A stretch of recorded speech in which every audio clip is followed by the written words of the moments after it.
NBC. All right, welcome back, everybody. Some more developments in the murder of United Healthcare CEO Brian Thompson in New York City earlier this week. Police releasing these photos from a hostel on the Upper West Side of a person they say is wanted for questioning in connection with the shooting. Joining us right now to discuss the security implications for corporate America, we want to welcome Dave Commandant, who is former Boeing Vice President and Chief Security Officer. He's now the president of DS Commandant Risk Management Services. And Dave, thank you for being with us this morning. It's been really frightening watching the pictures and the videos that have been so widespread about what happened here in New York City. I know you were involved in a call that lots of security officers took place in afterwards. I know you can't reveal what happened on that call, but maybe you can speak to how corporate America is feeling right now in the wake of this. Well, thank you, Becky, and thanks for having me this morning. Yeah, corporate security is obviously on guard right now. This is a low-frequency, high-impact event, and it's clearly got CEOs and boards of large corporations around the country, and quite frankly around the world, quite concerned with their executive protection programs. And many of my colleagues this week are in those types of discussions with their CEOs and their boards, talking about the programs that they have in place. Are the programs that are in place today effective and No. necessary, you think, regarding people who are in high-profile positions? Well, executive protection programs are very personalized. Wait till the human traffickers go after you. Its own culture, and within that culture is a security culture. There are some companies that are very proactive security-wise, and they have very robust executive security programs. Other companies, the culture is more resistant to that type of service, and so it's more difficult to provide those types of capabilities when you're working in that environment. So in general, I would say those companies that have strong programs are still reevaluating what they do today. Those companies that may have a culture that's a little bit more resistant to security, I think they're probably reassessing that position. Why don't we talk a little bit about where you think we stand in the culture today? Are there more threats? Is it a more hostile environment? We've seen political tensions that have risen obviously. What do you see in terms of the threats to corporate America? Yeah, I think that's a very fair statement. When you look at threats both from internally within a company, many workforces are, I use the term energized. There's layoffs ongoing right now. There's pressure within the workforce. So you've got an employee population at times that feels under pressure, that creates internal risk. And then clearly, companies that produce products or provide services that create emotion with their users can drive risk. The use of social media has driven those types of threats. We've seen some really unfortunate comments on social media about what happened to Mr. Thompson this week. And so social media gives folks a forum to really voice their opinions on things. And the challenge within corporate security is trying to determine which one of those threats really come with intent and capability. So you're really trying to separate the needle from the haystack. So Dave, but that's the big question I think right now. If you are the leader of a company, CEO, CFO, I don't know how far down the title rank you want to go, and there's the question, should you be walking around with security? Should there be somebody with you when you travel? I mean, I think those are the big questions. Some companies obviously assign security, require it, key man provisions and other things like that. Others don't. I actually went on a walk with a CEO about 3 weeks ago, and I realized that there were two guys actually like 30 feet behind us, and I said, are those guys with us? Are they with? And he said, yeah. And I was surprised, to be honest with you, because I didn't think that this individual needed security at all. Yes, for you. And but then there are others, and there's other people who I know who I actually think probably do need security, or I would think they should have security, and they don't have any. And so there's a sort of very interesting sort of juxtaposition. This fellow said, look, he said it's an insurance policy. And given what's going on, that's it. It's a Now small I'm dying to cost know who this for this is. larger insurance piece. Effectively, not insurance in the health insurance. Someone that space, used to help this guy was shocked that he came back here alone. I mean, it is shocking. So Dave, and I know it's a little bit like asking a barber whether you need a haircut, Right. but at what point are you supposed to say to yourself, you're getting threats either by email or Twitter or other avenues, and how seriously you're supposed to take that? I mean, I think that is really the sort of the fundamental question. Yeah, and Andrew, it's a great question, and it's one that corporations wrestle with every day. I think the key here is if you have a solid protective intelligence program where you are constantly simulating threats that are coming into your company, both to your employee base, your executives, threats made against your company reputation. If you're able to do that well, then you are able to separate out those threats that really come with some intent. But Dave, how do you do that? How do you track it down? Because is it like you literally chase down everybody who makes a threat on Twitter to figure out if they have means to a gun, whether they're really unhinged, whether they say this all the time? I mean, how do you tell? Well, there are many tools that corporate America uses today to gather those threats, and then those protective intelligence teams look at that body of threats coming in, and when they feel uncomfortable with something, they see something that appears to be outside of just normal noise. Many companies hire third-party risk assessment professionals, people that have a background in threat assessment. They understand the psychology of threateners, and they have those people either on their staffs or on retainer to further look into those types of threats and make a determination. Hey, this is something that we need to take to law enforcement. We have a great concern about it. Or we know that we're going to be in an area where this threatener lives, and so we're going to make sure that we provide physical protection with our principal when he or she is out on their business day. Dave Commandant, Dave, thank you for your time today. Thank you. Okay, it is just after 7 a.m. on the East Coast. You're watching Squawk Box right here on CNBC. We got a lot going on. I'm Andrew Ross Sorkin, along with Joe Kernan and Becky Quick. And today's the big day. It is. Jobs Day. Jobs Friday. I feel quite as big, as I said, the election's over. We're just about 90 minutes away from the big number of the morning, the November jobs report, but it doesn't matter for the Fed, I guess. Fed's watching the numbers carefully. You just acknowledge it. It's huge. It's huge. I know. Well, for Huge. For you, it's huge. Did you see the gentleman from J.P. Morgan on earlier? I did, yeah. Yeah. Senior economist report Steve Leisman has more on what to expect. We're doing the right thing, going lower with rates. I think up to a point. Okay. Up to a point. We talked about that, but Was it point 75 basis points ago? No, I don't think so. Okay. I don't think so. But we can talk about that. I think there are reasonable arguments on both sides. But for the second month in a row, there's going to be a whole lot of parsing going on when it comes to the jobs report. A rebound is expected from hurricanes and strikes. There'll be an intense effort to figure out the real strength of the job market amid considerable distortions that are out there. Here's what we're looking for. 214 is the estimate consensus on Wall Street. A big bounce back from that 12,000 disappointment in October. Unemployment rate ticks up to 4.2%. Average hourly earnings, this is what you want to watch, up 0.3%. That would be down from the 0.4. With the Fed's inflation concern focused more on wages than the number of people employed, there'll be a 3.9% year over year if that 0.3 comes in. As many as 80,000, even 100,000 jobs can come back just from the hurricane and the strike rebound. Before those troubles came along in October, it was clear the job market was weakening from a monthly average north of 200,000. That's on the left side of your screen. And then think about those numbers just to the right of those numbers. Downshift gave the Fed the confidence to cut rates in September. So taking out 80 from the 214 estimate leaves you around 150, that old average we're talking about.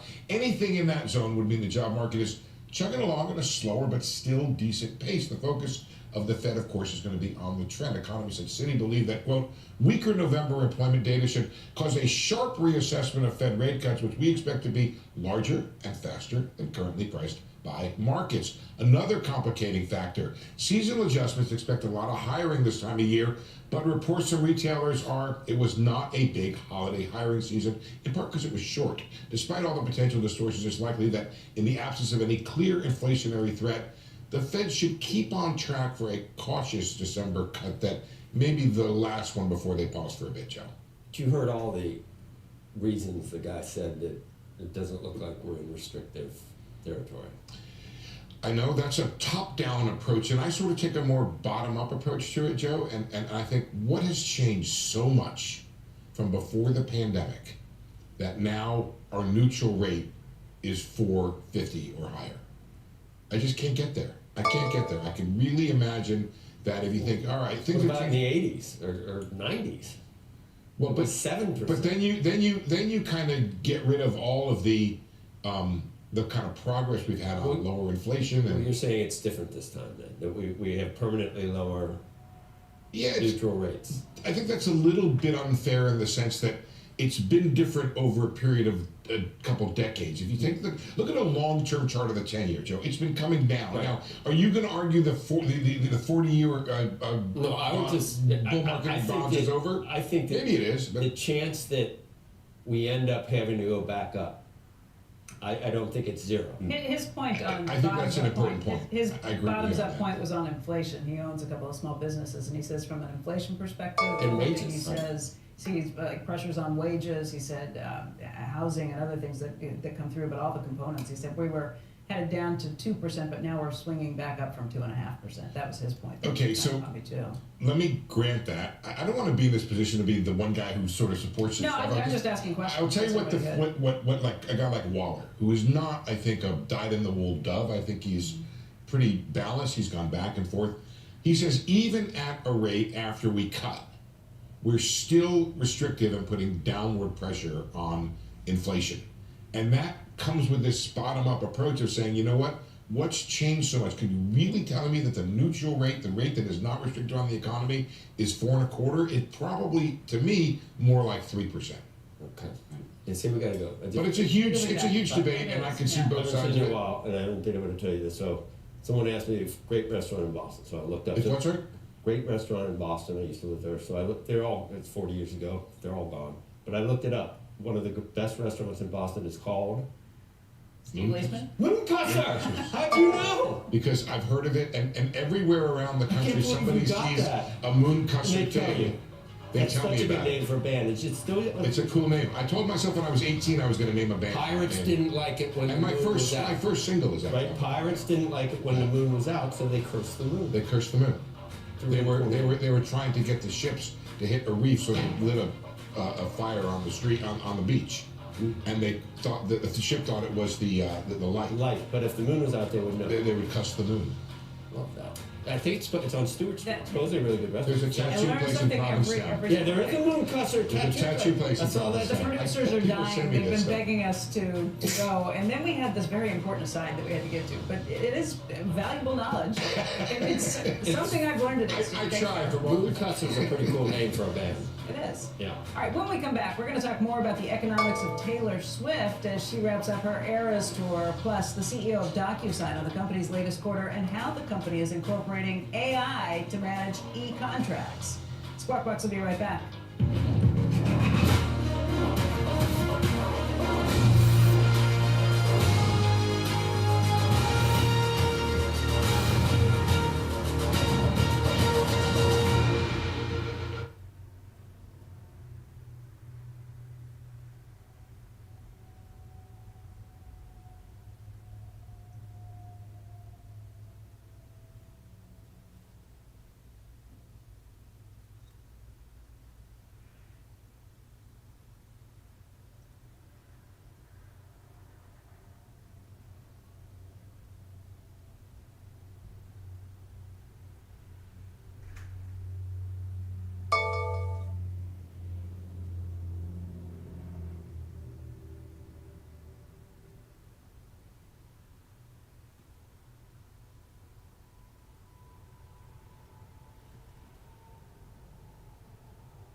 Educator.com. Taylor Swift is wrapping up her record-breaking Eras tour this weekend in Vancouver.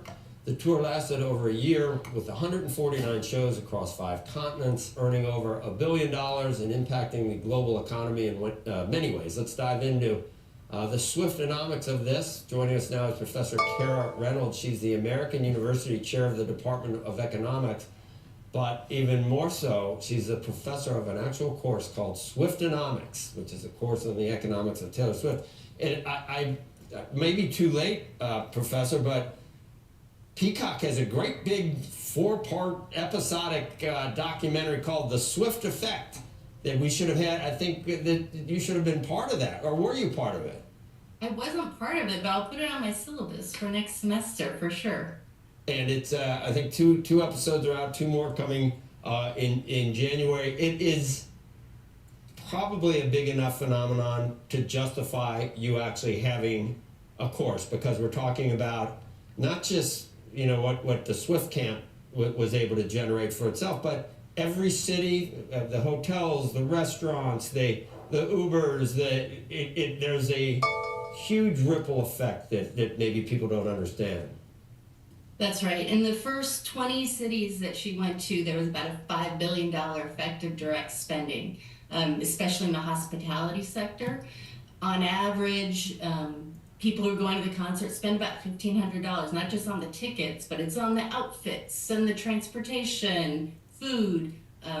Personally, my household's friendship bracelet material budget has skyrocketed this year, so it's all across the board. That's the thrust of it, and maybe they love each other. The way the whole thing has happened with it's almost a partnership with the NFL, Professor.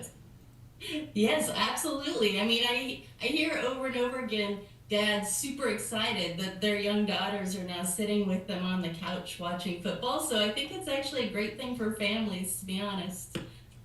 And then on top of everything else, there's I don't know how much you talk about the change in the business model for the way movies are produced and distributed, because AMC, just actually produced. I guess that Taylor can't produce the movie, but distributed by AMC, cutting out a lot of middlemen. I think a lot of studios weren't real pleased with that, but it's a whole new business model. It's been done with Beyonce, and it's probably going to be done again and again and again. Yeah, I think a lot of studios were kind of aggravated because she met with several of them and kind of got a lot of ideas, but most of their ideas were about streaming, like what would happen after the theater. And she really wanted to create this experience for her fans that weren't able to go to the concert in the theater, because part of the benefits of those concerts is the camaraderie with the other fans, and that's what she wanted to create in the theater, and that's what she did with AMC. Well, they stated intention. It's expensive. It's expensive to go and to see the Eras tour concert, and I think that in sort of an altruistic way, the Swift people wanted every young girl or guy that wanted to see that to be able to have that experience for whatever it is, $20 instead of whatever a ticket cost. And I'm sure they went into the stratosphere in a lot of cities. Right, and I mean, some artists might shy away from that, thinking it would reduce demand for going to the live concert, but clearly it didn't, right? That she has enough supporters that it was the best-selling concert movie of all time and the highest-grossing tour of all time, so they really complemented each other.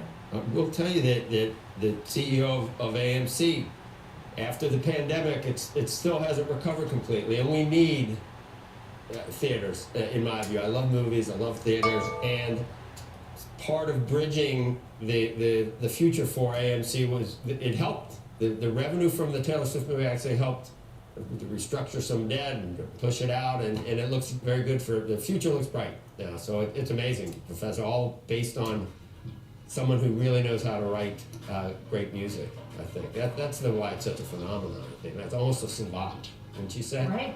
Yeah. And we had this pandemic recovery, right? And her tour also really helped the hospitality sector recover in a lot of different cities. So she's had this dramatic impact across sectors. It's been noted in Federal Reserve Board reports, right, that you can't ignore the economic impact that this tour has had. Well, you chair the economics department at a good university, and it became a course, so it's pretty amazing. That says a lot. Professor Reynolds, thanks for your time this morning.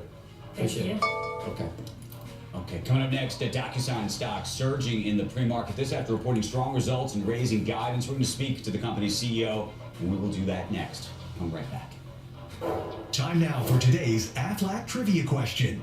Who was the first person to exceed the speed of sound in flight? The answer when Squawk Box returns.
And now the answer to today's Aflac trivia question. Who was the first person to exceed the speed of sound in flight? The answer, Chuck Yeager. Well, back to Squawk Box. Shares of DocuSign surging this morning. The e-contract and software company reported better than expected quarterly results and raised its full-year guidance. Joining us right now is Alan Tyson. He's the CEO of DocuSign. Good morning to you. The stock, we just mentioned it, it's on a tear, up about 13% just this morning, so you got to be happy about that. The question is now, can you keep it up, and what happens next? Talk about the guidance. Yeah, no, I think it was a very strong quarter for DocuSign. I think we executed well, beat on all fronts, and we were able to raise, as you noted. So I think we are in a period of transformation at DocuSign and the rejuvenation, and you can see the green shoots forming, both in terms of the stabilization of our core business, which I think has been mostly completed, and the emerging growth contribution from new channels and new products. So we're really pleased with this quarter. So there's two very interesting things that I was noticing. One is you guys are using a lot of AI now. That's clearly part of the business, but I also imagine that AI could challenge the business longer term. How do you think about that?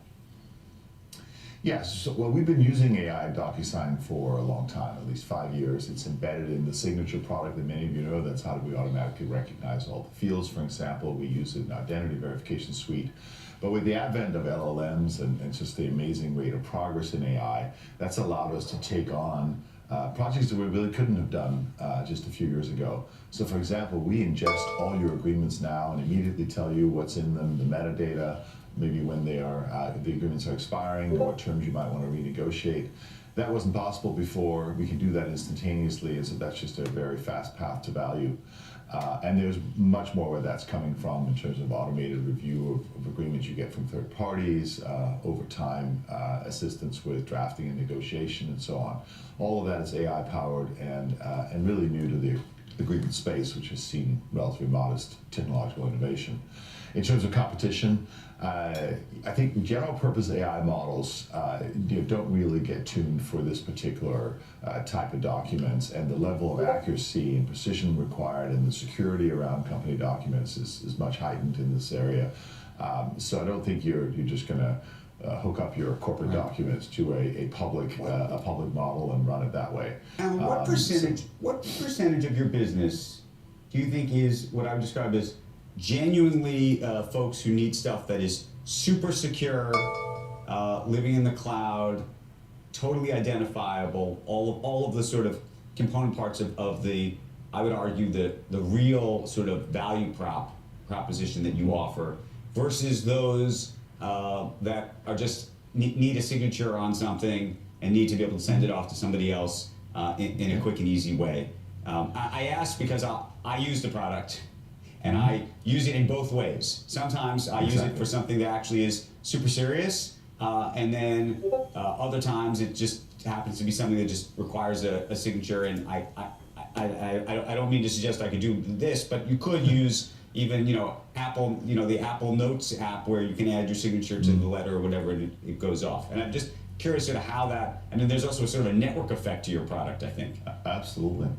Yeah, so I think one way to think about it is that when you have agreements that are highly complex and negotiated, AI really adds a lot of value, helping you extract understanding and assist the parties in that process. So B2B agreements, whether you're on the sales side or on the company selling the item or on the procurement side, that kind of more robust agreement workflow really helps. But there are many kinds of agreements, as you point out.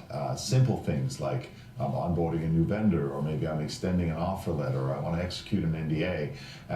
Or if I'm a bank or a telco, I'm signing up a new customer, and typically that concludes with an agreement. Those are higher volume, yes, lower complexity processes, but there the trust factor and the ability to complete it at high rates, so the completion rate and the time to completion is super important. And that's of course been at the center of our signature product for a long time, and we've now extended into providing tools that automate all those processes and make them seamless and delightful. So we provide both, and in many companies they need both. Some for individual-centric processes that are not heavily negotiated, and some for B2B agreements. And finally, what kind of pricing power do you have at this point? Well, I mean, we are the premium product, and we command a premium price point in the signature space. I think with this new platform, Intelligent Agreement Management, we're really the pioneer in bringing that kind of capability in a scalable way to companies. And so I think right now we're very pleased with the premium value that we're able to capture, because we're delivering something really valuable and unique, and we plan to continue to work on that. Okay. Alan, it's great to see you this morning. Thank you. Congratulations. Thank you. Thank you for having me. You bet. All right, still to come this morning, a look at some of the pre-market movers on this Jobs Friday.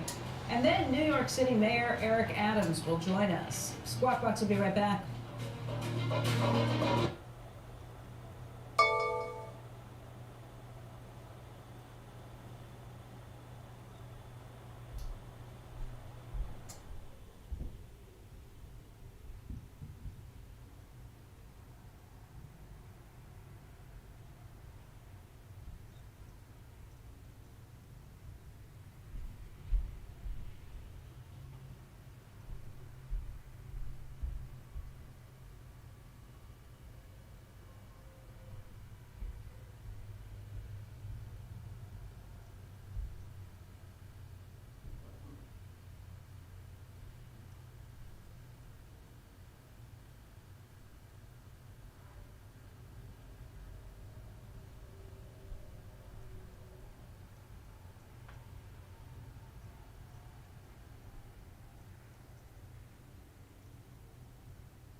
Welcome back to Squawk Box on this Friday morning. I'm Dominic Chu with a look at your morning movers. We'll start with a check on cryptocurrencies and Bitcoin in particular. Trading right now just around $98,100. Remember, it surpassed the 100,000 level for the first time ever just this week. Now, that surge came after President-elect Donald Trump said he would nominate crypto advocate Paul Atkins to lead the SEC. Bitcoin has soared more than 40% since just the election and is up about 130% so far this year. 2.05 trillion market cap at its peak.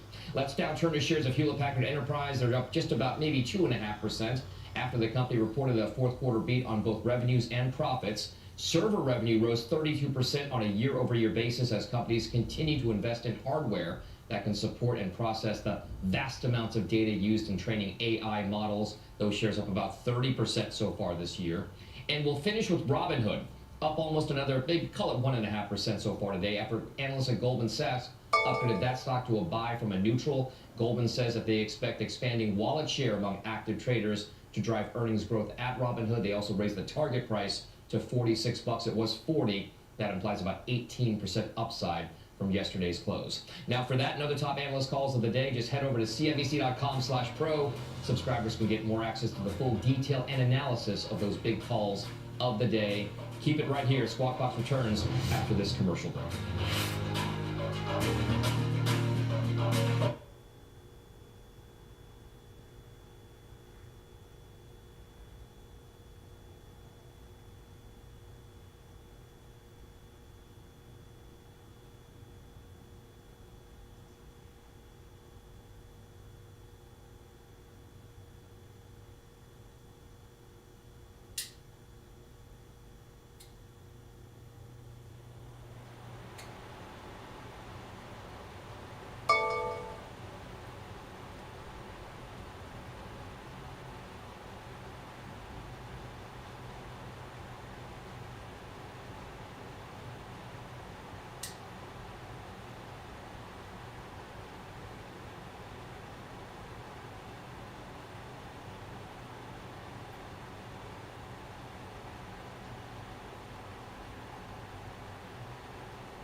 Well, in less than an hour, we're going to get the monthly jobs report for November, one of the last major pieces of economic data this year that could determine what the Fed does with rates in just a couple of weeks. And joining us right now to talk about it is Ian Shepherdson. He's the new chairman and editor-in-chief of Pantheon Macroeconomics. Congratulations on the new title, and it's great to see you. Yeah, thank you. Thanks for having me. All right, this number, what are you anticipating? What are you thinking? Got to be a big rebound.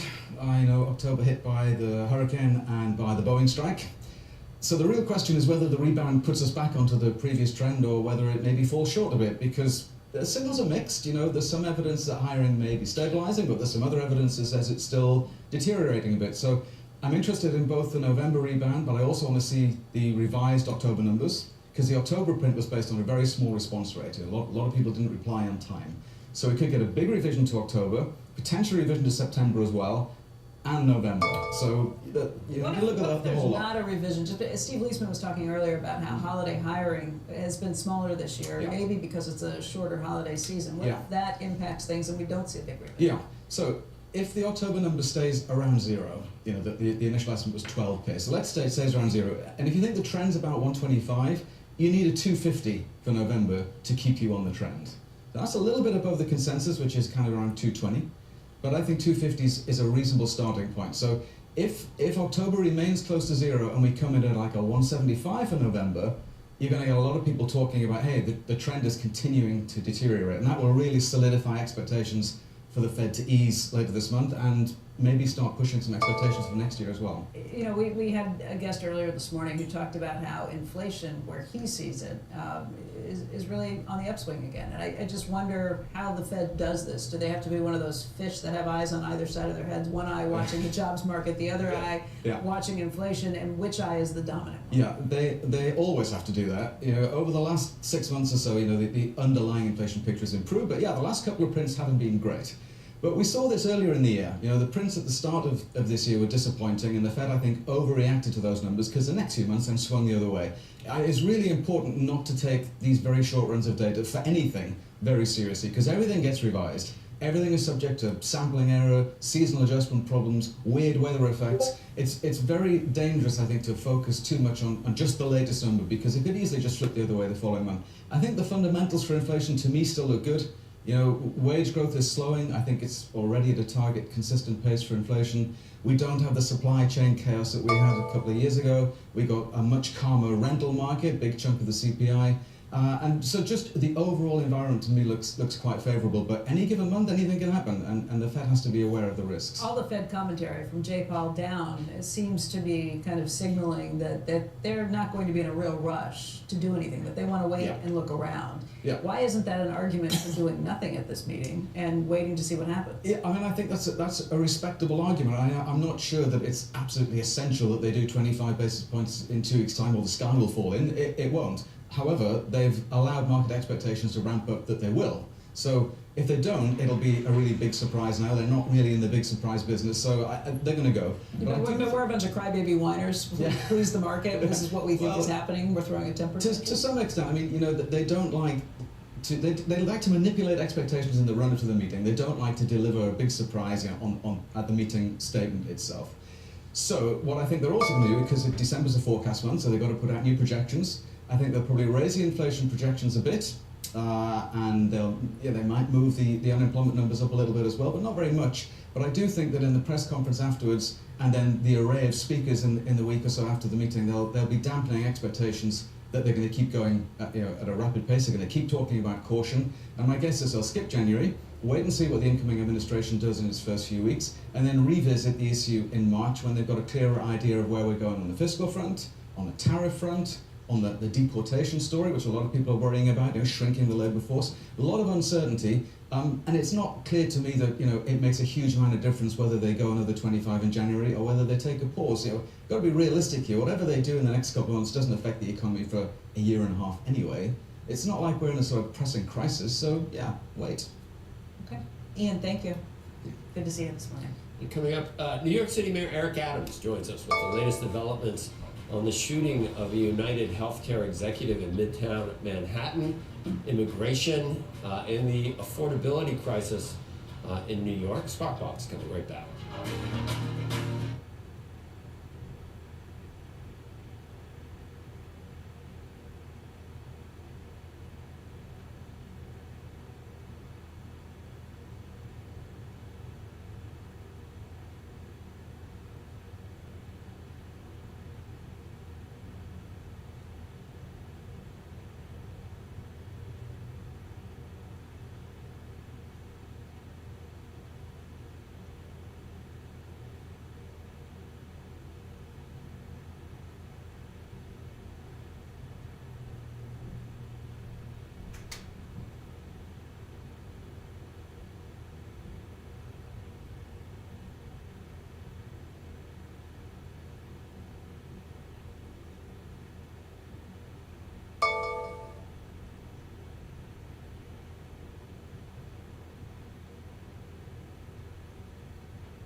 To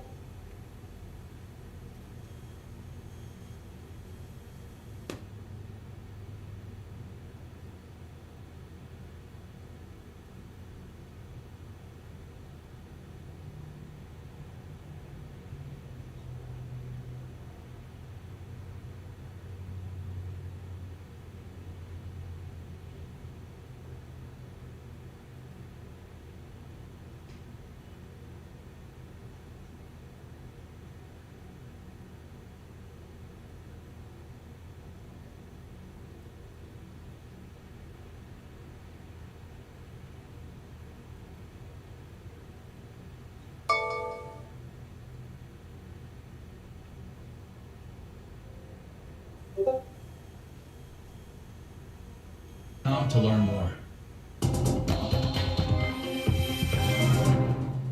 Welcome back to Squawk Box. Check out shares of AMC falling now. The company announcing it has now entered a sales and registration agreement with Goldman Sachs. The agreement would allow AMC to issue up to 50 million shares of its Class A common stock, and that's raised questions, of course, about dilution.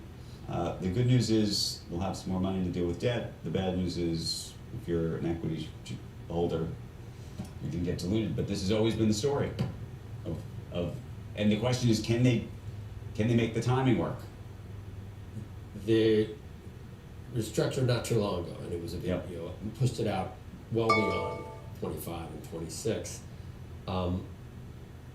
Your dilution, you won't give a damn about dilution if the company.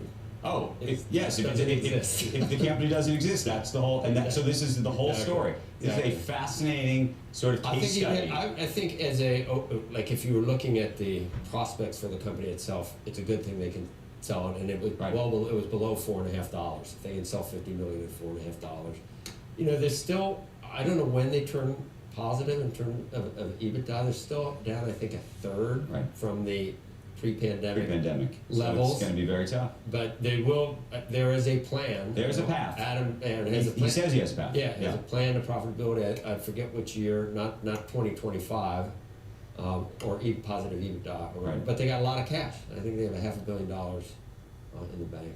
So. Up next, New York City Mayor Eric Adams is going to join us to discuss the state of the city and the latest developments in the shooting of a United healthcare executive who died in Midtown Manhattan. Squawk Box will be right back.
CBiz. Welcome back to Squawk Box. The Doge team received an enthusiastic response from congressional Republicans yesterday on Capitol Hill. Musk saying, quote, "I think we just need to make sure we spend the public's money well." Musk has now set a target of $2 trillion in savings, though he has not specified a time period in which that would take place. Doge co-leader Vivek Ramaswamy meeting separately with a group of Senate Republicans, including Tom Tillis, who said just afterwards that they discussed actions that the Trump administration could take on their own rather than those that would require legislation. And we're going to talk a lot more about all of this in the 8 o'clock hour. We'll talk to Florida Congressman Aaron Bean, who's the founder of the House Doge Caucus. Well, the futures right now, we'll take a quick look at where we're setting up for this big number that we get at 8:30. Now, actually, the NASDAQ is a little bit positive, up about 5 points. You got the S&P just off marginally along with the Dow. Treasuries might be even more indicative of what we're looking at below 420 now. Just talked about that at post-election, one above 4.5. Now threatening perhaps even go under 4. It's coming up. Coming up in just a moment, well, we got the big number at 8:30. We will bring you that number, but right after this, you don't want to miss it. New York Mayor Eric Adams is going to be right here on Squawk Box. We're going to talk about the shooting in Midtown Manhattan and what it means and what comes next. Plus, the November jobs report. As we mentioned, we're counting down for that big number. And then the founder of the House Doge Caucus is going to join us on Elon Musk and Vivek Ramaswamy's drive to cut federal spending and their big visit to Capitol Hill. All that and more. Squawk Box comes right back.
CommonGoods.com.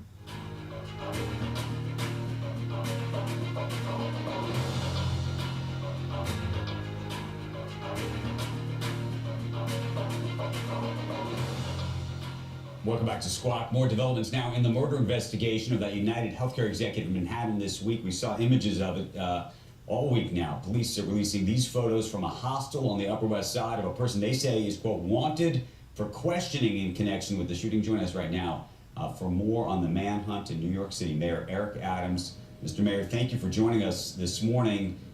This is an event and images that have shaken the city to its core, especially the business community that I think is now more worried than ever about their own security. Tell us about sort of where this investigation stands, and then we'll dig into maybe some of the broader implications. Thank you, and good to see you again. We're asking every New Yorker and American to look at the picture, the photo, and to assist us. If you know him, if his face looks familiar, please reach out to our law enforcement agencies here or your local law enforcement agencies so that we can bring this person to justice and remove him off the streets of our country. This was amazing police work here. This was a fully masked individual, and because of our video surveillance system in this city, we were able to track him and get these videos, these photos that you see right now. It was not an easy task. Within just a few hours, the men and women of our law enforcement entities are going to bring this person to justice. Mr. Mayor, can you tell us, is there any new progress that we don't know about beyond these images which have now been brought to the public in terms of where this investigation stands? Any suspects that you feel like you are closing in on or have a better insight into? Yes, and there's a lot of new information that our detectives and other law enforcement entities were able to find based on their good old-fashioned police work. Right. But as you know, there's a level of sensitivity that you don't want to do anything that's going to endanger the investigation or to tip off the suspect. We will have a full briefing when this person is brought to justice. Mr. Mayor, do you have any sense, I mean, the speculation, as you know, that's rampant is that this is the result of this gentleman's job and that he was targeted as a result of working in this insurance industry potentially, and that this was targeted as a result of that, as opposed to some kind of family squabble or some other event. The reason I ask this is we're on a business network. There's a lot of business executives that are watching, and I think asking the question, how safe are they? Yeah, and I think your question is a good question. And you know, there's a balance here that I want to strike to, number one, ensure that all of the business people in this city, this is the Empire State, and we build empires here. This is the safest big city in America. And I know that an incident like this will strike at the core of that title that we have. But this city is a safe city. We have an amazing police force, and they continue to have drove down crime the entire time that I've been in office. And so we're going to continue to ensure that safety with the omnipresence of our uniformed police officers and some of the tools that you don't see. But at the same time, as I want to ensure their safety, I do not want to do anything at all that's going to hamper the investigation and the apprehension of the person responsible for this crime. Okay, I got a more complicated one for you, Mr. Mayor, which is, you know, a lot of executives, senior executives, have what's called executive protection. That's the sort of parlance for the industry. Executive protection when you have a bodyguard or somebody who walks with you where you go. There are some people, big name billionaires that you know, who walk around this city completely on their own, without any protection of any sort. There are others that may have even a lower profile that do have that protection for lots of different reasons. How do you think folks should feel about that? Well, I think our personal protection is a personal decision. You have not only those who are business executives, as you indicated, we have a high list of A-list celebrities and sports figures. But the beauty of New York City, you can actually blend right into the entire atmosphere of the city. I saw a photo the other day of Manning saying that this is the first time he took the subway system, because our subway system is the safest in almost always over 14 years. When you in New York, everyday New York is a hustle and bustling going on with their daily lives, and they're not focusing on individuals, and people should go on and continue to live their lives. I think it was just mentioned that we're one of the #1 tourist destinations for 2025. This just goes to show you no other American city was on that list. This is still an exciting place to live, to entertain, and to raise healthy children and families because we are safe. Mr. Mayor, I want to pivot to a different topic, which is immigration. You're meeting with Trump's border czar next week. You also, and you came on Squawk back in March and talked about those debit cards that you were advocating to be giving to migrants. That program is ended. But I'm curious whether you think in the end that was the right decision or the wrong decision, not to end it, but to begin it. Yes, and they were not debit cards, they were food cards. And some of the sensationalism that was attached to it didn't understand the full mission. These were food cards. These law requires us to feed the migrants and asylum seekers that are here. We saw that there was food waste. And during the emergency, we gave them food cards where they had to purchase food on those cards. Instead of purchasing it from large conglomerates, we were able to spend the money locally in our local stores, our bodegas, our supermarkets. This was a smart idea of recycling the dollars within our city. And the reason we ended the program is because of the job we've done. 220,000 migrants and asylum seekers in the city, 170,000 we were able to move to the next leg of our journey because of smart policies. We brought down the cost of the migrants and asylum seekers. This cost our city $6.4 billion that the federal government should have picked up the price tag, and they didn't. So we made the right decision, and I think now we have an administration that we can work with to further secure our borders and deal with this immigration crisis we're facing. What's been the reaction to some of your comments that you made earlier this week about immigrants and migrants that have come to the state illegally, and what may happen under a Trump administration? You suggested you're going to work with the Trump administration. There's others, obviously, in this city who, and this is been considered a blue city for a long time, that have suggested you shouldn't be. Think about that for a moment. Imagine 4 years of warring with the president and not working with the president. Our country is about how do we move our cities forward, and that's what my goal is going to do. And people say you're changing comments. It's the same comments. When I was on your program last year, I talked about those small number of migrants and asylum seekers who are coming here committing violence in our city, and those acts of violence are unacceptable. Not only are they unacceptable to everyday New Yorkers, but they're also unacceptable to migrants and asylum seekers who are here. Anyone that commits a crime in this city should be held accountable, and those who are here based on the guests of our city and our country, they should be removed from our country after they serve their time. And I've been consistent on that no matter who's the president at the time. What's your relationship right now with President Trump? President-elect Trump, he made some very nice comments about you, as you might remember, at the Al Smith dinner. Well, I'm a nice person, so people should make nice comments about me. I have a big heart. I love the city. I served it as a police officer, state senator, and the borough president. And so President Biden made nice comments about me when he came to the city. And I visited him in Washington, D.C. and talked about crime. He helped us with crime issues. I think we should have done a better job around securing our borders and not having cities pay this awesome amount to deal with a national problem. And so when I communicated with the president, it's the same thing I communicated with President Biden. We need resources for the city of New York, and I look forward to working with his administration and bringing those resources to this amazing city.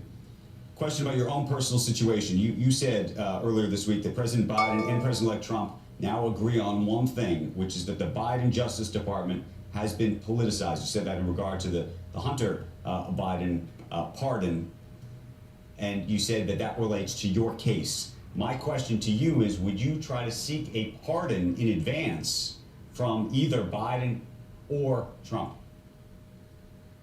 Well, I have been extremely clear. I did nothing wrong. I have a great team of attorneys, and any pathway to justice, we're going to seek that. No American should go through what I'm going through right now, and really no American should go through some of the things that we have witnessed. I mean, when you put everyday parents on FBI watch lists because they're standing up fighting for their children, when you looked at some of the things that are happening to everyday Americans, it's just not right. And, you know, to spend millions of dollars in legal fees, to have information leaked about your investigation continuously, no American should be going through this. We deserve more in America. Have you asked President-elect Trump about a pardon or the current president?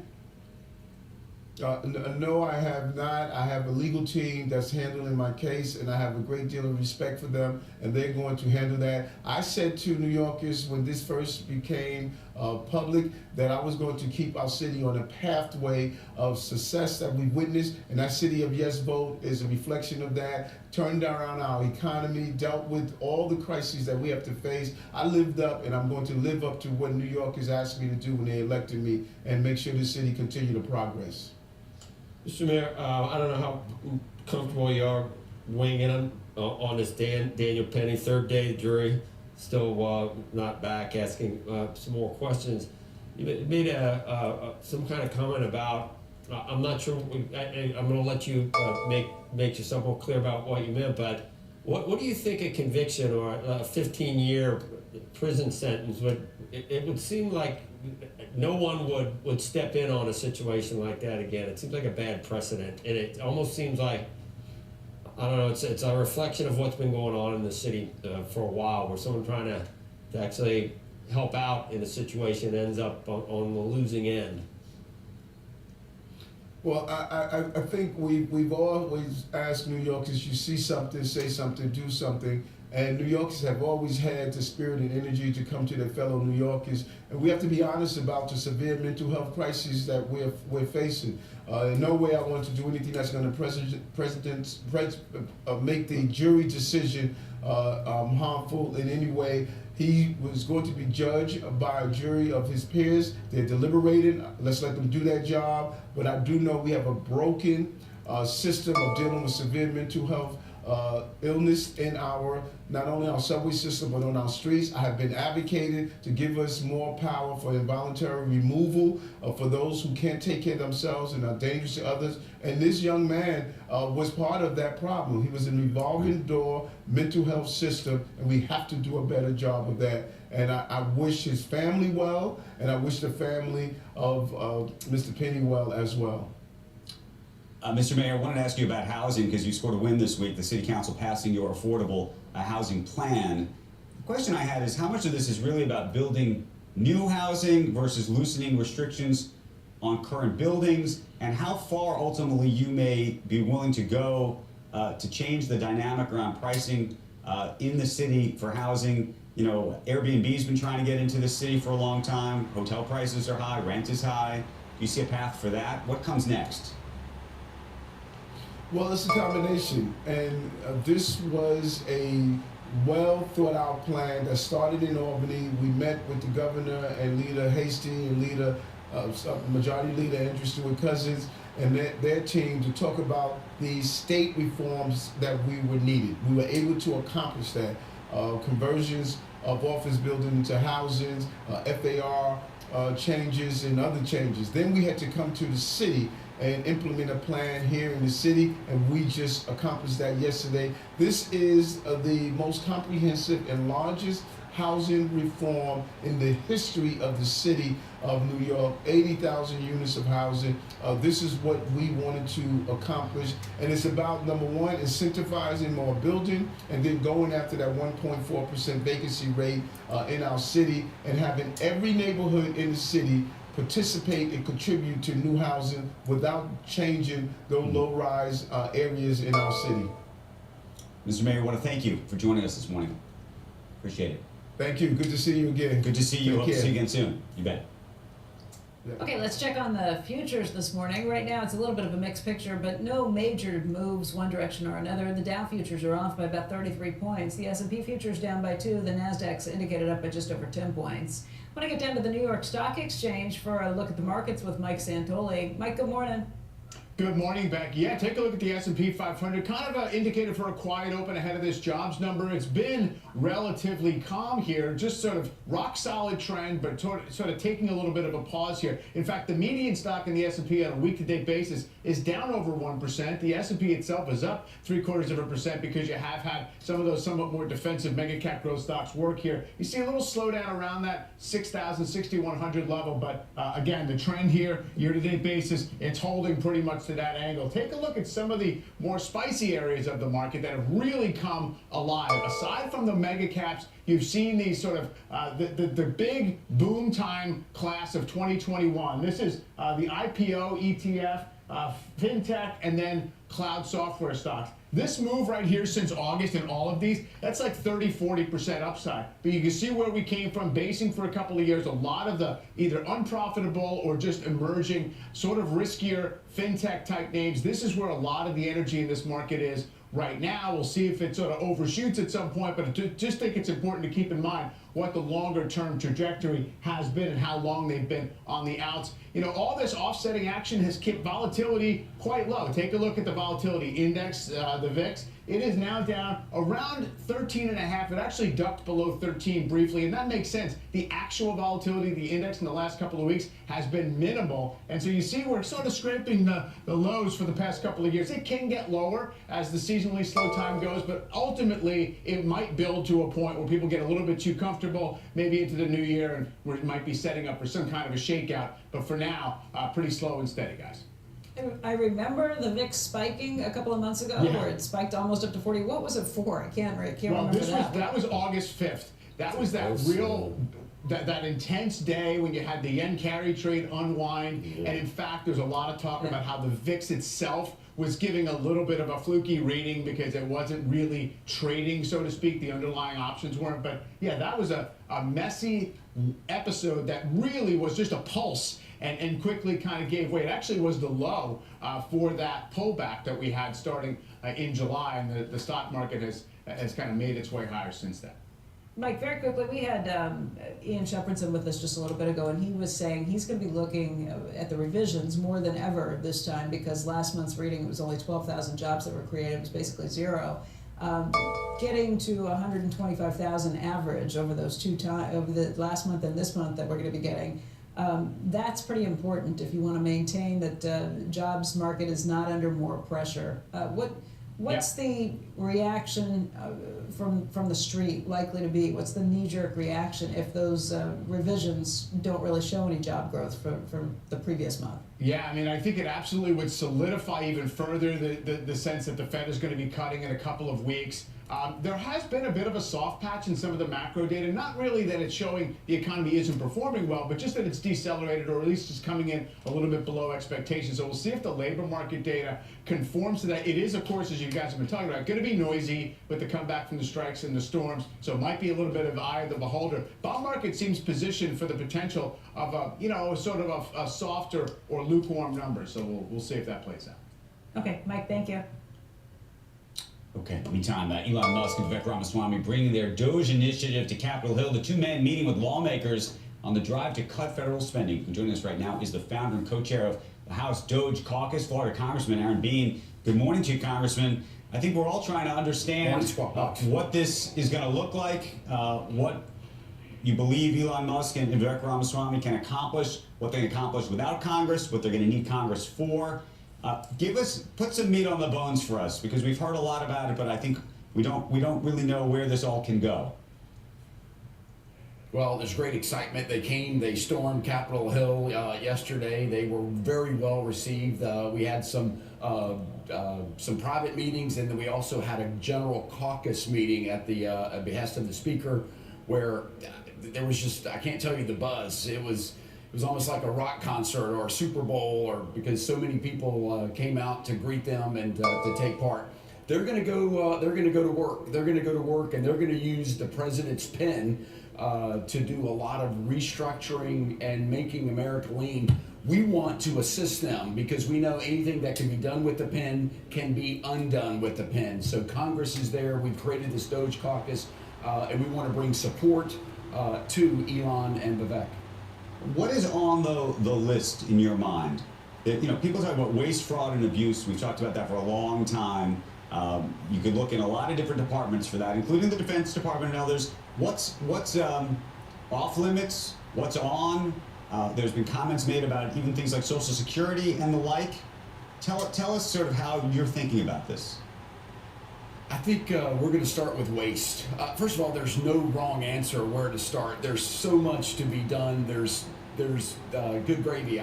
We haven't had an exercise like this in 25 years. So the waste, and there was much discussion, so few federal employees are back at their offices and back at their desks full time. So few. We have billions of square footage that is sitting empty right now. So I think we need to realign. First of all, can we get these federal employees back to work, but also realign. It costs us billions of dollars each month to maintain these buildings. That's probably an easy layup of reassessing where we are to make things that actually right raises there. an interesting question, though. I mean, there have been suggestions that we should be selling buildings. The U.S. government should be selling real estate. But if we're going to sell real estate, then there's a secondary question, which is, I think somebody like Elon Musk would say he wants workers in the office 5 days a week. There are others and other businesses, private businesses, that are doing sort of 3 or 4 days a week and think people can work from home, and other things like that can be more efficient. Could you imagine saying, okay, you know what, we're going to make a lot of money selling all this real estate, but we actually are going to have some government employees work from home? Well, many have said that if they're forced to go back full-time, many will resign or take early retirement. I say we call their bluff. But it's not just owning buildings. We lease a lot of buildings. So we're paying for empty buildings. That just doesn't make any sense to me. It doesn't make any sense to the American people. So that's a better job we can do. We've just never gone through this exercise before. So there's lots of low-hanging fruit there. As to your question of what's on the table, what's not on the table, everything is on the table. The $2 trillion that you hear about, the $2 trillion, what is that? Is that over what kind of period of time or do you think that is in reference to? They have already said that the Doge work group will cease, July 4th. In 2 years, right? 2026. That's exactly right. America's birthday, America's 250th anniversary. So they've also said this. Elon said this. He goes, if we fail in this mission, and it's really a gift from the American people. It's a mandate from the American people to get where we are, to get the mandate, to get Trump in, to get somebody who's serious about doing it. If we fail, we'll miss an opportunity and not only have egg on our face, but Elon made a joke about just diving in the whole omelet. We'll all be covered in egg. So if anybody can get it done, I'm betting on the rocket scientists to get it done. Congressman, I have a question about language. And the reason I mention language is there has been a lot of language that has been attacking effectively, not just the idea that the government is overspending money, but the idea of not just the deep state, the employees in the government. And to me, there's got to be some kind of balance because I honor those in public service and those who've decided to work for us. And I worry deeply, and I don't know if you worry, that there are people who are doing important and good work on behalf of taxpayers who may not want to be in this kind of work anymore. Well, no, that's something that we're going to look at, but we can't have unelected bureaucrats spending money, doing what Congress is doing. I just went through an election, as did all of Congress. I'm accountable to the people, and that's the way our Constitution has said. We've gotten out of balance where bureaucrats have taken over government. I think that's what people refer to as the deep state. So that's where we've got to reclaim that power. We had some Supreme Court decisions that say Congress has this authority. lawmaking doesn't reside with bureaucrats. That was a heavy theme yesterday, to put the power back into the people who were elected and who are accountable to the people. Vivek said, let the Constitution be our North Star as we embark on this mission of making government leaner. So the Constitution is going to be there. Let's harness the power. I think you'll agree that these people that are, if they care about our country, they want the great reset of getting lean and getting efficient, because right now we are on an unsustainable course, America. It is unsustainable, and if we don't make changes now, changes will come to us. So let's get ahead of it. Congressman Bingham, we appreciate your time this morning. Look forward to talking to you again soon as your work continues and progresses. Thanks. Thanks, Squawk Box. All right, coming up, the November jobs report. It's right at 8:30 a.m. Eastern Time. Next, though, TikTok's fate in America hanging in the balance. We're standing by for a big court ruling. We'll have those details when the Squawk Box returns.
Welcome back to Squawk Box. The futures about where they were, down 45 now on the Dow.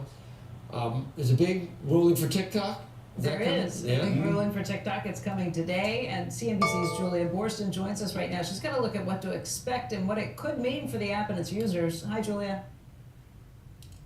Hi, Becky. Well, TikTok's fate is in the balance as we await today's decision, which could impact its 170 million U.S. users. A U.S. federal appeals court is expected to rule on whether TikTok must abide by the ban on the app that goes into effect on January 19th if its parent company, Chinese ByteDance, does not divest its ownership by then. Now, this comes after the Senate in April voted to pass a ban or force a divestment, and then President Biden signed it into law. So what can we expect? Now, the court could side with TikTok's argument that the law is unconstitutional, violating the First Amendment, or could say that banning TikTok is no different from bans on foreign ownership of, say, broadcasting licenses or the like. Now, whatever the judge decides, the losing party, either TikTok or the Department of Justice, is expected to appeal the outcome to the Supreme Court. Now, the nation's highest court could either make a ruling by January 19th or could put a hold on the ban while the litigation proceeds. Now, if the court allows the ban to proceed, the app is unlikely to disappear from phones. But the legislation calls for Google and Apple's app stores to remove the app from their stores. And it's unclear how soon the app would stop operations, including processing TikTok shop orders or paying US-based creators on the platform. Now, TikTok shuttering would be a big win for Meta, Snap, and YouTube, removing competition for both users and ad dollars. But there is a massive wild card here, which is what Trump will do when he's inaugurated, which is the day after the deadline for the legislation. He could direct the DOJ to not enforce the ban, or he could proclaim that TikTok is already complying with the law. So a lot of unknowns here, Becky. That was my biggest question. Just does any of this matter at this point? It's all up to the incoming administration. Yeah, I mean, what's so interesting is you have this deadline the day before inauguration, and you have the fact that Trump, back when he was in office, tried to already do this. So this was something that he already tried to do, but since then he really changed seems his mind to have come around on TikTok. He has absolutely changed his mind on TikTok. Now he says he wants to protect TikTok, but he has a lot of people working for him that are split on this issue. So a real variety of perspectives from his incoming administration. And we'll see what he decides to do. Julia, good to see you. We'll see you later. Good to see you. Up next, the number of the morning. We're going to bring you that November jobs report. Stay tuned. You are watching Squawk Box. This is CNBC, and we are 5 minutes away from that jobs report.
And comfort.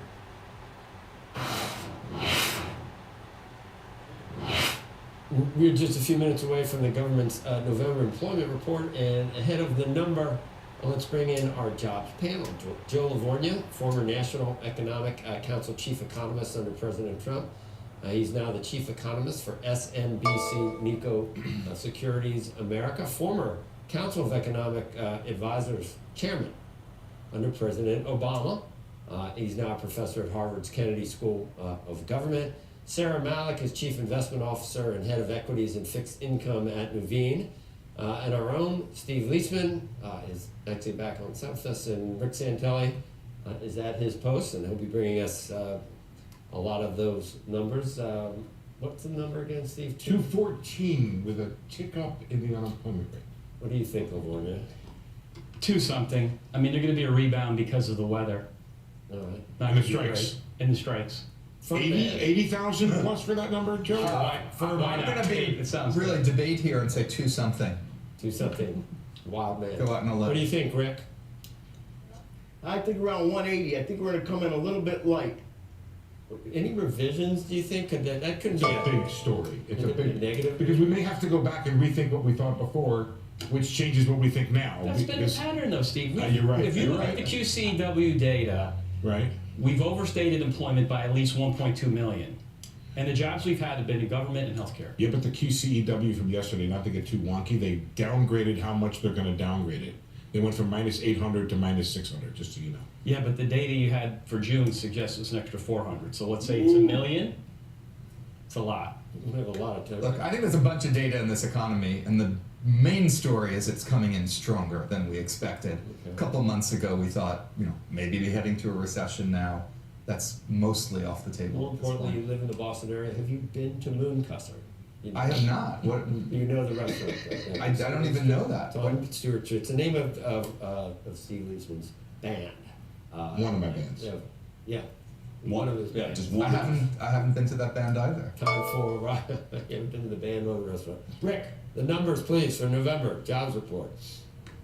The November jobs report hitting the wires and pretty darn close to expectations. 227,000, and the revisions haven't come through yet. Oh, they are starting to come through now. If we look at 2 months worth of revisions, we're going to subtract, actually, I take that back. We are going to add 56,000 for a 2-month add. Now let's look at the unemployment rate. It ticks up from 4.1 to 4.2%. Now this is interesting because this equals where we were in June. Let's see where we were at 4.2. In August we were at 4.2. We're at 4.3 in July. So even though it ticked up, we have been higher, and that 4.3 read that we had in July was the highest going all the way back to October of 21. So very important area we're starting to come up against with respect to the unemployment rate. Now, if we look at average hourly earnings month over month, realizing they were pretty strong last month, they remained strong, up 0.4 again. So that's back-to-back up 0.4. That is a solid read. And do remember, the highest read we had all year was in January, up 0.5%. Now, if we look at average hourly earnings on a year-over-year perspective, also remains very solid, up 4% again, back-to-back 4%. Now, if we look at how that pans through, the highest levels were in the beginning of the year also at 4.4, and then we had 4.3, then we had 4.1 in the first 3 months of the year. But this is a resurgence coming back to some of those levels. If you look at the average hourly work week for employees, that's 34.3. 34.3, that would be about the 8th 34.3. Oh, I'm sorry, last month revised to 34.2. So now we've had 7 of those this year. It's pretty much where it's been hanging out. If you look at labor force participation rate, it moves down a 10th. Not good. Actually down a 10th in the rearview mirror, gang. But if we're expecting a number at 62.7, last month it was 62.6. Here we are at 62.5. Which equals where we were in May of this year. To find a lower number, you have to go back quite a ways. You have to go back to January of last year. January of last year to find a 62.4. And finally, the underemployment rate, the actual 4.2 2%. That's called U3. The underemployment rate is monitored U6, and it comes in at 7.8%. 7.8% versus last month 7.7. 7.8 is the highest since August when it was 7.9, and 7.9 is the highest that we had for all of 2024. Interest rates like this number. They like this number. You know, if you looked at last month as sort of an anomaly with all the issues that could have affected it, whether it was weather, hurricanes, or strikes, this is somewhat of a nice bounce back. Had a positive revision, but it kind of puts us in a pretty sweet spot. That's what I think the markets are telling us. Pre-opening equities, of course, are making new futures highs on the session. So it seems as though the markets are taking this pretty well. If you look at a 409 and 2-year, remember, 2-year closed at 416 yesterday and last week. Okay, so we're now down on the week, you know, basically 7 basis points. If you look at a 10-year closed last week at 417. It's hovering right under 416 at the moment. Back to the panel. Very good. Thanks, Rick. So, stocks are up. Yields are down. Gonna do my Brian Campbell. Why? Steve? Why? Yields are down. I think what I see is now a 90% probability. Let me just see, because that was changing while I was talking. 89.4% probability of a cut in December, up from around 68 when we went into the number. I will tell you why. I will do this math live on TV here. You will. 227 minus 80. If you do that for strikes, and I will do some more precise work on this later, but if you take 80 as the benchmark for the combination of hurricanes and strikes, Joe's laughing at me already, but we'll give him a chance to I was laughing before. You're always laughing at me, but I'm used to that. So, all right, so 227 minus 80 is 147. Remember I talked about the two different trends? You had a trend north of 200 before the weakness we had set in, and then we get down to 150, so we're right at that trend. Look at the 3-month average. What's happened? It's a touch hot on the 3-month average in part because of the revisions, but we're at 173 from 123 up the prior month. There's the 3-month average. So you're back down. You can't see that, but you had this north of 200 number. Now we're back down into this somewhat weaker, but still relatively stable or strong job market. I think it's okay for the Fed to cut here, in part because you have that downshift from that big numbers on the left to those more modest numbers, but still okay numbers. Both these guys here, Sarah, are looking at me like they're entitled to talk next, but because they're here, I'm gonna let you talk. Sometimes I forget. Sometimes we forget. Sarah, we'll go to you next. Thanks, Joe, and I wish I was there. I think the markets were hoping for 2 gifts from this number, and that one is a Santa Claus rally for the rest of this month, and second is a rate cut by the Fed. It does increase the chances of a rate cut because as we're looking at this number, we can't take this number on face value, but the average over the past 2 months from that weak number due to strikes and storms last month and this number, we're coming right around that 3-month average of 150,000. I think the concern with this number, though, is average hourly earnings coming in at 0.4%. Given the return of leisure, retail, and temp workers post-strikes and storms, I would have liked to see average hourly earnings cool a little bit to at least 0.3% or below. So that last mile of inflation is still a concern for the Fed, but I do think we get that gift later in December, and we will get that rate cut of 25 basis points. Jason came all the way down here. He just said, but are you here just for us? No. Okay. You had other reasons to be in the big city. Sorry, Joe. But I was excited when it all worked out. I got to see you, Joe. Look, I think this is another data point in the no landing scenario. Let's just smooth things over the last 3 months so you don't need to worry about hurricanes, no hurricanes. 173,000 jobs per month. That's actually higher than the pace we were at before after the benchmark revision. Average hourly earnings over the last 3 months, 4.5% annual rate. That's the type of average hourly earnings growth you expect to have in an economy with about 3.5% inflation, not an economy that's heading to 2% inflation. Is it? The household survey is the confusing part of this. There we saw employment fall, participation fell, unemployment rose. People will have to sort out the difference between those two numbers, but in general, the establishment survey is the more reliable one. I've no doubt the Fed will cut again, but when they cut again after December, is anyone's guess, and I think it will take just said more it- of an increase in unemployment. Did you just say it's for more that like to a go back up. 3.5% inflation than what? Just to be clear, there's a lot of different data on inflation, so I think we're probably in the 2.5% to 3% range. Okay. But this particular data point, if this is all you were looking at, you'd say we're in a 3.5%. Unless you inflation factor world. in high productivity, in which case it makes perfect sense for these wages to be rising at a higher clip. You need pretty high productivity. We've had pretty high productivity. But We've even been at at 2%, 2%. even at 2%, you can't just subtract it because there's a bunch of technical things there. That would get you to about 3% inflation off of this Okay, number. Jim. It's very hard to get to Okay, 2 I don't- with this pace of wage growth. I don't know where to begin, so can you give me a lead, maybe? Jason doesn't Jobs. think Jason doesn't think we should cut. Basically, No, he thinks we should cut. No, I think one more is fine. It doesn't bother You're not me. The cutting, here's the problem with the cutting, not is that thrilled. financial conditions have eased massively. Massively. What the Fed runs the risk here is creating a speculative bubble. There's no reason to cut rates right now. So you guys agree?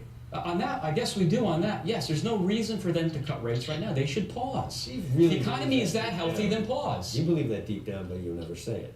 What? That we shouldn't cut again. Every person who says it's okay says it's because the market is expecting it, and we don't want to upset the market. Boo-hoo. It's not the reason. Who cares? No. But We've got a bunch of guests who have said that today. financial conditions have eased because a year ago the Federal Reserve pivoted and said it was going to be cutting interest rates. This is a direct result of what the Fed wanted and the policy it imparted to markets, and markets largely agreed with it, and they price in. And when you talk about this, you're sort of talking against where the market is No, priced. but hold on. The Fed, we went from 3 cuts to 1 cut to maybe no cuts, now to 4 from what their forecasts were. The Fed's all over the map. The problem is if you look at interest rates, real rates, they look relatively high. Financial conditions have eased massively. Credit spreads are at generational tights. Equities are booming.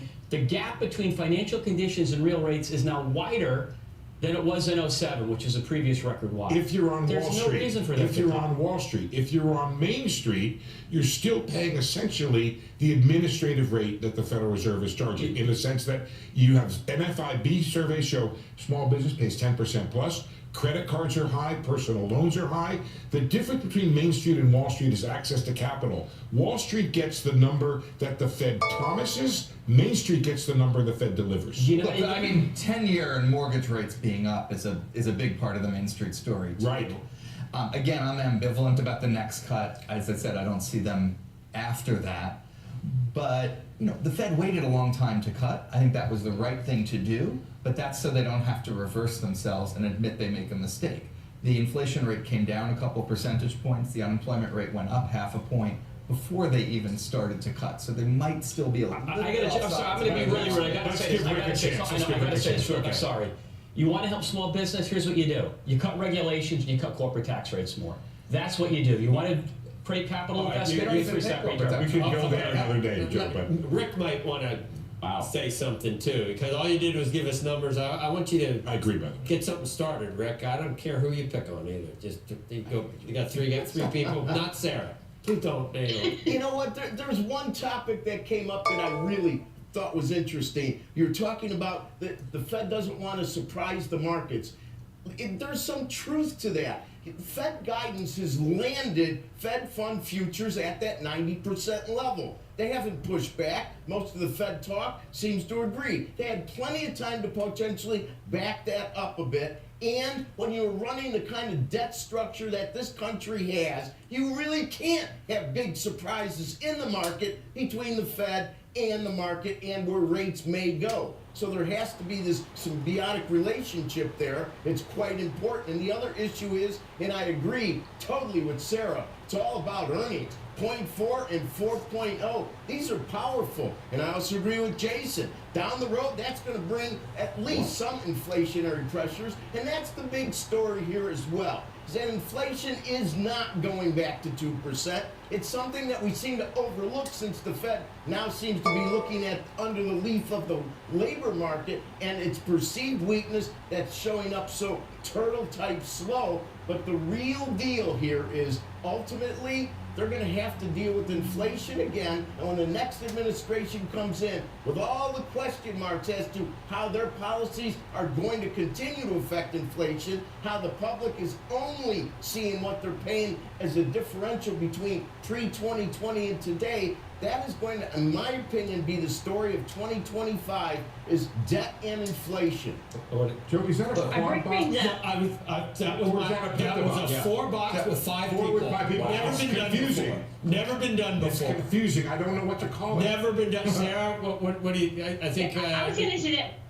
Yeah, Rick brings up a good point. That last mile of inflation for 2025 is going to be a headwind. And then if the Fed cuts rates less than investors expect, we also have to couple that with valuations, which are now trading at about 22 times earnings for next year, which are at a premium. That's what keeps a lid on this market that's up 25% for 2 years in a row. If you look at earnings for next year at a reasonable rate of about 265, 270, give that still an above average multiple that compresses a little bit, that only gets you to 6,400, 6,500 on the S&P. That's what, 5% upside. And I think that's going to be the struggle for the market, because if the Fed cannot crush this inflation number, then we're not going to get the cuts. And then Sarah, we hope doesn't that that taxes hurt? and regulations Doesn't that hurt small like the cap, economy. Sarah? Doesn't that hurt small cap more than large cap? Because large cap's out there, the borrowing, the spreads are nice and tight. It's the small cap that would really take it on the chin from rates remaining higher. Well, we like small caps because of the tax cuts and the strength of the U.S. economy around it, and also deregulation, I think, opens up the M&A market, and tariffs also make it more promising for domestic producers such as small cap. On top of that, of course, you have that huge valuation gap. I'm not going to say valuations drive upside because you need a catalyst, but I see that catalyst for small caps around some of those other reasons that I just mentioned. They're telling me to wrap. I don't know. How can obviously you got to take the. This is. You know how in figure skating, in figure skating, it's like a double full camel or something. This is never. I don't think it's ever been attempted before to have a. Guys are all. gotta go over there. Wow, TV magic. Be a good holiday card. Yeah, that is. What do you call this? That's good. I know. I don't even know what's going on here. I can't believe we talked more about the boxes than the federal Look at debt. this. I have to do. So when we come back and talk about This that, way? Yeah. I gotta go this way? This is. No. Oh, no. Sarah, Hi. me and you, I don't even know. me and you and Rick. Oh, okay. We got enough. This is a serious. It's a jobs report, for God's sake. Rick, everybody, one and all, thank you. Come one and all. Jason, Joe, Sarah, Steve, Rick, Becky, and me. Okay, folks, when we come back, thank you. We've got the new jobs number. We're going to talk about what it means for the Fed as it mulls another interest rate cut. We'll play off a little bit of what we were just talking about now. We're going to speak with former Vice Chairman Roger Ferguson of the Fed, formerly of the Fed. You're watching Squawk on CNBC.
Welcome back to Squawk. The November employment report showing 227,000 jobs added last month. The unemployment rate now 4.2%. Take a look at the futures right now. Got some green still on the screen. Dow up about 42 points, NASDAQ 26 points, S&P 500 7 points. We'll show you treasuries real quick.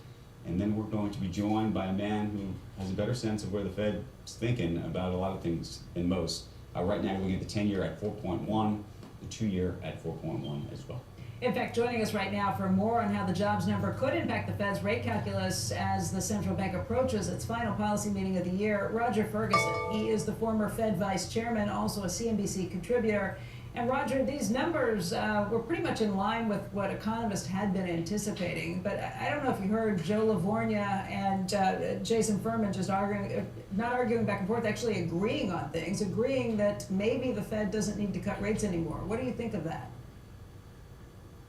Look, so I think there's an argument that, in fact, some of these numbers are a little more worrisome. The average hourly earning number is up a little bit, more than one might have expected. When that productivity is justifying that as an open question. So I think at the end of the day, this is going to be a close call, but they're likely to go with 25 basis points and then definitely be in pause and wait and see mode. They have put a lot of emphasis on inflation gradually returning to their 2% target. I think right now, the emphasis has got to be on gradual, and that I think suggests one more cut, more likely than not, and then pause, wait and see. I guess the question would be, if we think we need to pause and look around, why not start immediately? Why do this last rate cut? You think it's necessary? Or you think it's something that the market's anticipating, so we should go ahead with it? I think a couple of things. One, yes, market is anticipating we should go ahead with it. Now, this Fed is also capable of pushing back at the last minute, so we'll have to watch and see what happens. Secondly, I think they believe that they're still in restrictive territory more so than they need to be. And so on balance, I think we're going to get that cut. To be fair, we might get a dissent in that space. They might be a little regret that they went 50 for the first time. But I think this is going to be a no harm done if they take the cut. And a surprise to the market if they don't. And I think that on balance is going to lean towards the cut, with a clear message that they're not on a campaign at this stage. We'll wait and see afterwards. You think inflation overall is heading back to 2.5–3%, back up? Look, I've for a long period of time observed that core inflation has been sticky. There's a great deal of noise around headline inflation. The reason core inflation has been sticky is varied over time, but right now it has to do with the housing sector. And that's something that's very difficult for them to control. So my concern has long been that the return to 2 will be very delayed, and we may get ourselves stuck at some number, maybe something in the 2.5 range, and then it's a real dilemma for the Fed. How far do they go to try to get that last inch, so to speak, of inflation down? So I have long been worried that it's not going to be as smooth as we hope, and though there are reasons to push against this thought of the last mile being difficult, I'm still in the camp that it's not done until it's done. Look, Jay Powell and company are in a pretty difficult position. Just this idea that they don't want inflation picking back up and getting sticky. Also don't want to be in a position where small businesses in particular can't get access to credit the way big businesses can, that they are still faced with these kind of crunching forces on both sides, the ability to access credit and the ability to deal with inflation when it's coming at them in things like higher wages and other things that they have to pay for. How do you resolve that? How do you deal with that? How do the scales on either side get weighed by the Fed?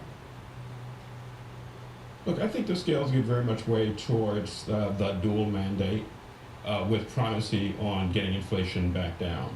Everyone recognizes that getting inflation back to 2% will have uneven impacts across the economy, depending on access to credit, how interest sensitive one may be, the balance sheets of households and businesses, et cetera.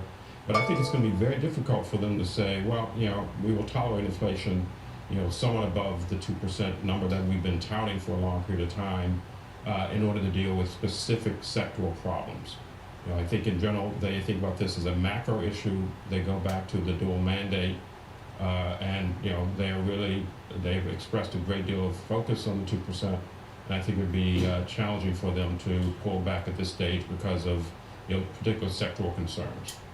But Roger, that's an argument for not doing anything right now. If you're focused on the dual mandate, but your primary concern is inflation, that's an argument to not cut again at this next meeting.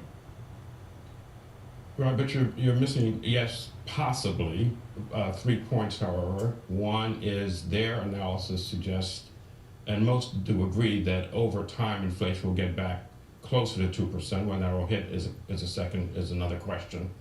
Two, they clearly believe that they're continuing to be in restrictive territory, somewhat. They aren't certain of how much, but that's important. And third, I think, like it or not, the expectations built in the market, it will have to be removed pretty quickly, and I'm not sure they have room to do that. So I hear you. I'm not arguing that there's no logic to what you're saying. I think on balance, we're going to see the cut for the reasons I just outlined, and then it will be easy and clear that they should pause and wait and see what happens next. Roger, have a great weekend, and thank you. Thank you. When we come back, some top stocks to watch ahead of the final opening bell of the week on Wall Street. The NASDAQ and the S&P 500 on pace for their third positive week in a row, although the Dow is tracking for a negative week. Squawk Box will be right back.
The shares of Uber and Lyft up a bit in the pre-market. That follows a drop of about 10% for both stocks yesterday.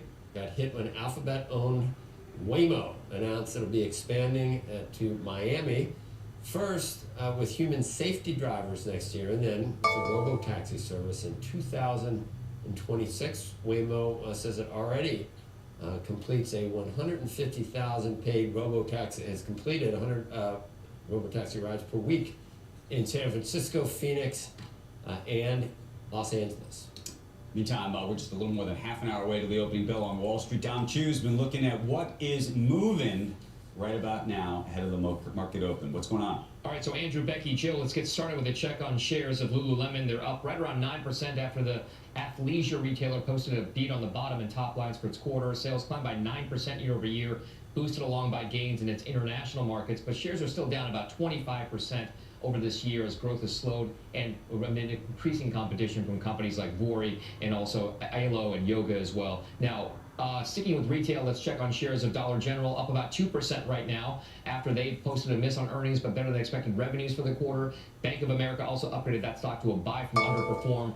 Analysts here say Dollar General is back to basic strategies working and leading to improved inventory positioning and higher in-store customer satisfaction. They also expect gains in market share as competitors, including Family Dollar, CVS, plan to close stores. And we'll finish on Peloton. Those shares are up right around 3%, 4% now after UBS upgraded that company to a neutral from sell. Analysts there say they're encouraged by further cost cutting and expect the incoming CEO to grow subscription revenues. UBS also boosted its target price on the stock to $10 from $2.50, catching up with the stock's run. Now, for more on that, other top calls of the day, just head over to cnbc.com/pro. Subscribers get the full details of all those big calls, guys. I'll send things back over to you, Joe. All right, Don, we're going to final check quickly on the markets. This morning you can see that the number was friendly enough, the jobs number, and even though the details, devil's in the details all the time, but we're showing some gains. I don't know if that'll be enough for the Dow to close up for the week, but it just might. Well, with you to make sure it is Friday. Make sure you join us next week. Strock on the Street is coming up next.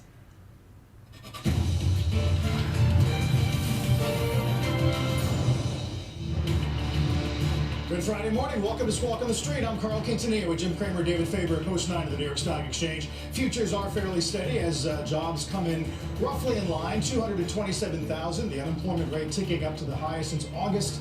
Yields are lower. 10-year hits 4.14. That's the lowest since mid-October. Our roadmap begins with the jobs number. Non-farm payrolls, as we said, above expectations. Unemployment goes to 4.2. Plus, Elon Musk and Vivek Ramaswamy are meeting with Republican lawmakers to discuss their DOGE plans. We'll give you some of the details.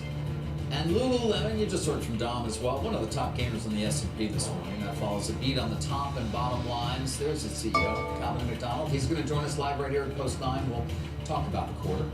Let's begin, though, with the jobs number today. Interesting internals, Jim. The 6-month annual rate goes to a cycle low, 108. Yeah, look, I think there's a lot here for that would have meant to me thought rates would go higher.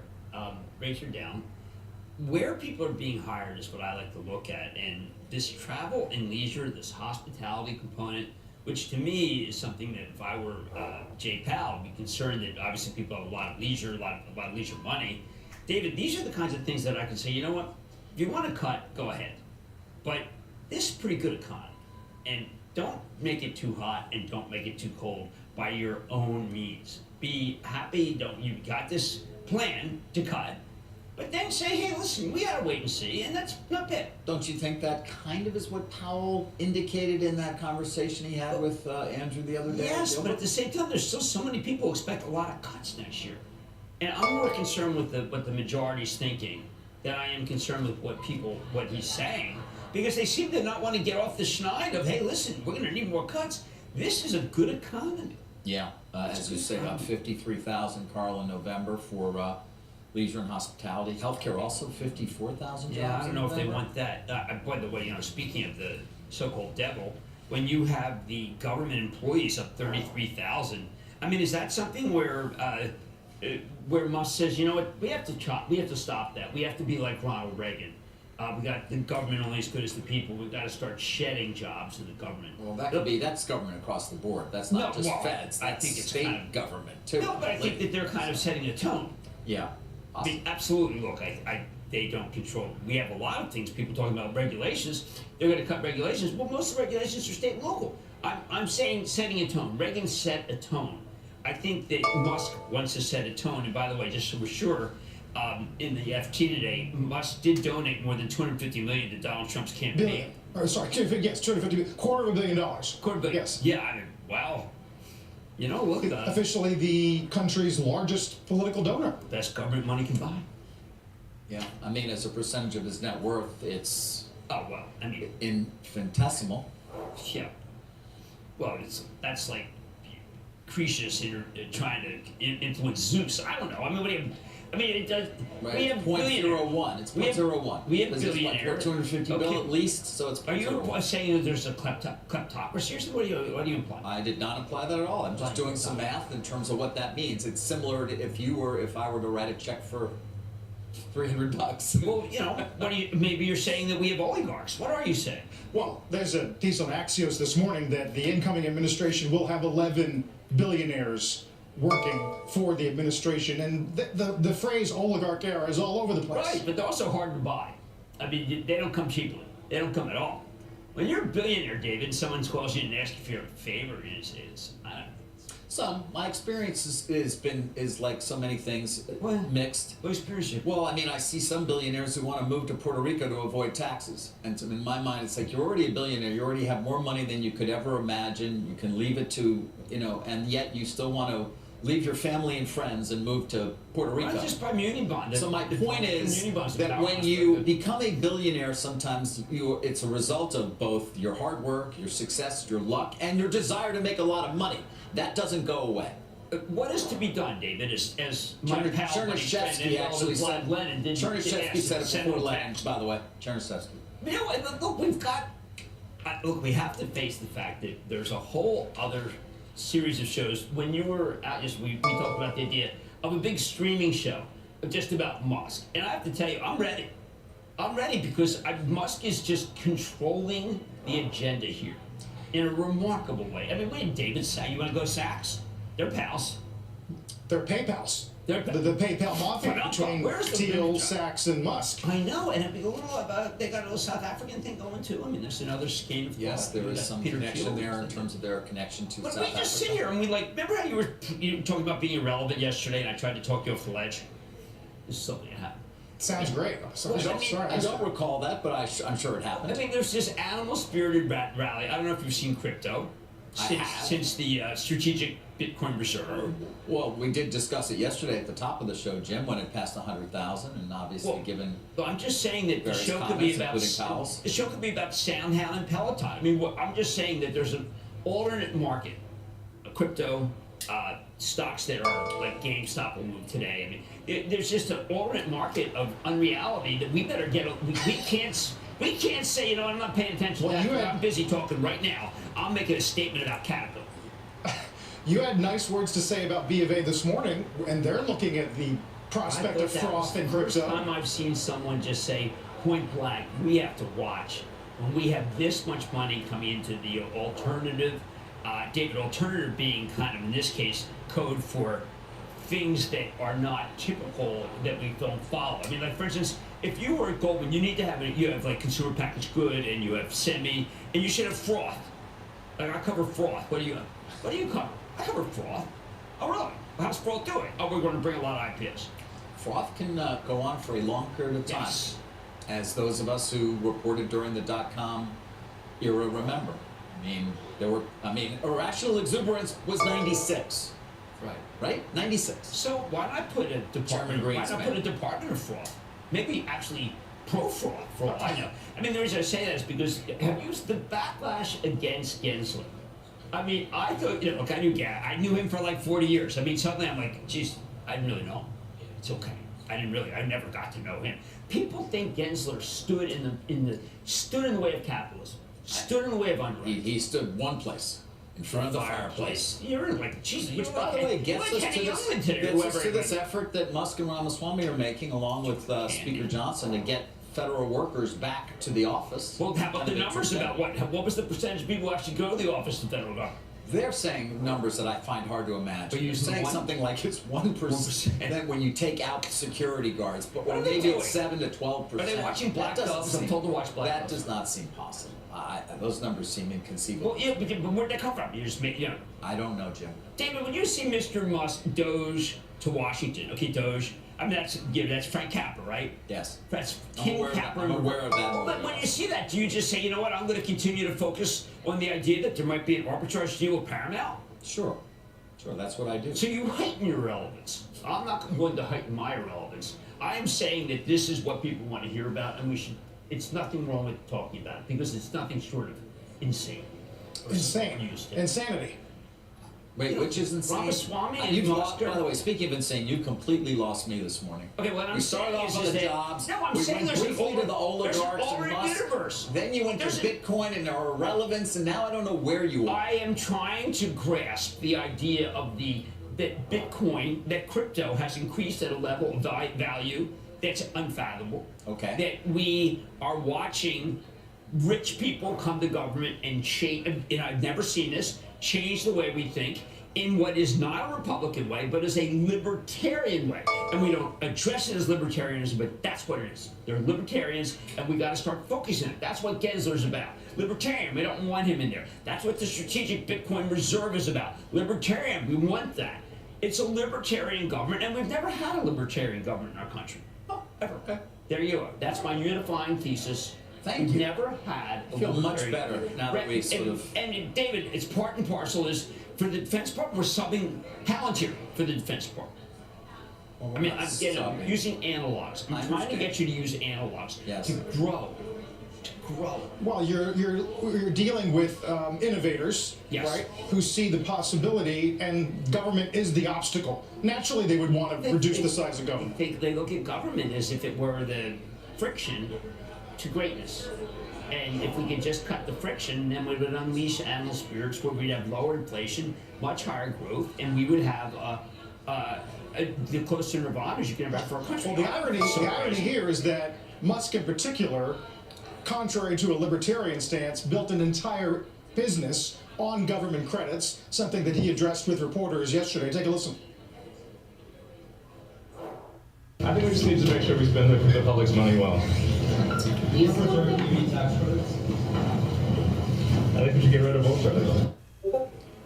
Now you get rid of the credits, Jim. Now.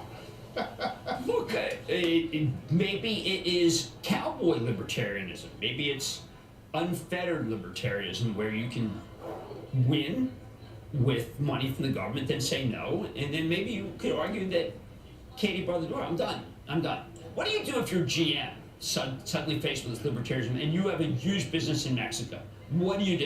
Do you just accept the fact you're going to have a beatdown? No, you can't. Well, so what are you going to do? Right? Do you have the horses to challenge these guys? I don't know how that's all going to work in this new administration. I mean, maybe Bill Ford, not GA's Bill Ford, because he's really smart, but maybe you get Bill Ford from Ford. That was, yes, a backhanded praise, and it has to do with the fact that the Lions look so great. He probably doesn't even care what I have to say. Maybe you need to have the billionaires behind, the remaining billionaires of the auto companies speak up and call for crony capitalism as a way to get out of this problem. Crony capitalism versus libertarian. I don't, look, if we were at college and we were taking courses about this here, it would be like, what happened to the Republican Party and the Democratic Party? They disappeared, both of them. Became irrelevant. Just wait until the corporates line up to get carve-outs on tariffs. Then you'll be talking about crony I'm capitalism. not and going picking to, I winners own and losers. Constellation Brands for my Chapel Trust. You're not making Mexican beer in Delaware. No. It's not going to happen. Brewed on the shores of the, I don't know, Guadalajara Bay, I don't know, I mean, the Baja. Brewed on the Baja. But no! We have an amazing system, and I'm telling you that I think it's blowing our minds, and we have to be more expansive. You are right about that. We need to enlarge our thinking for sure. Meantime, there are some new clues this morning emerging in the hunt for the gunman who killed United Healthcare CEO Brian Thompson on Wednesday. For that, we'll turn to our Bertha Coombs. Good morning, Bertha.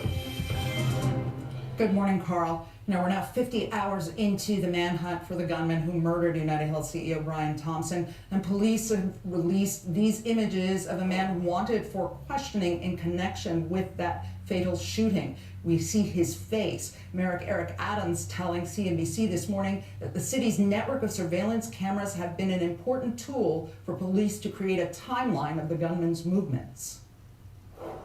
This was amazing police work here.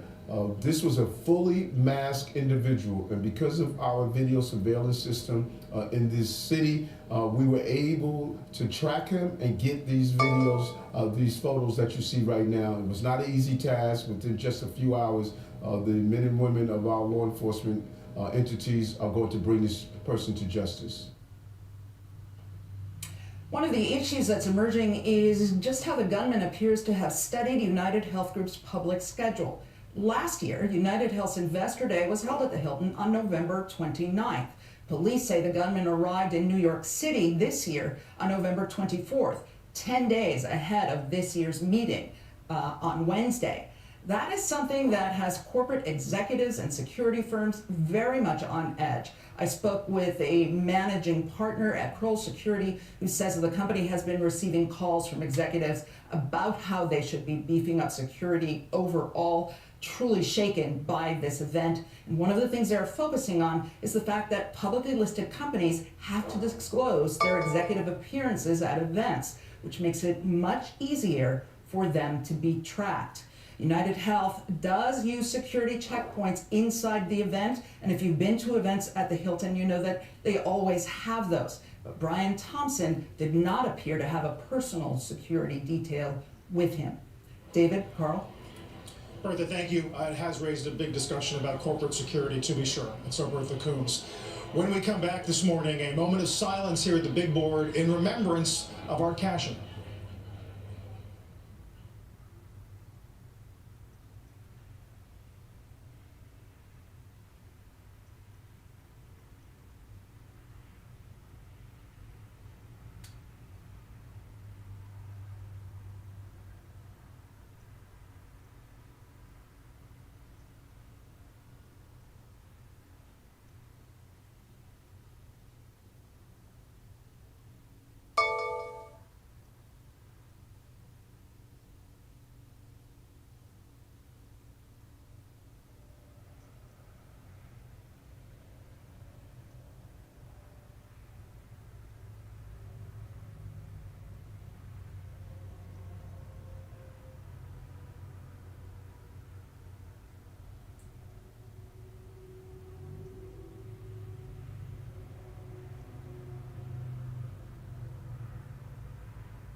Some argue that means there's plenty of people left to be a marginal buyer. This rally could go on for a couple of years. You buy that? Yes. I mean, we've gone through this time and time again. This has been one of the most hated rallies, one of the most powerful, but also one of the most hated rallies we've seen. I am told that one of the top-selling books in Germany is about the imminent crash of the financial markets. So You know, that skepticism is out there, and you know, you go back to Buffett. You want to be fearful when people are greedy, and greedy when people are the other way. That's our cash in sharing some words of wisdom on the markets. 5 years ago, one of his final on-set appearances with us pre-COVID. The big board is about to honor his life and legacy by observing a moment of silence. The NYSE calls Art, quote, a revered member of the trading floor community for more than half a century. And we've had a good chance this week, Jim, to think about the change that he witnessed over his years here. I wish we were here, obviously, because he doesn't come out and say this is a dangerous market. He doesn't come out and say, you know, this is just insane. He comes out with actually the flavor of what the market is. And we don't have a lot of people who are afraid who aren't afraid to say what he just said, which is, hey, listen, you think it's fraudy? You think it's crazy? Let me tell you, I see books in German say it is. I mean, it just has the zeitgeist. Art's observances in so many different ways will be missed. And by the way, I made this point previously when we were discussing him with Bob a couple of days ago. I mean, everybody listened when he talked about the market, whether long-term or right in the moment. He had incredible prescience. He had just an amazing array of historical allusions that helped you understand the current moment. I miss him. He's great. He was a hero to so many market participants over multiple generations, and David's right. It was one of those moments where you definitely turned the sound up when Art was with us. Even for everything that he saw over the years, he stayed present, trusted friend, trusted voice. This place will not be the same without him.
You come in here every morning, right? You talk to us like as if you were 30. What is your secret? When people ask you your secret to endurance, to energy, vitality, what is it?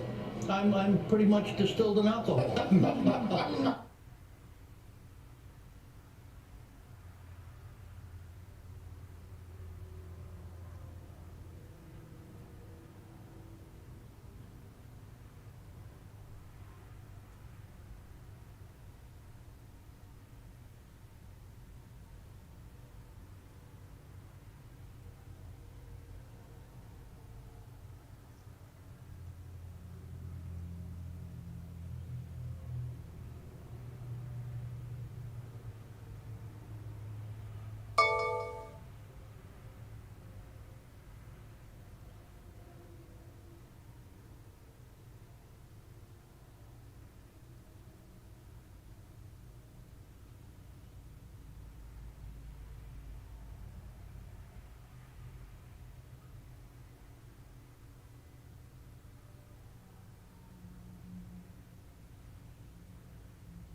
got a bunch of double-digit gainers this morning, at least earlier on. You see Lululemon. We're going to talk to Calvin McDonald in a bit, but even some smaller names like Asana, Zoomies, Ulta is coming off session highs. A lot of enterprise software. Ulta, Dave came up. He came on the show not that long ago saying, look, things are getting better, and boom, they sure are. Yeah. By the way, don't forget, you can catch us anytime, anywhere. Just listen to and follow the Squawk on the Street Opening Bell podcast.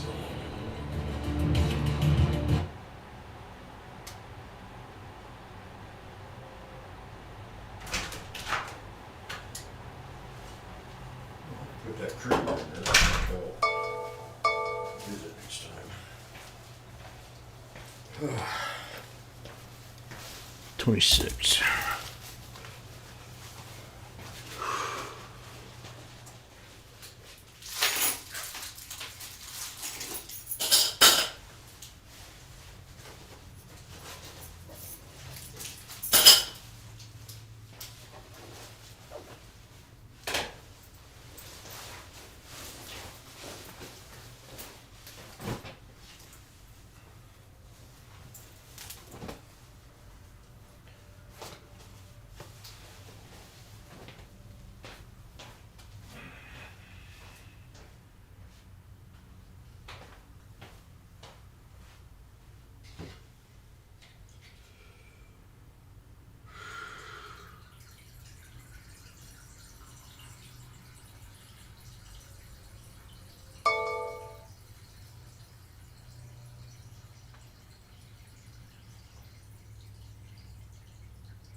Gosh. Good morning, retail traders. We got 2 minutes. Woo!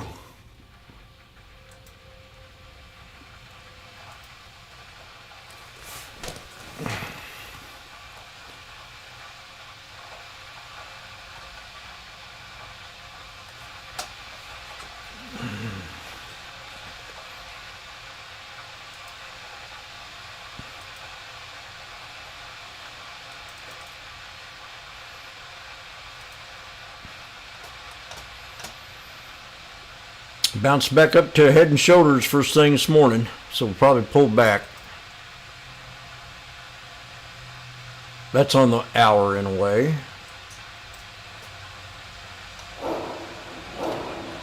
Let's get to a mad dash. Let's get to mad dash. Final trading session of the week. We've got some earnings. We're going to talk to Calvin McDonald from Lulu.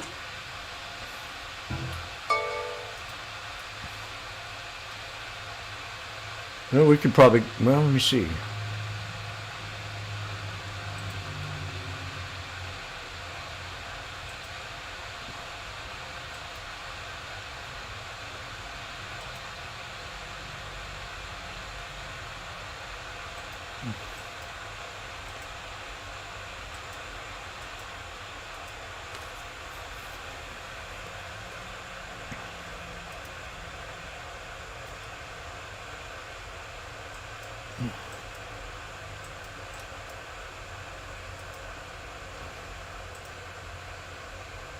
We definitely pulled back to the pivot point to support.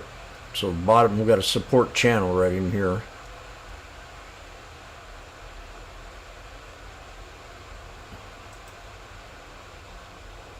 Looks like somebody rolled out a Mimi. Here we go. She opened up right down at the bottom of that channel. See it? Oh, no, it didn't.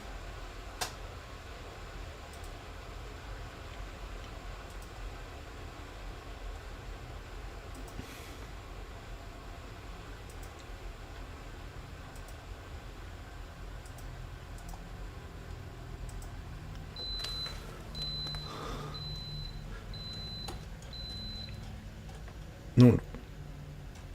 AMC dropping, AVS, TSM down $2. That could drop more.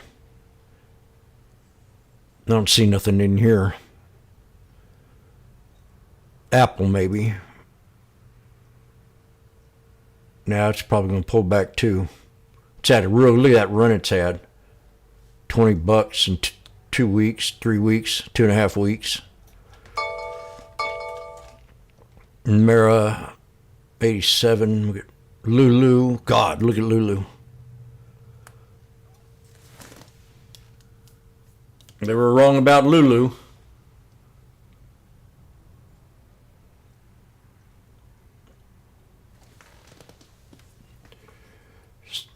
Reiterates a buy on Lulu to 438.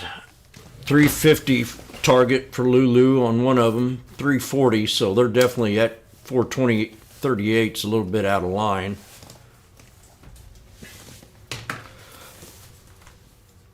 I agree. They said the price was already priced in yesterday. So it's overbought. We'll probably short it first thing this morning. Let's get to the 1 minute. Yeah, I'm going to short this sucker.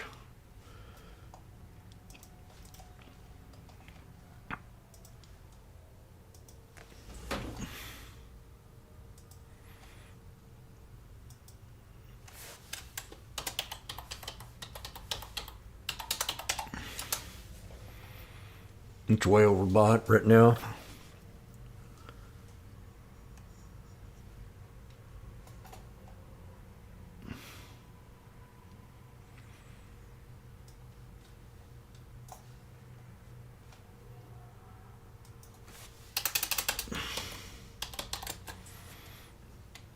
Lulu, the 13th. Oh God, they're so fucking high. Yeah, they're high.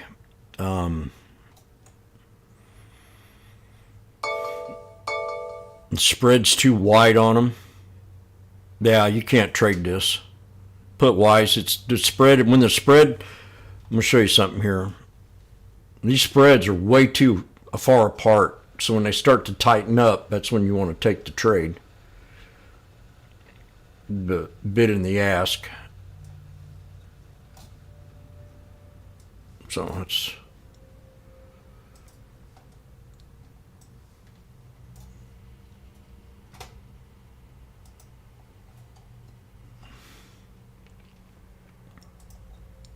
what the heck? SPX has a head and shoulders right here. Nice little breakout. So let's look at the puts on it. It's safer to trade that trade anyway. December 6th. The 60-80 put or the 60-75. 60-75. I'm going to jump in that one right now. At 360.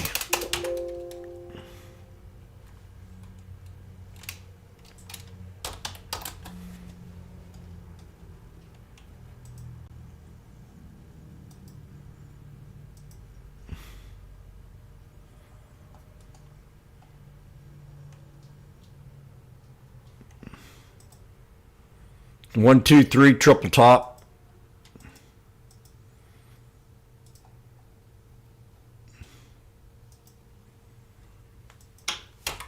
SPX puts. Strike. Whoops. Scalping. Strike is 60-75.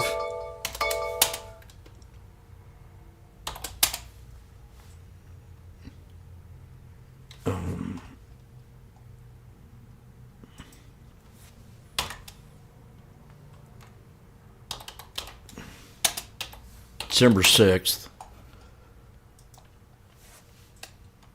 at 360.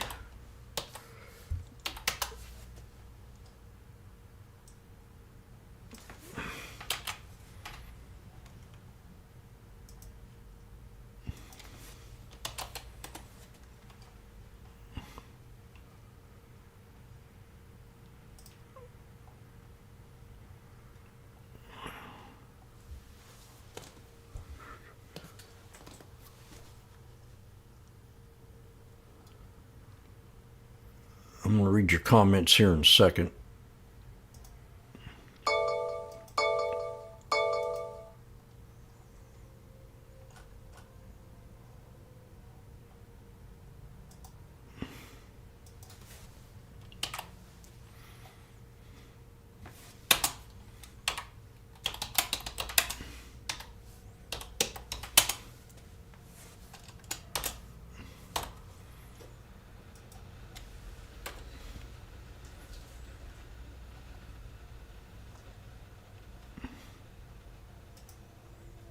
We're at $4.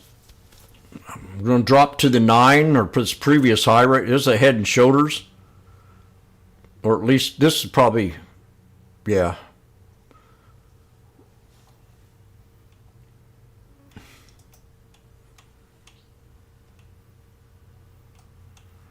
I'll show you where support is.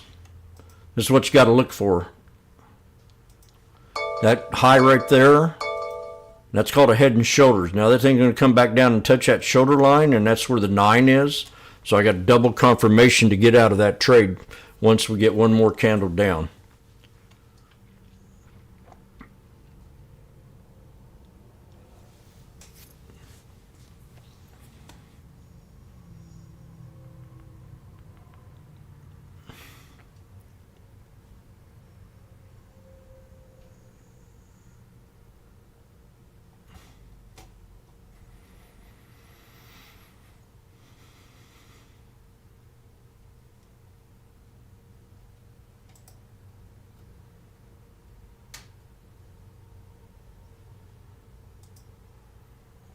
If it doesn't work, I get out.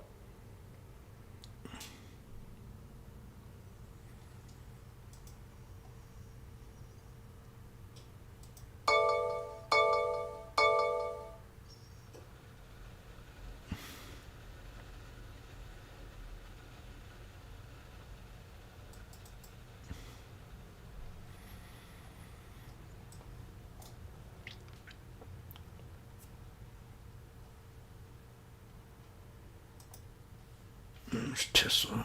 UNH, more drama. This thing was way overpriced in a way, but so sad.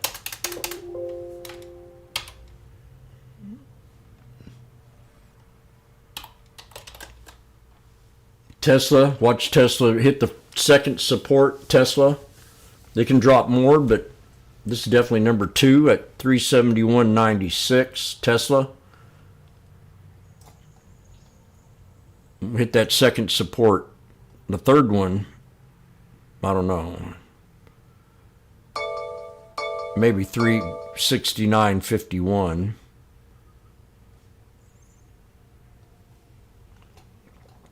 There's 340 for my SPX.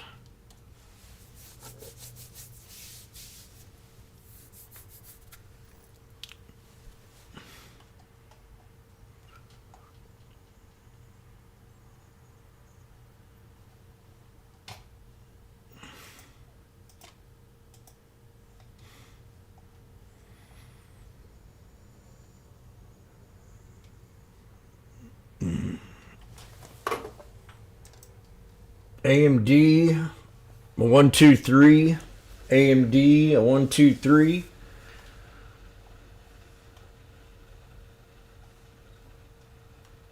From into close yesterday.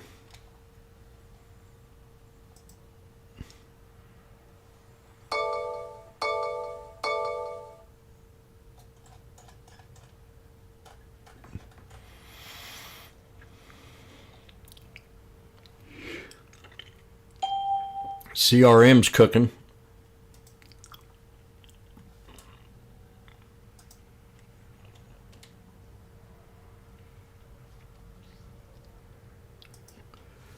This is definitely an unusual market right now. It's like, I don't know, it's just different.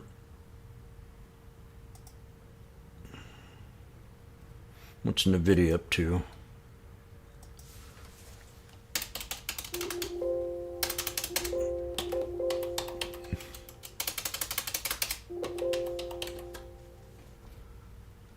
NVIDIA's had a 3-day sideways pattern, so something's going to happen maybe today.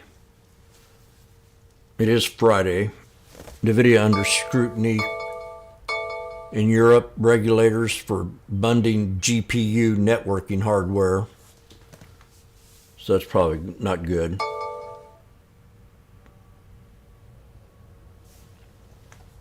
I'm still in my put.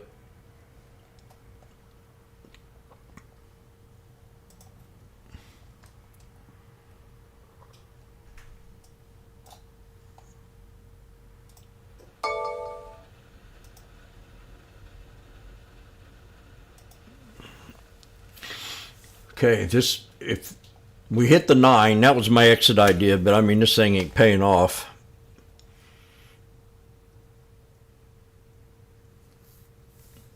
Let's just get out of it, maybe, but we'll see here.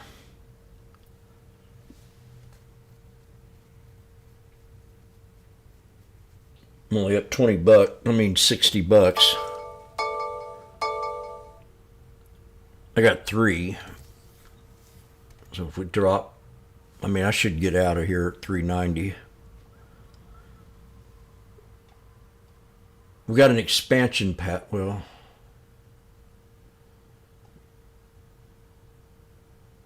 give it a little bit more time. That's definitely a support level. When it hits the 9, that still keeps you bullish in the trade. If you go below the 9, then it's a good drop non-stop down here.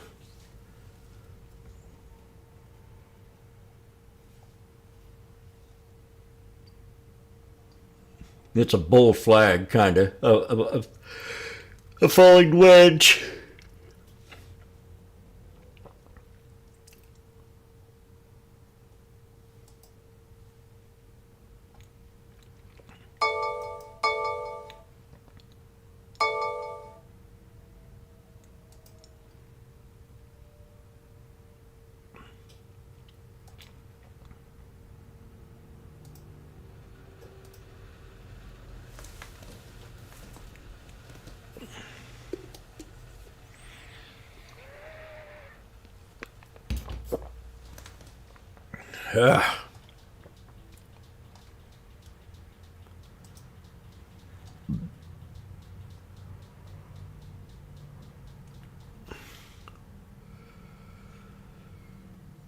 So that's a bull flag. It's a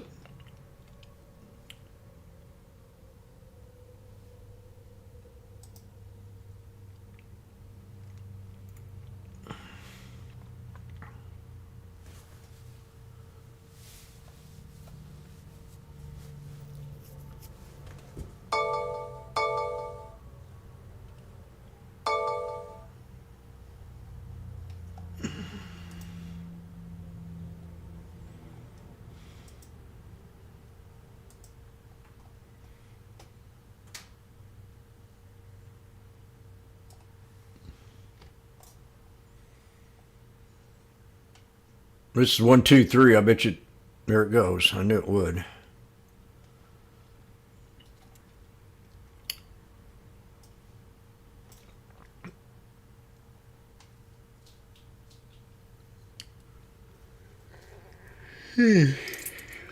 Feel like I need to make me a little cup of coffee. Just keep warm.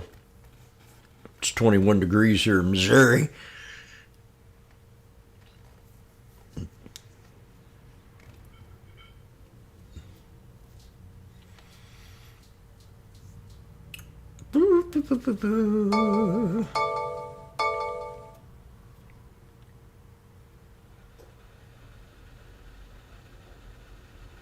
Drop. Hope they get that guy with that assassination attempt. I want to know about this idiot.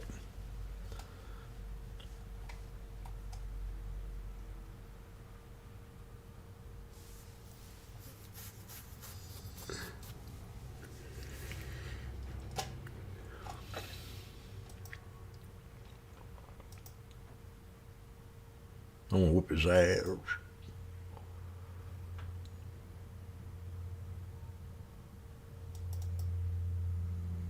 Okay, now they've got the excuse to run it up. So let's see here. Somebody's going to try to pump it.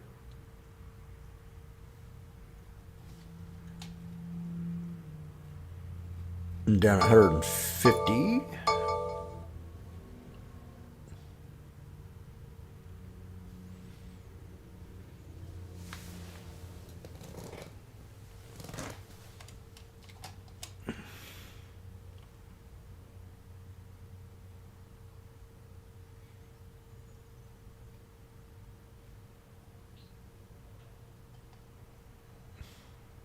Somebody's pumping it.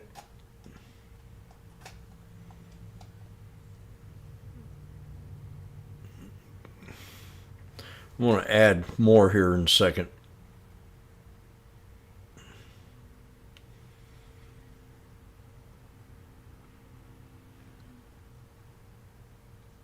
Gotta get out of it. I feel like I need to take a naps.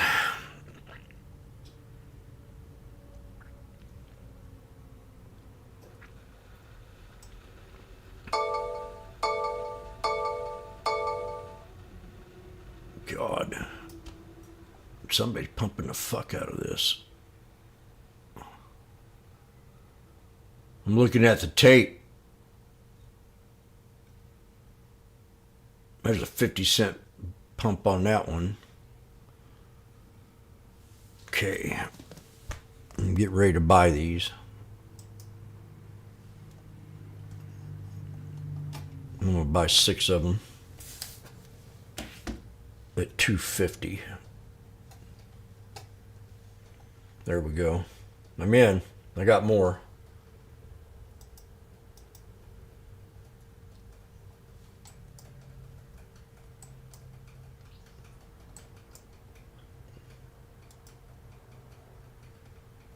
God.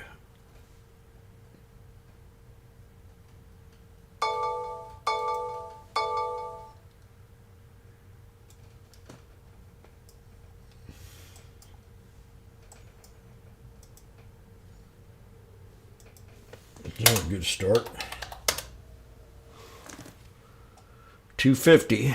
I got 6, so I got 9 now.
I'm got an average of 286.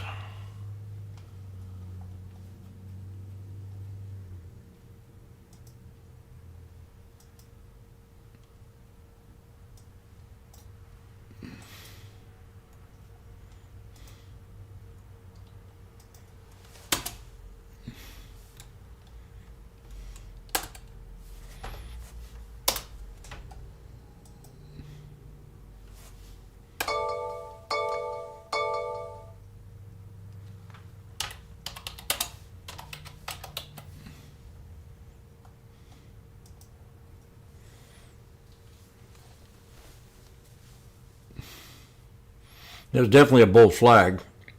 1, 2, 3 breakout. So come back down to the 9. I should be even. I got 9 contracts of an average of 286.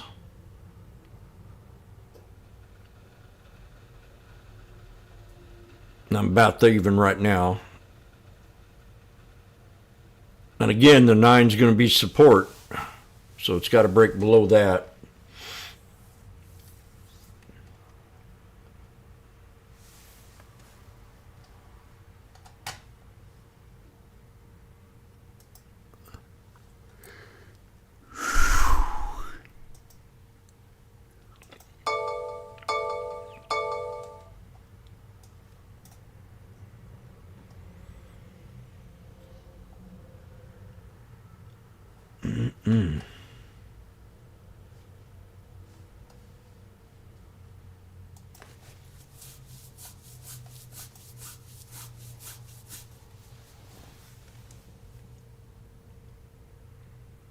Jesus.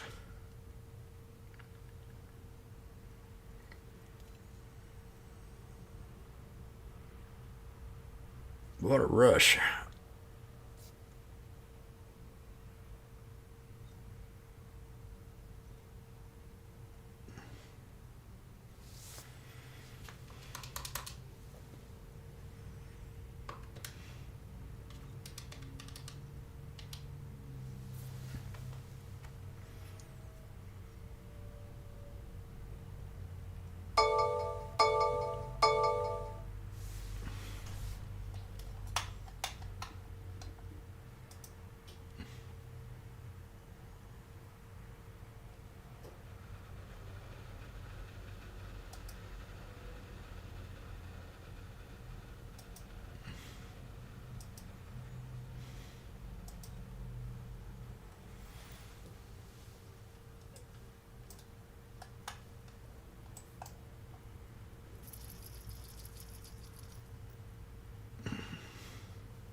I didn't want to do that.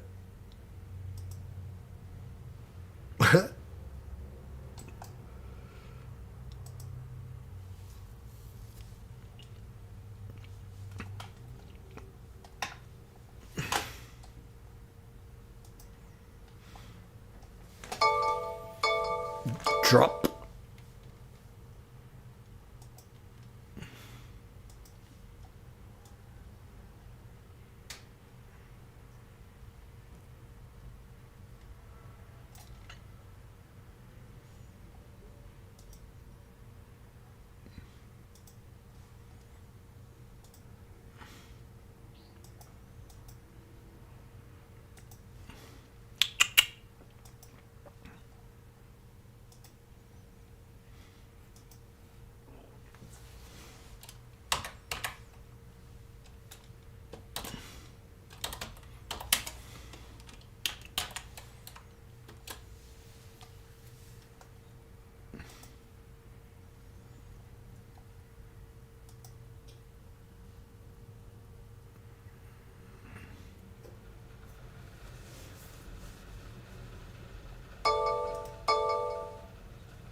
Okay. Need a good drop back to 609331.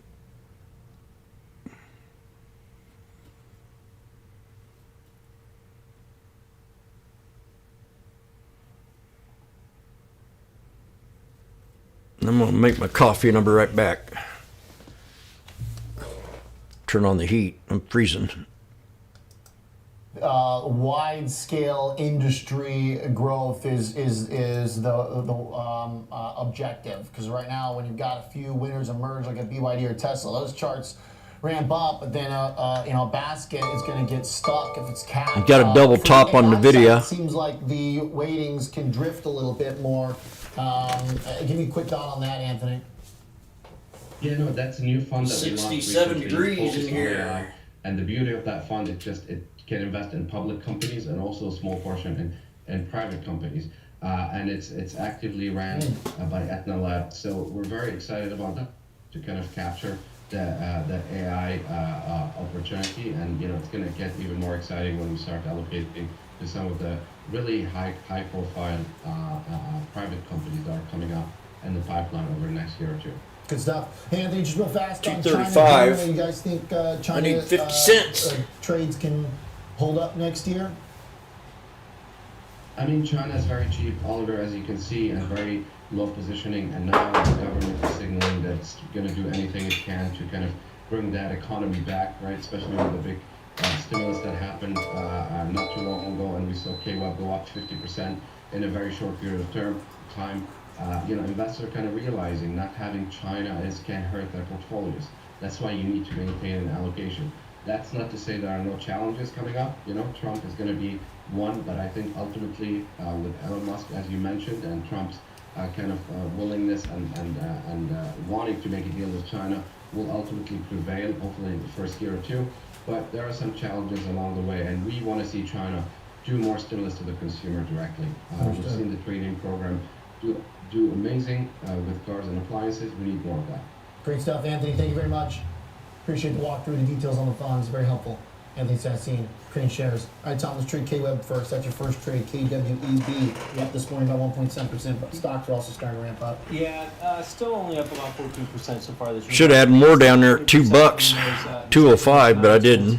From October also, so it's down about 20%. I would probably went big on this one. Not a lot of option premium in the KWeb, so I looked at a stock replacement type strategy. If you think maybe going into 2025 that we're going to see some more gains back to those 52-week highs that we saw just about a month and a half ago. So going out to the February monthly cycle, so 77 days till expiration. Got over 2 months in this position where I'm going to buy the 30 strike call that's in the money. It's about a 68 delta, so that reacts more like the stock, and that's why we call just buying a deep in the money call a stock replacement type strategy. I don't know if I should get out even about a 260 or set it, for those, let it ride here. 30 strike calls. It takes a break even for this KWeb is China. 260 to the upside over the next 2.5 months. That's only about 4% above the current share price in there. And I mentioned it's got the higher delta. So if KWeb continues to grind to the upside, you want it to get above 32.60, but anything above that break even is going to be profitability on this. Now we're below the 9, so we're bearish, but we could hit the 21 and stop.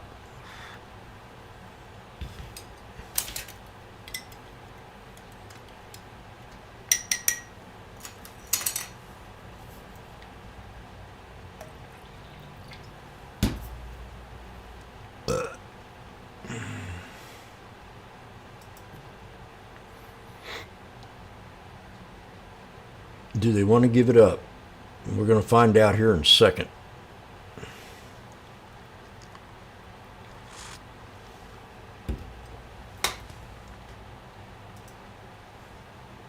Lulu.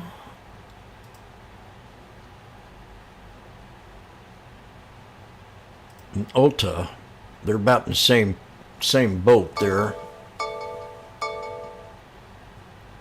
Daku's up $17 on the earnings this week. We got CRM still moving, so eventually this thing's going to pull back. It already did. Nah, I missed that one. We had pulled back twice to that 2% pullback.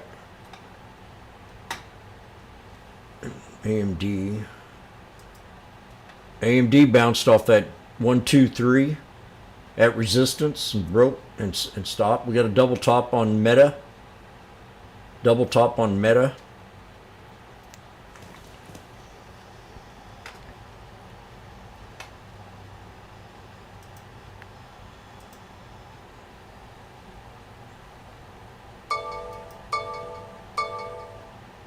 Ooh, that ain't good. I think I might get fucked here. Not yet. Somebody pushed it up there.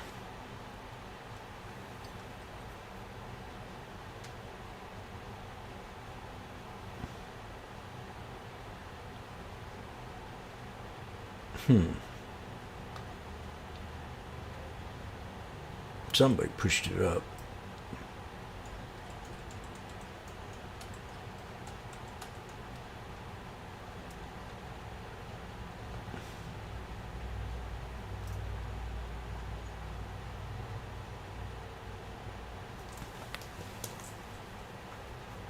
Oh, I should have grabbed him at 190. God, that would have been smart. Then I could have got out at 230.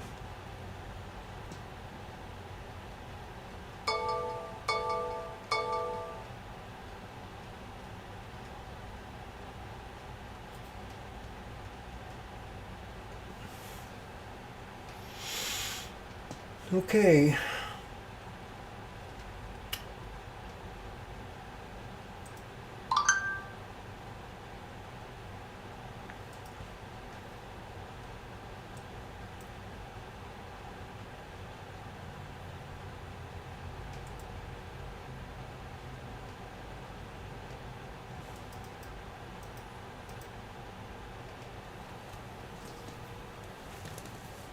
I tried to listen to that chick that got so popular, and I couldn't stand listening to her for 10 minutes about that coin. I don't see how people could be so stupid to follow that. She got a brain of a pea.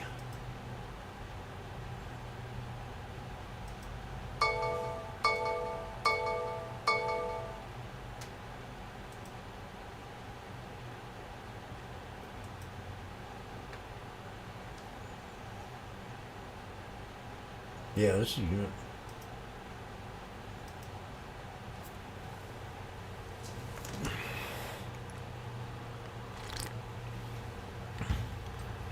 I was going to do the opposite like I did that other day and buy some calls to go along with this, but I'm going to wait.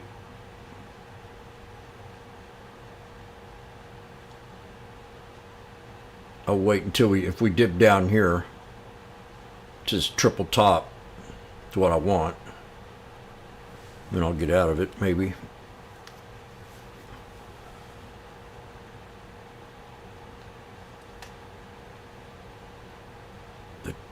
The 6110 calls.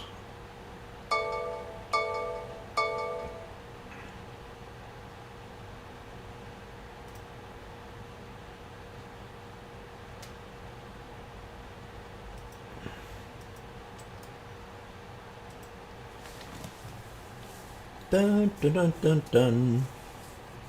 Drop. Now this is it. This is 1, 2, 3. So I got to make it. I'm going to go ahead and hold these, I think.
That's not cool.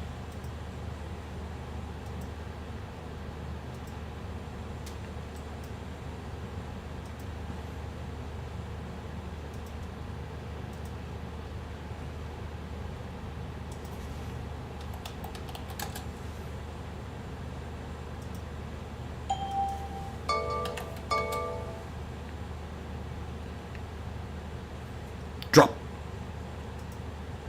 We're getting ready to squeeze. It's going to go either way here.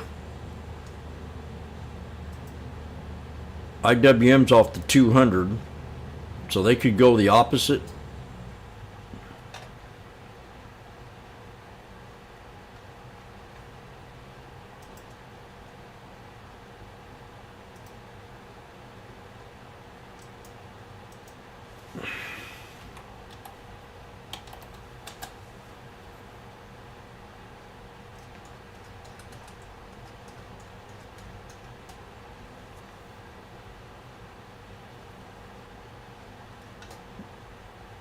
You telling me to put it on 2?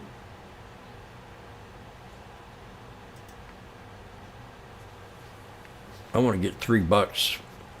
I want to get $4, $3.50, $3.20 out of it.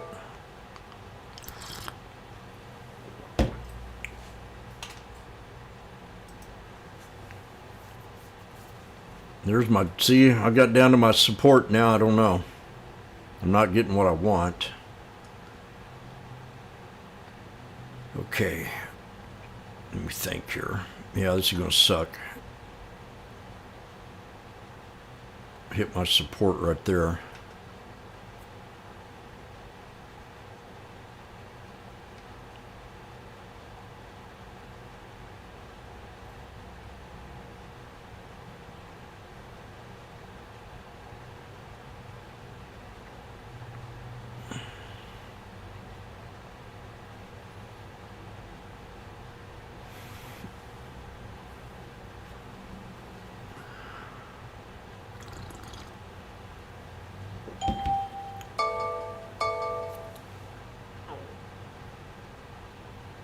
on.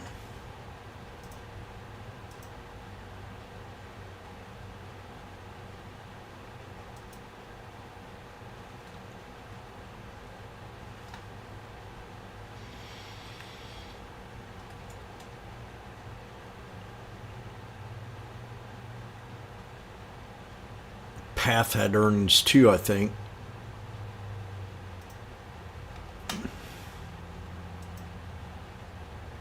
Yep. Not too good of a reaction on these earnings. On some of them, in a way.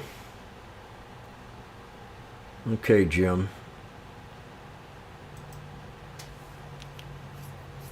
I didn't like that.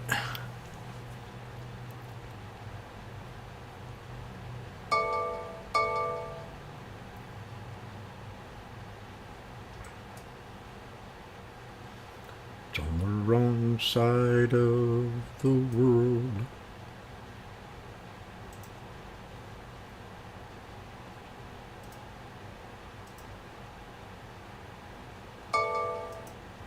Yeah, I knew it was going to go up.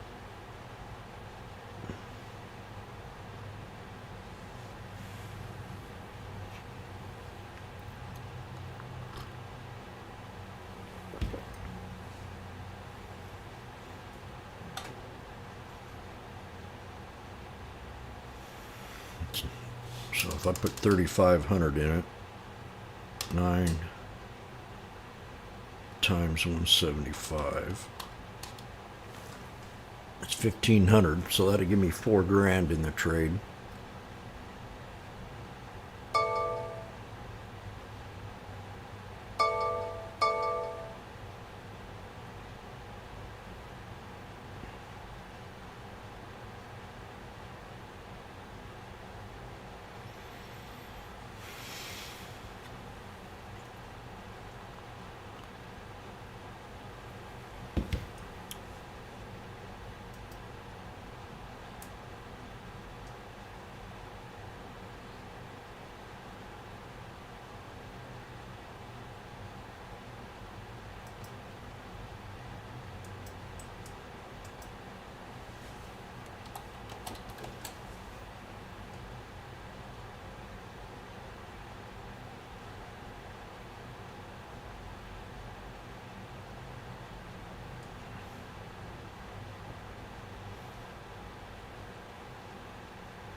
I don't see how a couple of stocks could carry this up so high.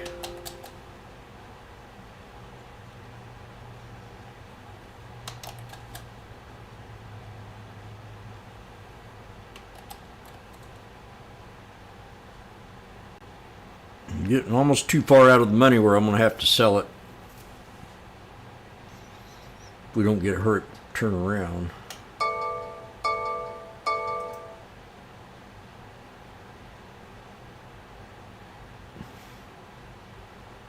We're in the sweet spot.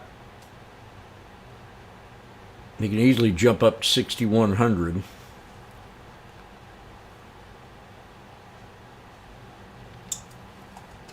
Yep, there it goes. God darn it. Time to load the boat.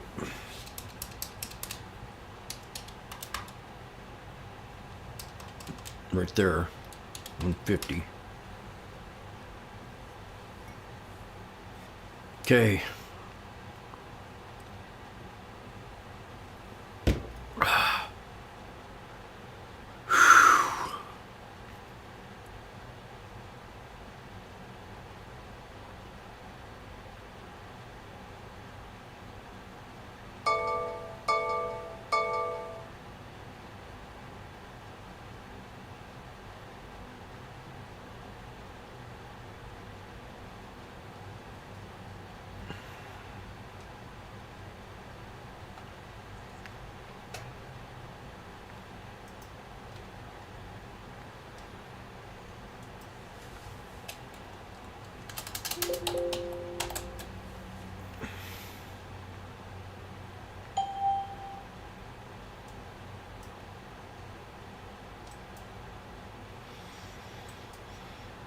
Okay, I'm really in big on this one now.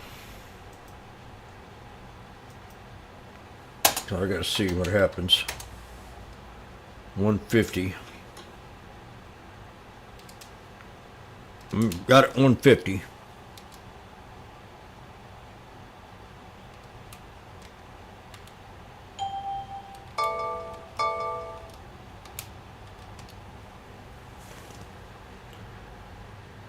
Big time trader now.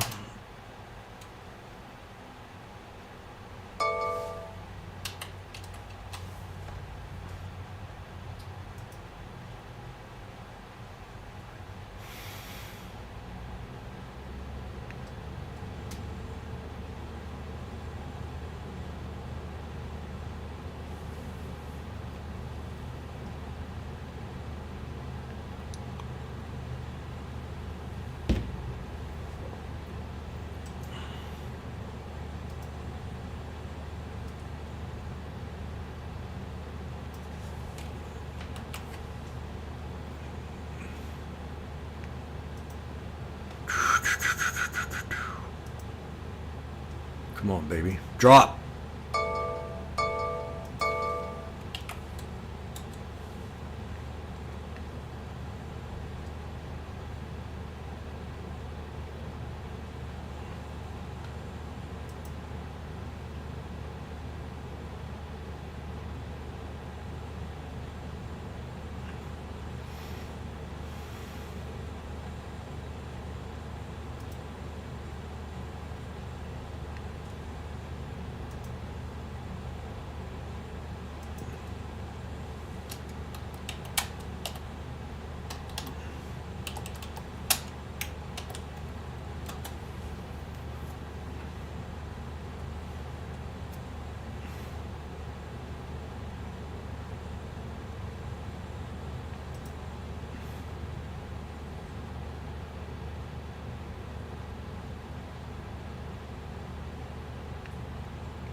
My hands are starting to sweat. I'm not breathing hard yet.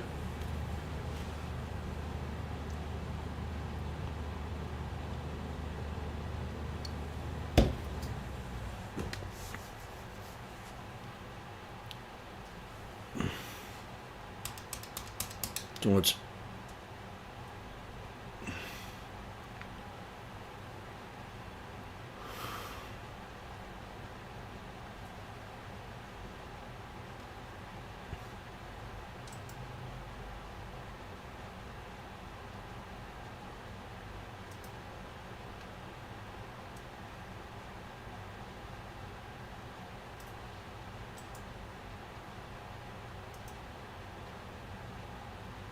golly.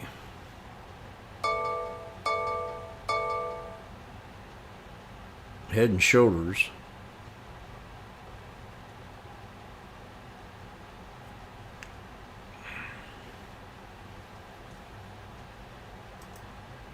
Pot stocks are dead.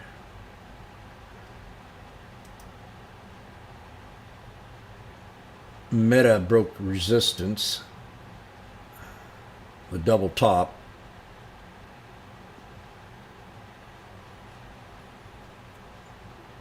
AMD's at a double top.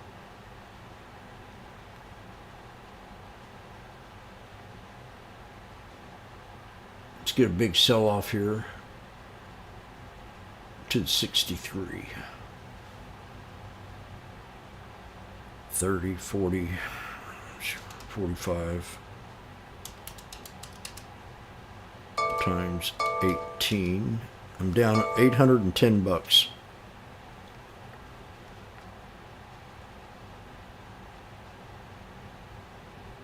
Well, it was.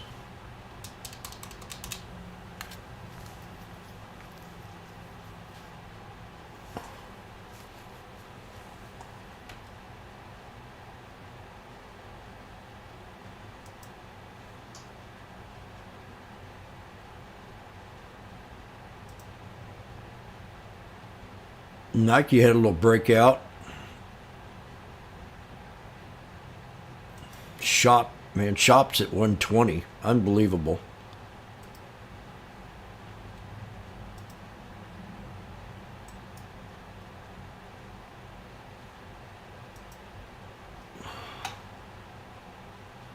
We got breakout on Shop. $30.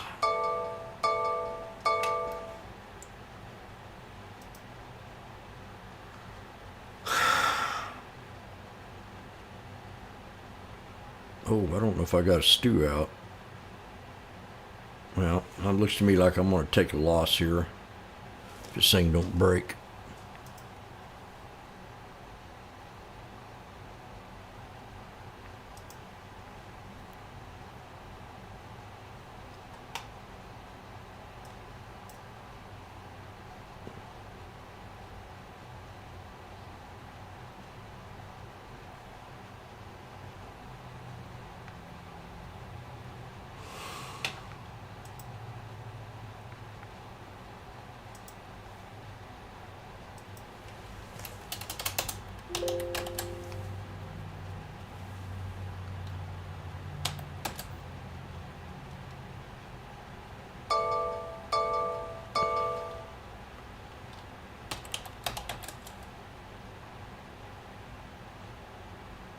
Microsoft's up $45 in 2 weeks.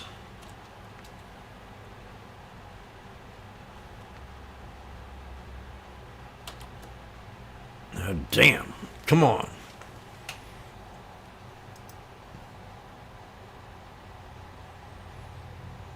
You hit my resistance.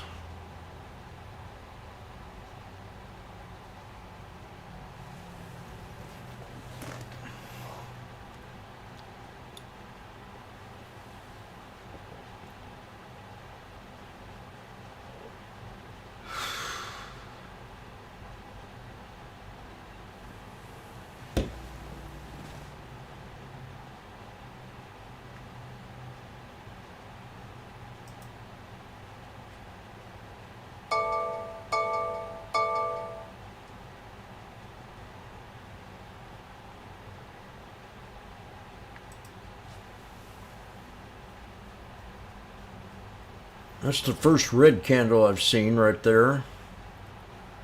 Negative one. Shooting star.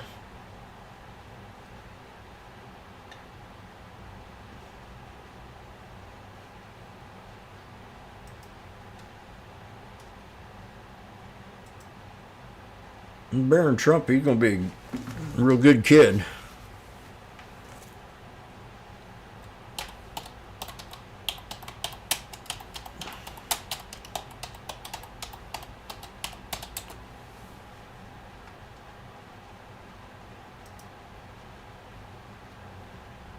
Shooting star. A little sign of hope.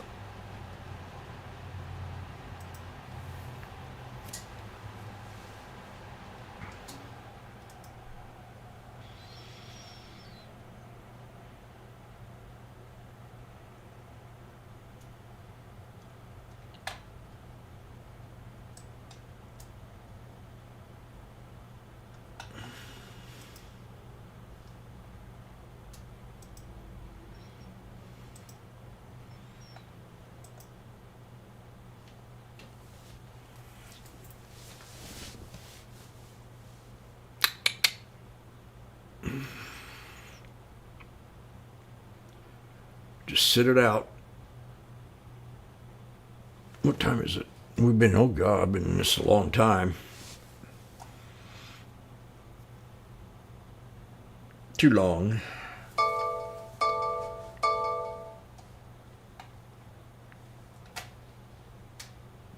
Yeah. Tesla double bottom. SMCI, oh yeah. You prefer the trade TV off?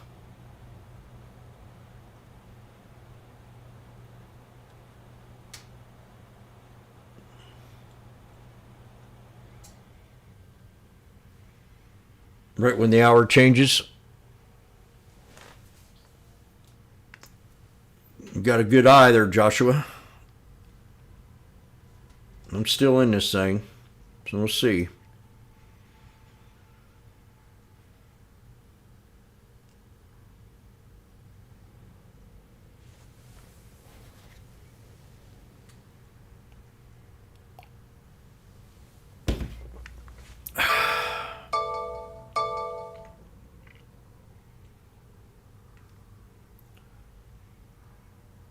Definitely a bull today.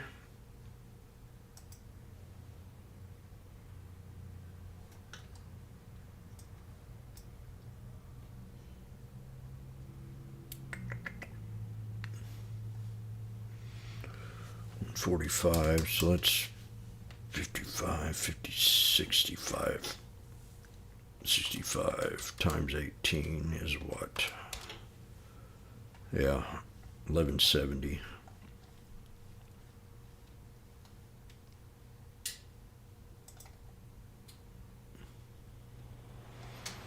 The IWM didn't hold.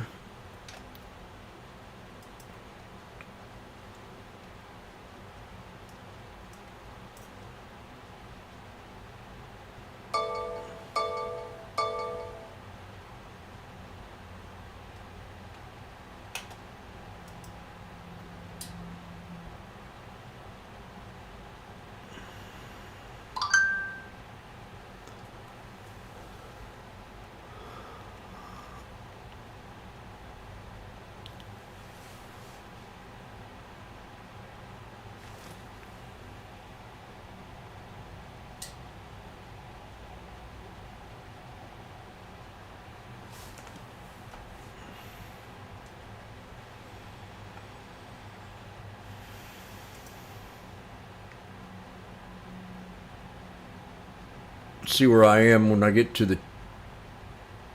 Now this is a double bottom right here, so if this doesn't hold, she'll drop more.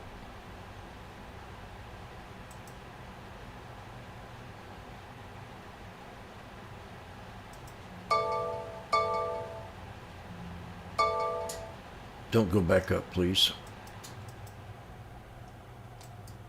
Stop right there.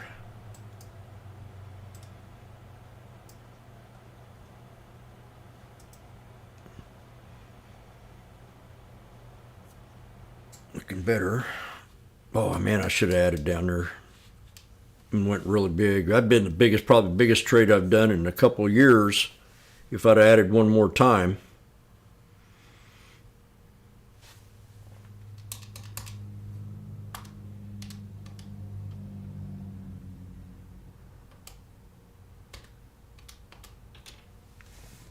We just got under $4,000 in it right now.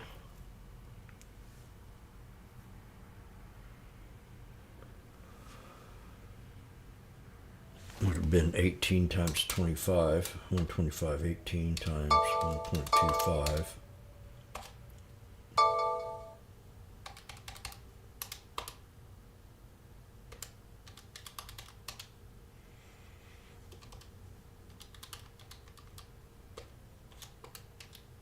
Yeah, that'd have been a pretty good sized trade.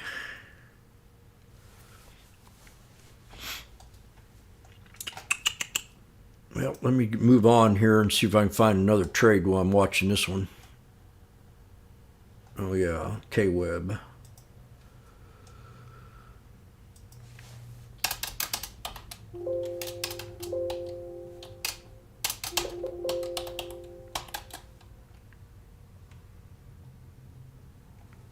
Nope. Although it is at a resistance. 1, 2, 3.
BETZ.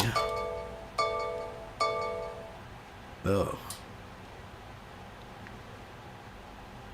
Never heard of that one before.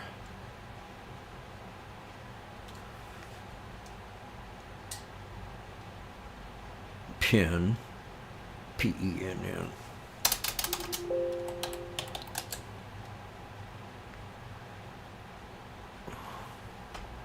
PENN looks like at a spot. What about Zim? Okay, here we go back to 125. Man, if I went in...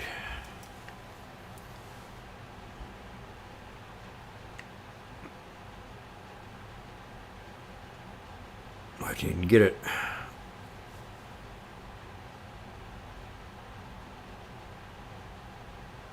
Normally 125.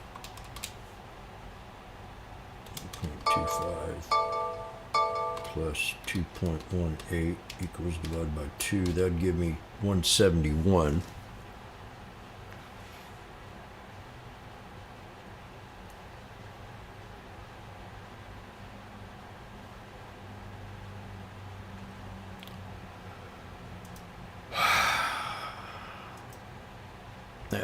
Starting to breathe heavy.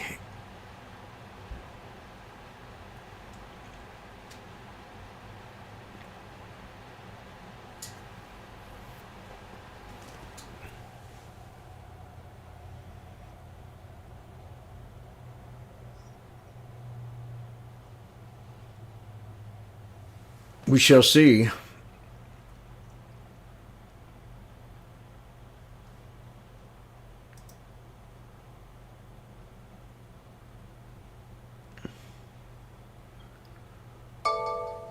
I'm still keeping my fingers crossed.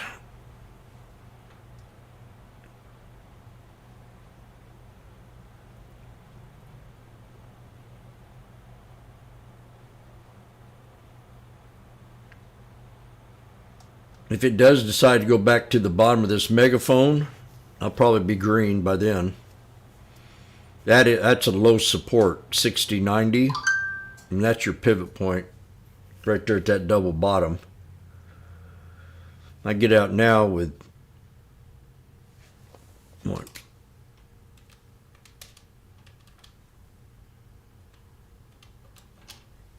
$1,000 down, or I could have.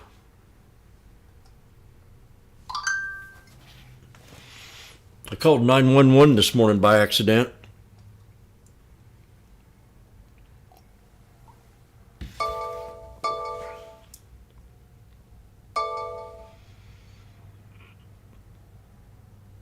Randy's trying to burst my bubble.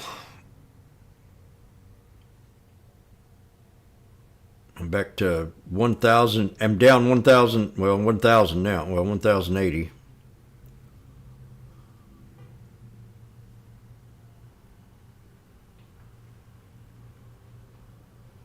If I'd have got them 125s, I would have been down, what, 36 contracts.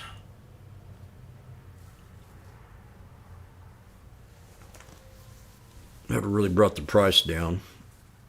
30 times $30 times 36. That'd still be 1080 right now.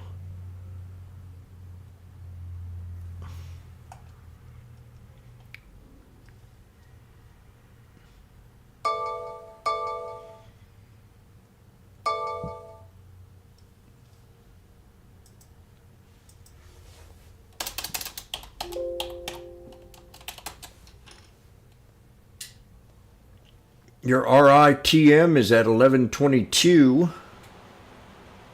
Hit that about 5 times.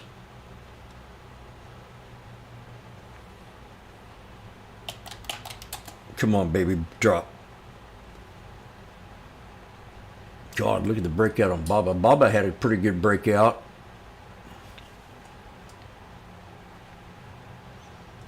China.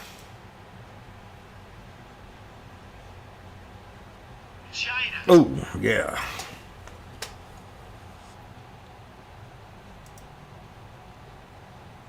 Spy. I'm going to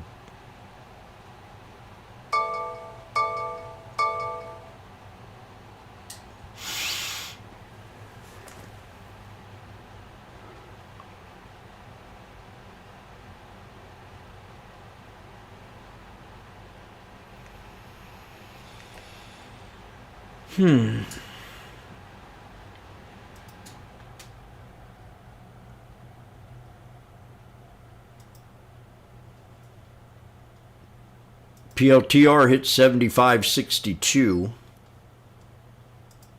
Good call, Yoko.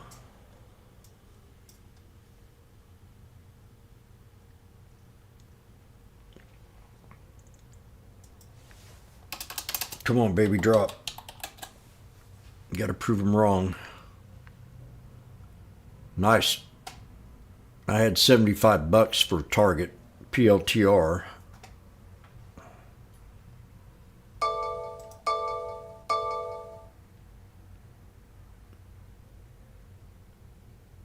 Well, we're back at support.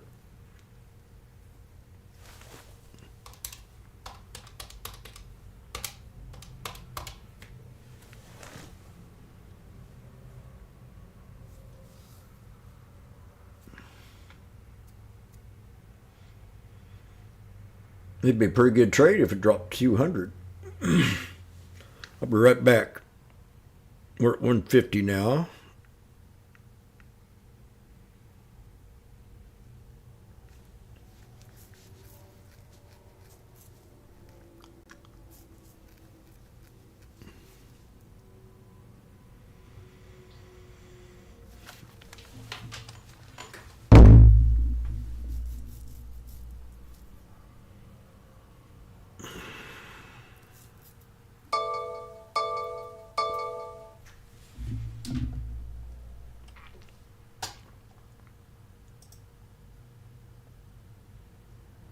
God, PLTR just had a hell of a run.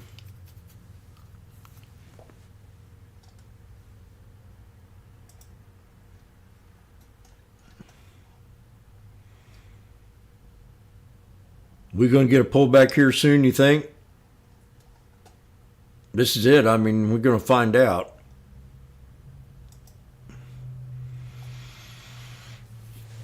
They don't want to give it up yet. I'll be right back.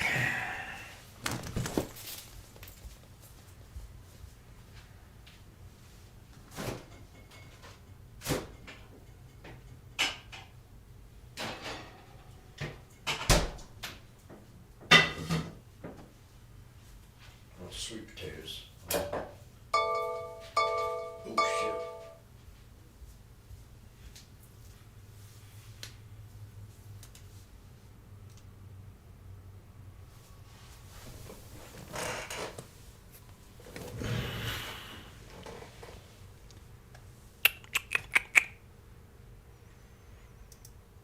I hate being down.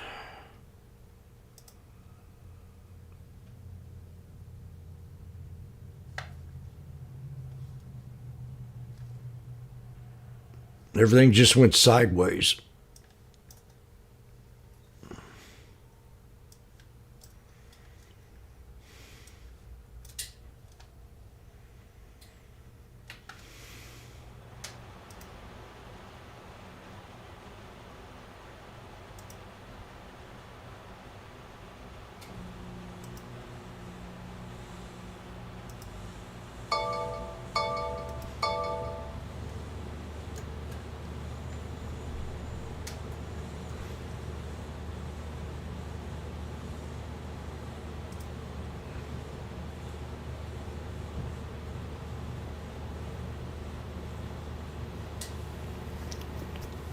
Target's at the 200 on the 1 hour.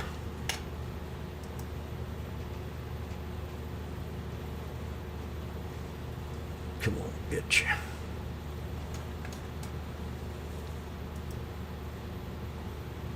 Ooh, big drop on AA. Big knife on AA. Alcoa joins first suppliers hub. That was on the 21st, so it has no news.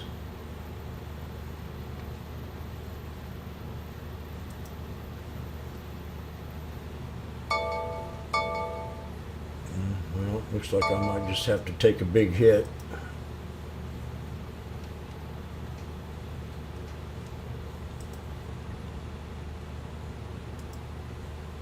And just wait.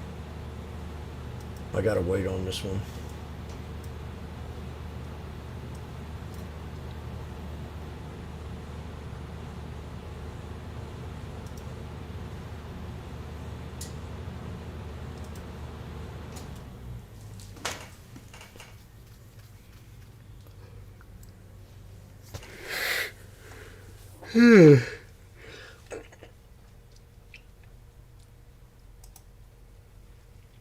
IWM bounced.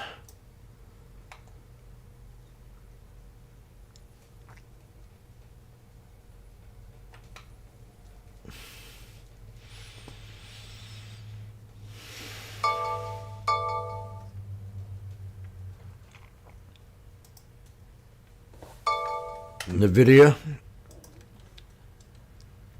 AA just knifed with a tweezer bottom.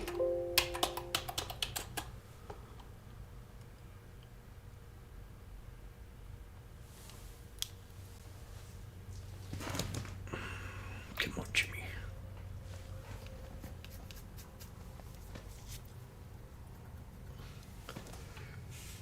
I hate to put $6,200 in this trade.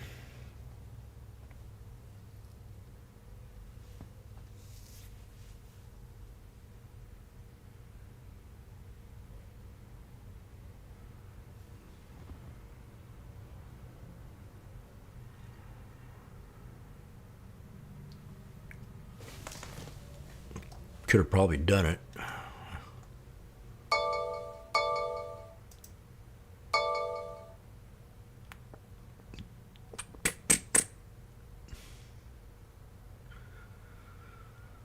Okay, dokie.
Okay, I got another chance. This is, ugh.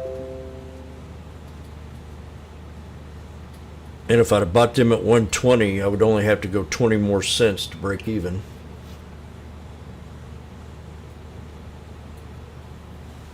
So we'll just see what happens here. I can't let it go. I'm in too big, and I just think we're going to pull back. But every time we get to a support level, it wants to. People think about it. See, it's paused. The tape's paused. They're thinking about it.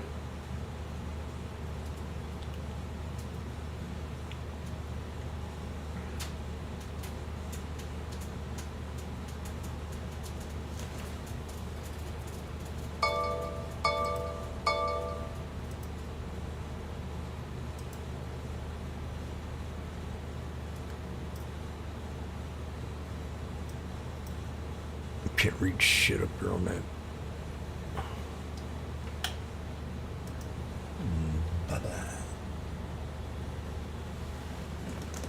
JD's took a pretty big hit.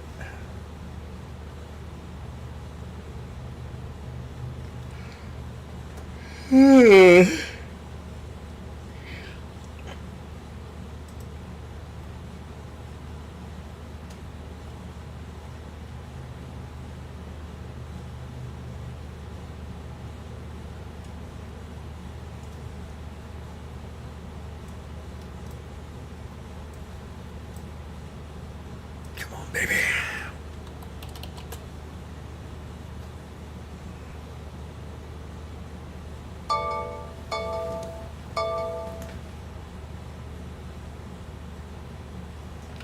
Ninth.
$160, come on, baby. Now we're at a solid support here, so I got to make a. Do I want to take the loss?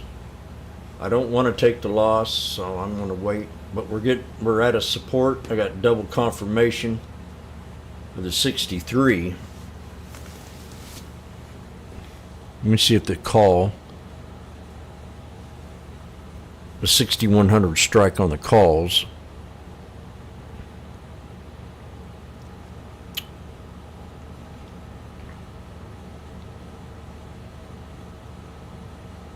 I was thinking about putting a couple sweet potatoes in the Instapot while I wait.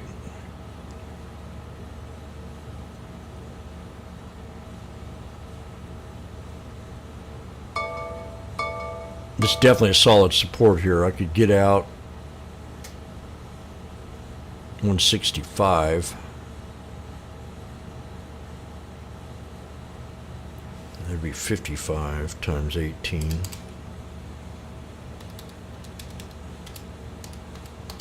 That'd be under 1,000. And wait. I'll just wait. People are going to get tired of this.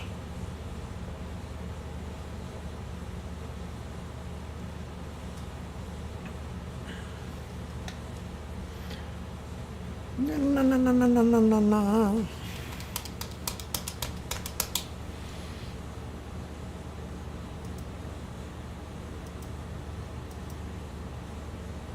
And get to the VWAP on the SPY. That would probably be a good spot. 608.22.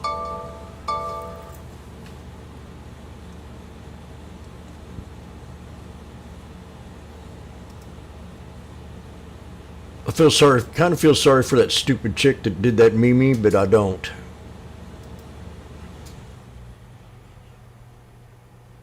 I would never call my coin a blowjob.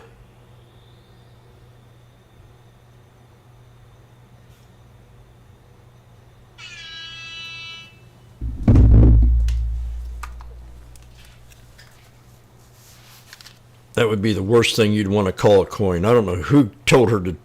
I mean, that was the stupidest thing.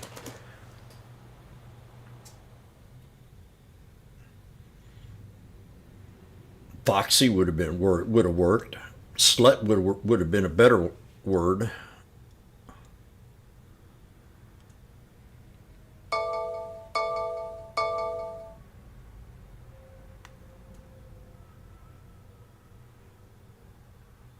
Mike, I don't want you to do a coin. Just stick with Bitcoin.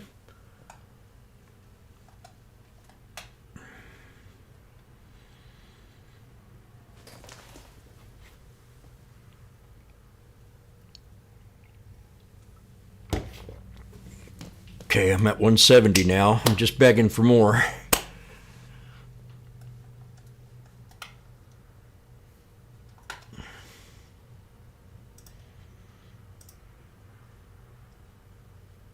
Yep, there it goes. SMCI up $1.94. This in here, they're fat cats are going in long on it.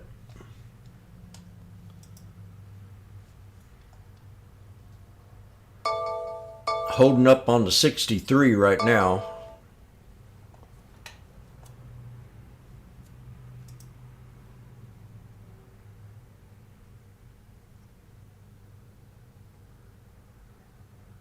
Yeah, 63 here is a major support level.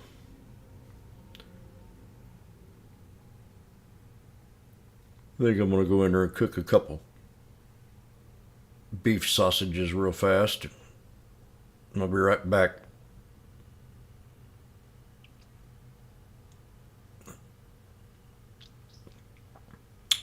Magnificent. I'm going to real good grade out of this if I get green. No A minuses.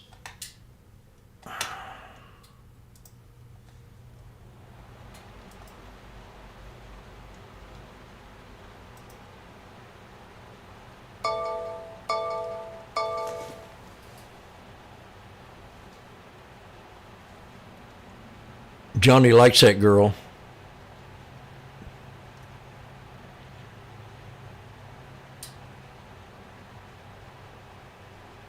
No, I'm not trying to claim that.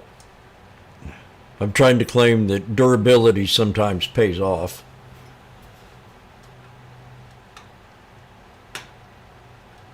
Sometimes. If we just break down below 63, I'm going to be a happy guy.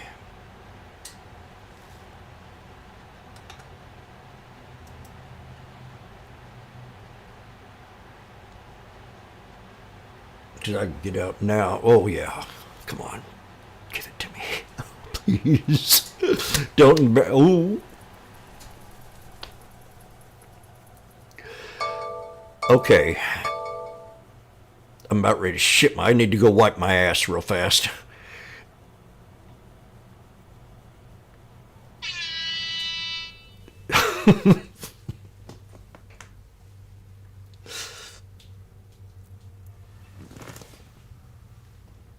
$185.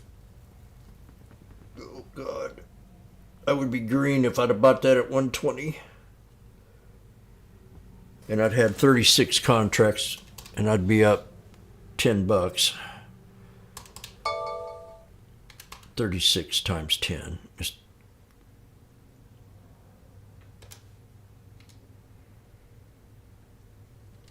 $300 something. 195. Come on, God, please. Oh.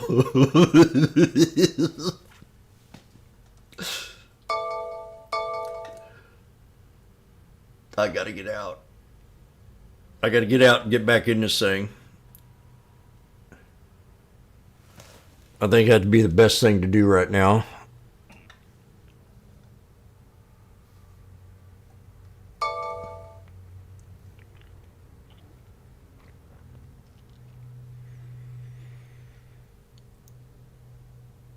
And buy the calls. Yeah, that's a good idea. 6,100 strike.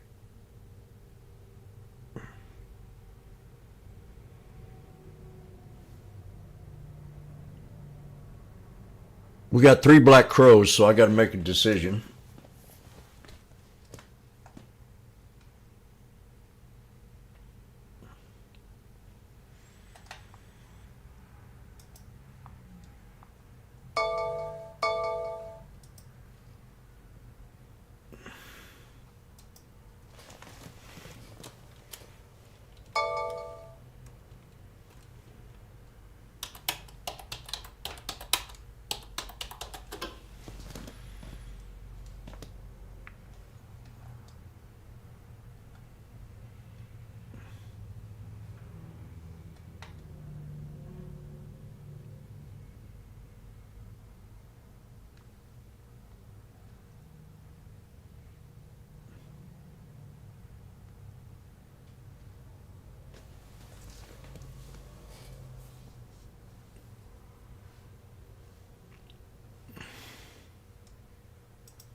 Sorry about this, YouTubers. I got stuck in this trade. I just got to work it out.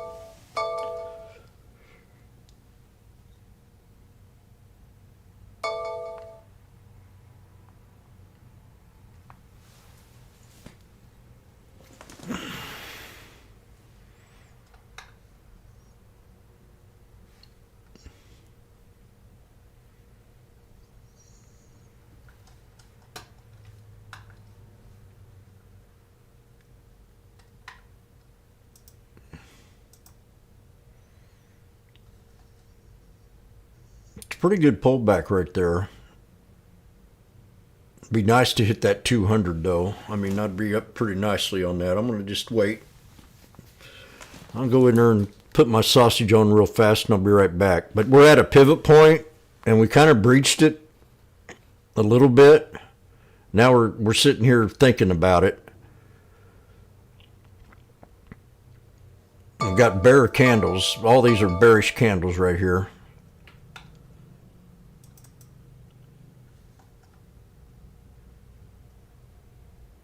Inside, well, that could be an inside harmony. I'll be right back.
Okay, I'm going to buy more here. I sold some at 180.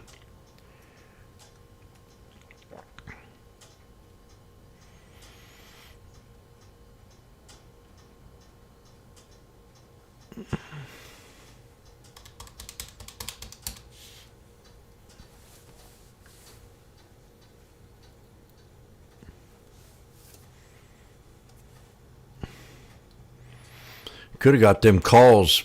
That 6,100, they're up 100 and some bucks right now. Up 100 on the reversal. So here I'm going back in the puts.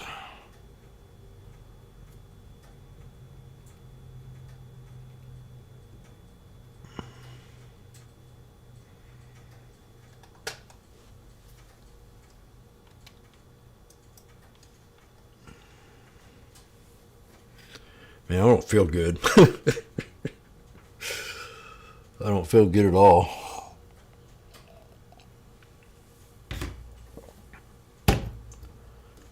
It's like I need to take a nap.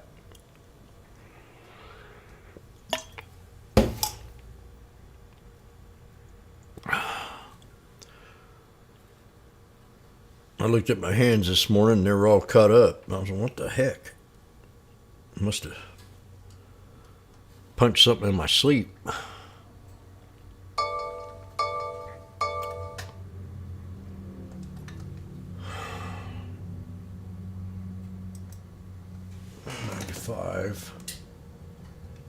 So 135. 135 plus 218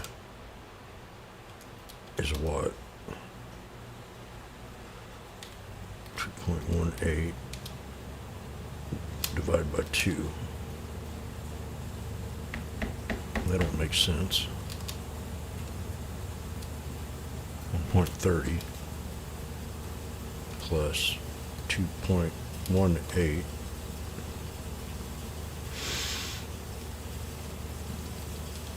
That give me 174. Okay.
My average now is 174.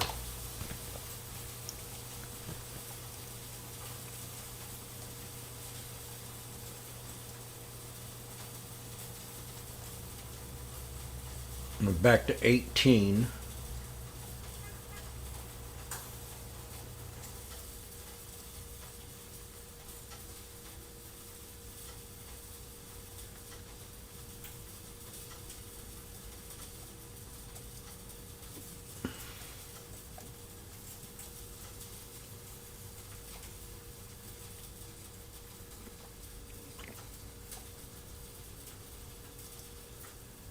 Johnny likes her.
So this is a lot better than where I was.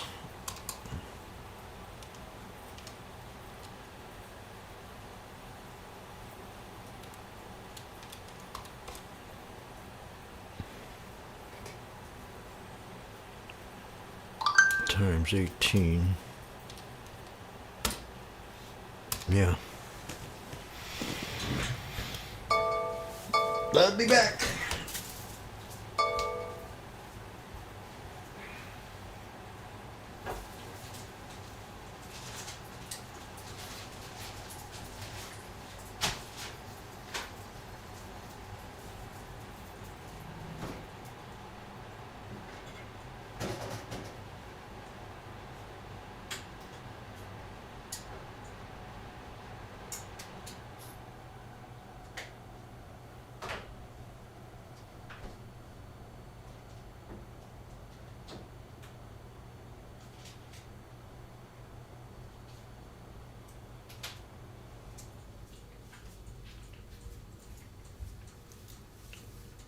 Oh yeah. Knife. Oh yeah, come on. I got a 174 average on the 60, 75 puts.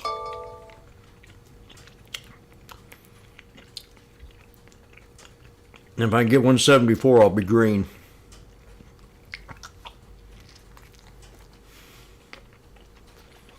I mean, I'm not at the tightrope.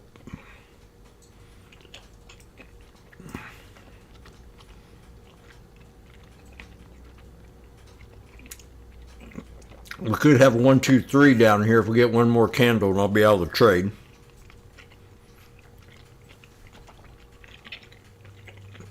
If you got in at 130, I'd get out now.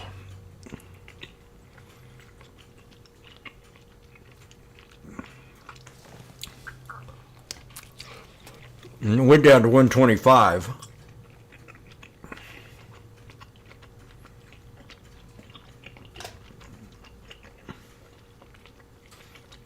Still think we can come down here and hit close to that megaphone if I'm lucky.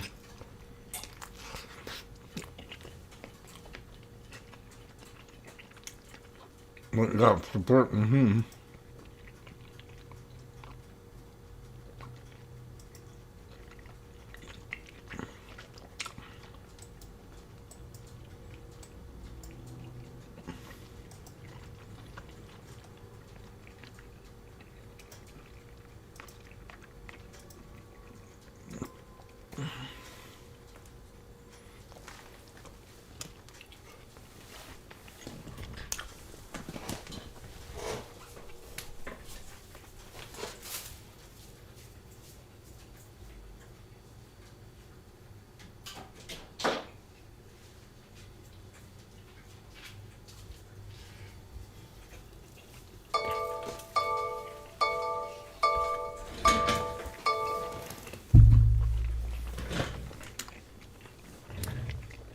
Johnny likes the dingy chicks.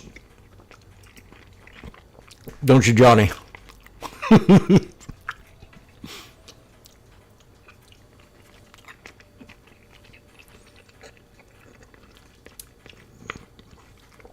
She'd probably eat raw meat with you.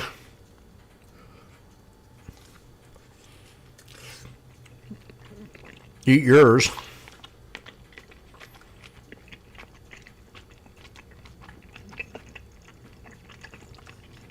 Hood's a monster with that Bitcoin run.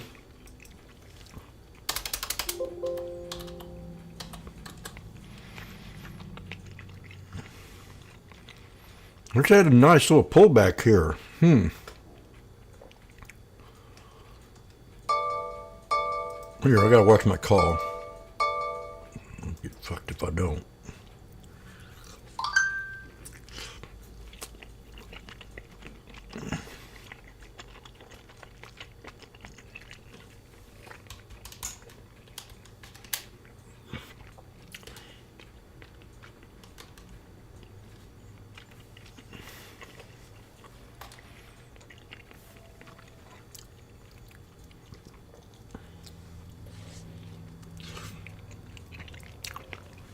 I did have $4,000 in it. Now I got 3.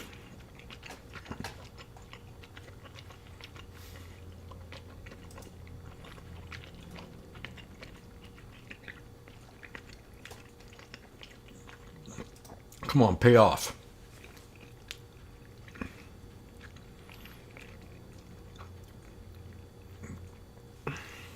We're at 155. I could go ahead and sell them here again and get back in them on the dip. I mean on the bounce, but I'm gonna let it come down here.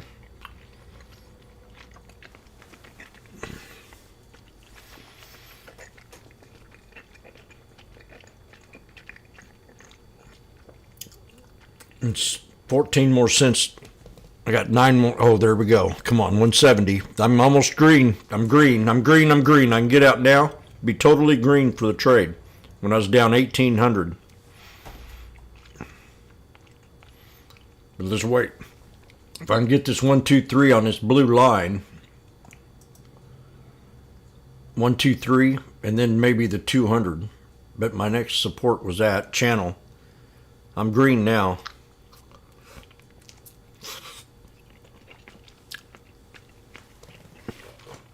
Ooh.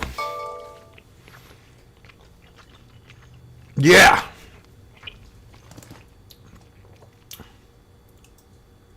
There it is. If you're in the trade, get out. You're at that 1, 2, 3. Now I'm hitting my second support. This thing, come on down, hit that 200. I'm gonna get out of this trade. I'm shook up. Out at 210, and I got a little bit left.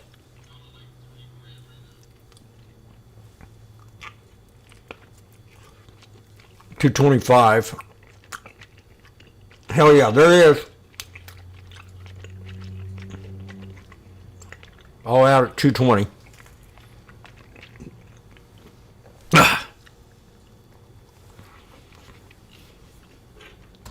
Woo!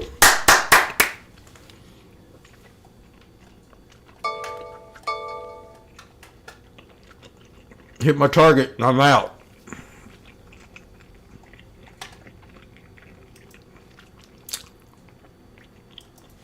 I did it, Randy.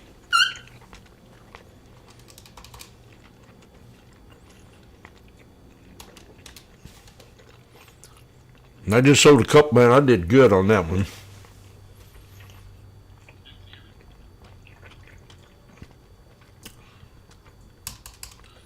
$2.20 minus. I got to do the math here because I had two different trades on.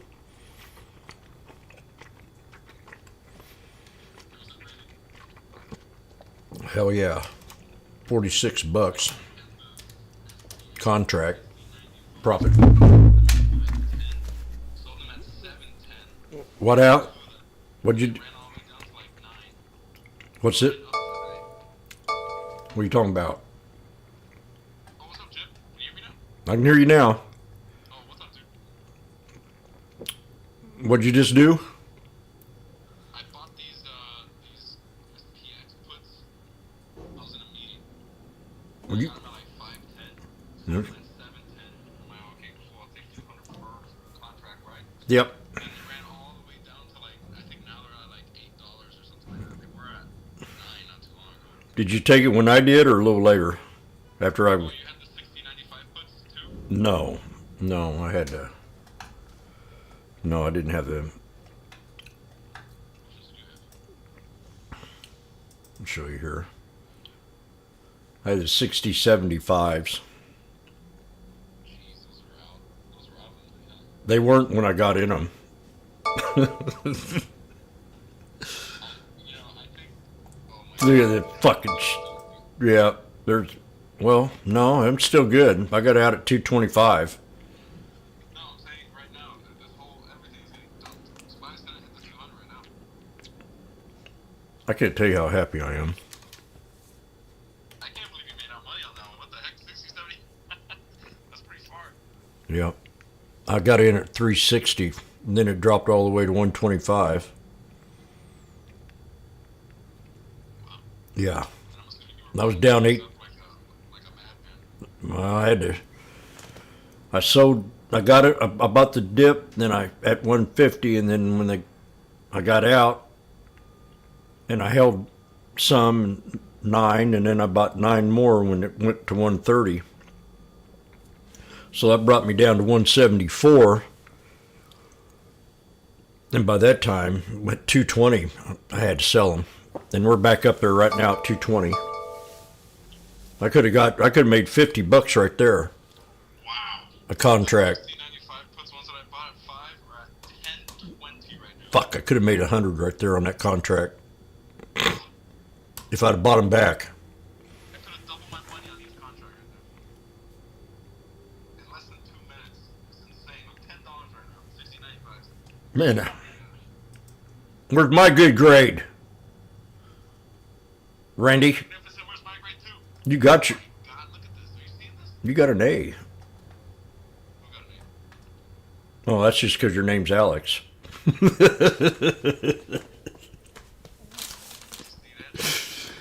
Oh my. I'm pissed off. Yeah, I did it again. I left it, what, $60.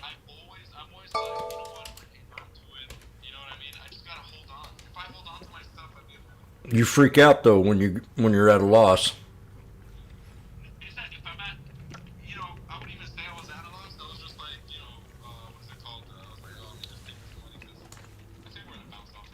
Yeah, we're definitely come back up. We're definitely at the support level now, folks. You can get calls. The 6100. I gotta go pee.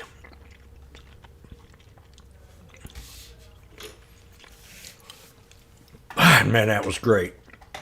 I was down 1,800. You're down 1,800? I was.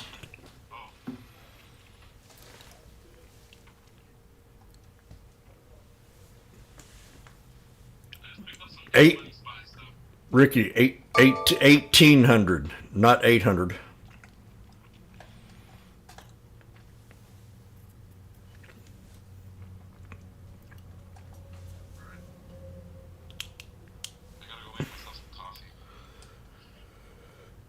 Get me one. Oh, you're talking about you? So what'd you got? What'd you get? Yeah, me too, Randy. I got the same one, $16.95 at 310 exactly. Were you able to make profit, Ricky? Bonzo, you got to see me in a tough trade there. Did you take it? I don't want you. What are you talking me? No, I'm talking to Bonzo. Oh, now there's one thing I want to express to people in the room, and people that are listening. You can. I'll say, hey, man, this guy's a great trader. Jim, you got to watch this guy. I mean, he's real good. And then you get it complacent and you want to take every trade that I'm taking. And some people make that mistake and throw all their money in the pot. Like you said yesterday, don't get complacent and don't get all hooray. Learn the guy you're following. Watch how he trades. Just don't say, hey, this guy's number one, and he can really kick butt, because there's many times where people get excited. Jim's in the trade, he's going to jump in, and all of a sudden you're stuck, and you get nervous, and you get a little shook up. So learn what I'm doing and how I get out of these things, because it's not always fun and games. Like I got in these calls right now. I'm going to get out of them because I got 3 white soldiers. And they're at 230, and I got in at 150.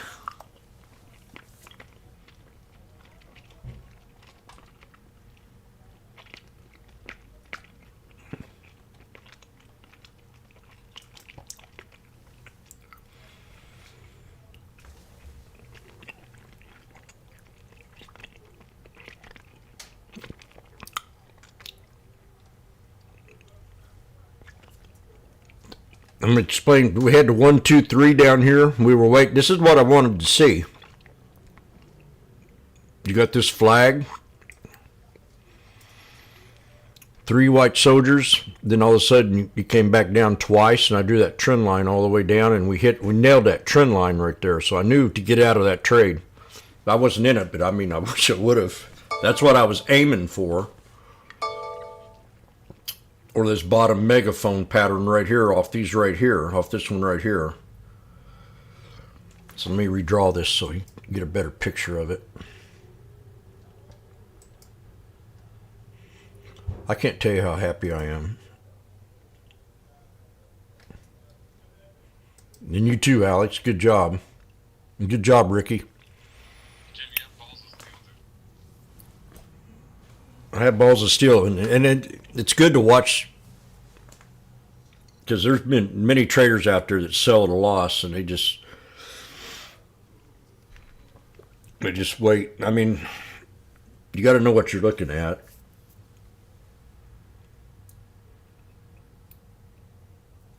We choose truth over facts. That's right.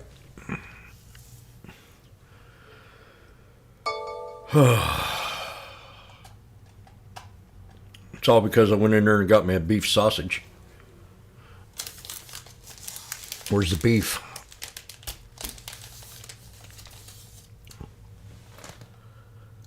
Oh, I'm going to draw this trend line. There's your flag. That's a bull flag. That right there is a bull flag. Take the body and run it to the body of that.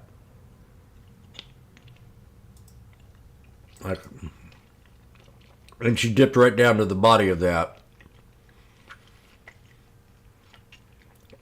So come back and retrace, and then if it still wants to be bullish, I think this was just irrational exuberance. What, the pump? Yeah. Yeah, me too. But I got in way early, so that was my bad. Magnificent. I'm ready for my A+. Did you forget something? Randy didn't give me a grade either.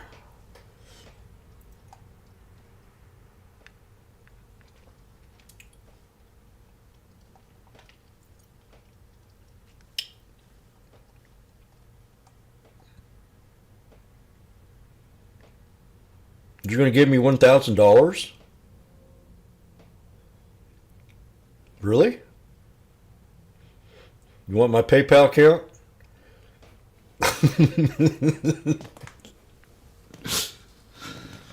Randy's the tightest wad in here.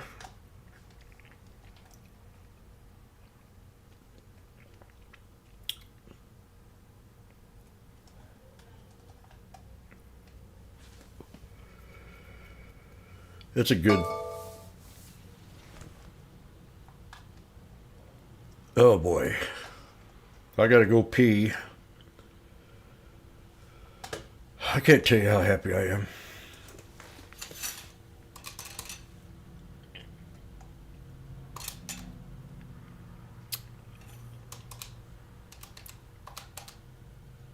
Damn, Randy's home?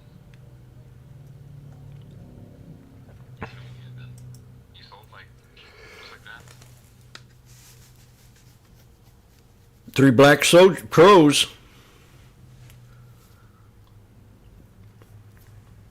I had 3 white soldiers, so be careful. We do have a double bottom down here. I mean, and another thing right here I just now noticed. There's that, well, I don't know. Okay. Look at the calls here. The 6100 strike is at 135.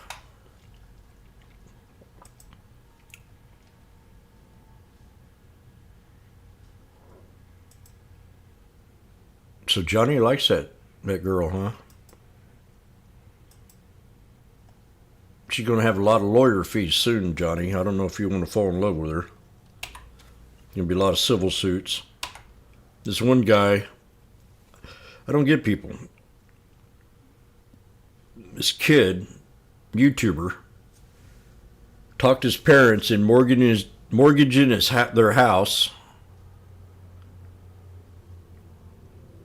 so he could buy $1 million worth of these coins, and he loses it all in 5 minutes.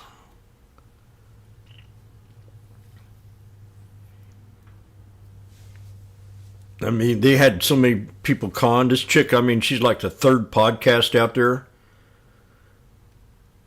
So she had the popularity. And she conned all them people into buying that. And she even had Mark Cuban on there. He said he wouldn't buy it either. I wouldn't buy a coin with, you know, with the title of that. I wouldn't either. And listen to the chick, how stupid she is. It just amazes me how many people follow that.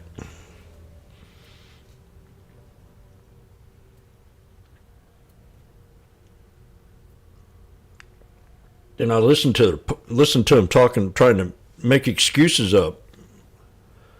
And they were charging 15% commission to get in the coin. I'm going, what?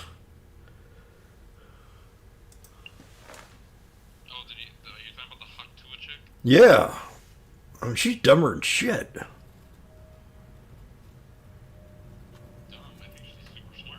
I don't know about that. She got screwed over everybody, and did you listen? Well, yeah. Well, she's going to have to be sued, and she won't have a penny in her name. I think that Civil suit. if you look into like crypto and everything, I don't think you can sue for like rug pulls and stuff like that, which is essentially what happened. I spoke to an IRS agent this morning. They said she could probably get civil suits, not criminal suits.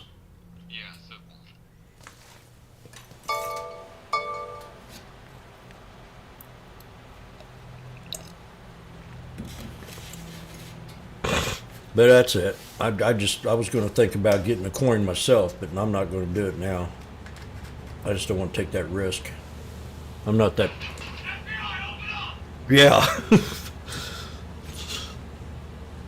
They'd go after me because of my background, probably. Oh, he's that GOP guy. We got to get him.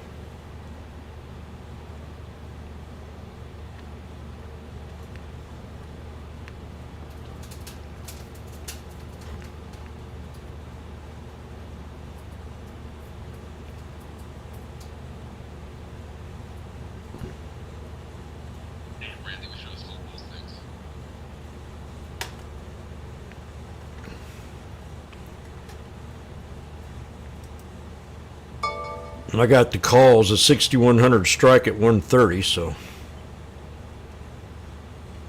You know, I don't know who owned the majority of this live coins, but when it hit a market cap of like $500 million. Yep. In 5 minutes. In 5 minutes, and then everything kind of went to shit, you know what I mean? She had also Jake Paul, conned in, probably doing it. He probably conned her into it. There's 160. I'm up 65. So we're at the 200 right now. This is an exit idea if you got in at 130.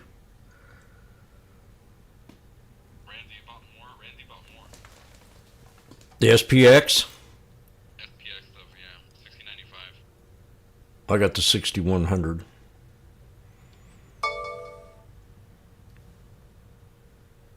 Are we going to break, Randy? We're at the 200. I mean, the 21's next. And that'd finish that first crow there, so I think we could hit that first crow. Third crow. That'll get out now.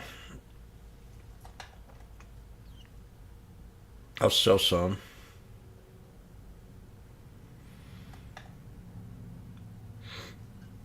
$155. I'm done. Now she's gonna pop.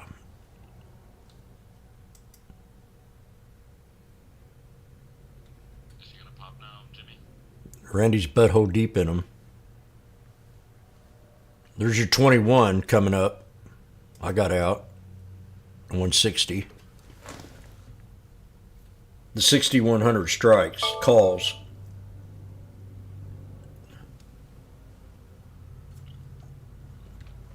Snake, breakout, pulled back, double bottom. How many did Randy get? How many did you get? 15. Break the 9 and break the 13 and stuff like that. Are you guys using exponents or are you guys using simple averages? I'm using EMAs, and the only SMA I have on there is the 200, and that's the 200 we're hitting right now. That's the SMA. That's my major one, but the 63 is a hard resistance also. The 9, as long as, okay, I'll probably do an update video on how to use the moving averages. I've done a bunch, but as long as you're above the 9, we're squeezing right now between the 9 and the 21 EMA. So that's a squeeze. That's a. Now the. Yeah, I don't have the EMA on here. I need to put it on.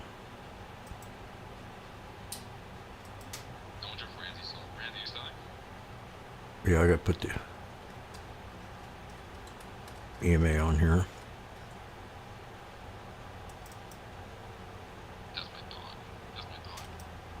You got a dog, huh? You got a dog? I do. I have 2 of them. No, I'm saying Randy's my dog. Oh.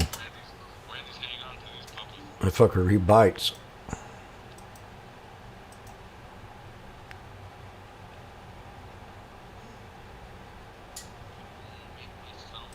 want these things to print. I want these things at like $5.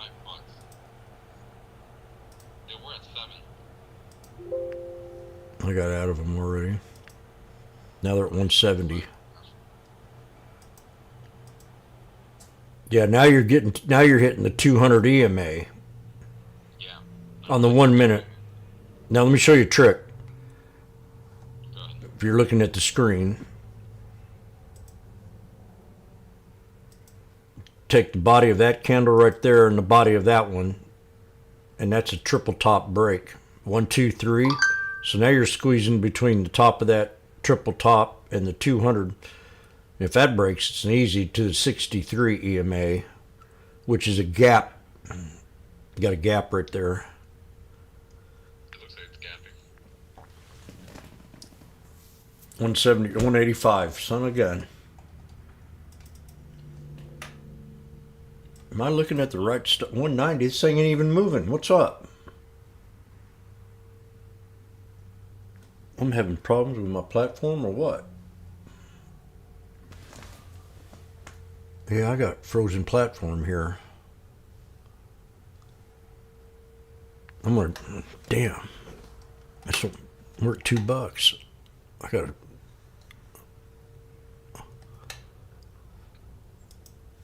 Oh my, I left a good ton, with $400 on the table.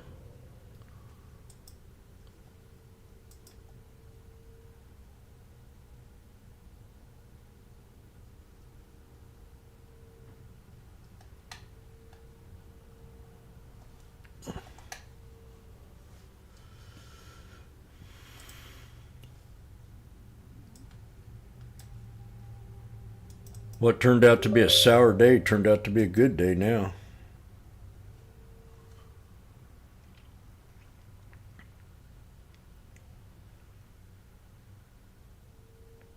Alex, I got lucky. Randy, I'm starting to scale out at $4.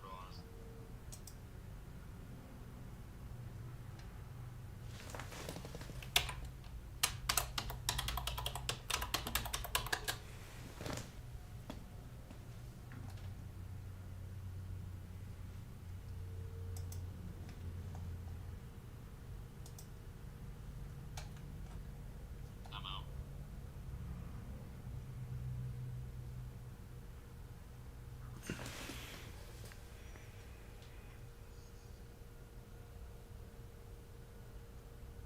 $200 not too bad. Not too shabby, not too shabby. Might buy back in.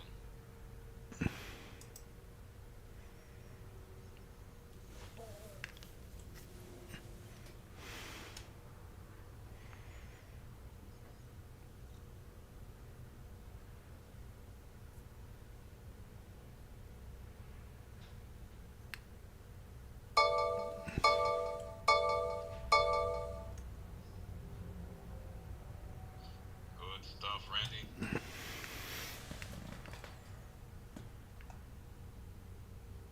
Damn, Randy had 15 of these things. You're crazy. Randy had that one payday of $7,000 that one day. Yep. He's trying to duplicate it.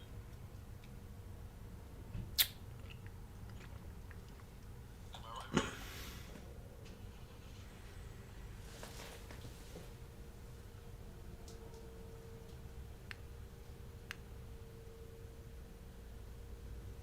Well, I'm glad I. That was the best trade I've ever seen anybody do.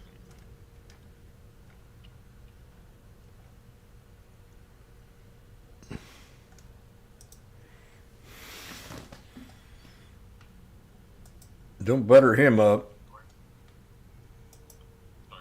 Don't butter him up, butter me.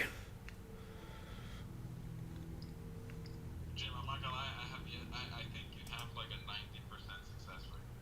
Yep. Even better. 10% that you're not successful, I'm poisoning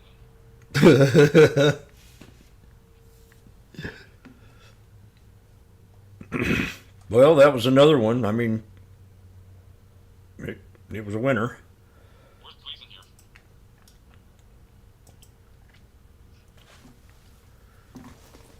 You better probably hang on to these things.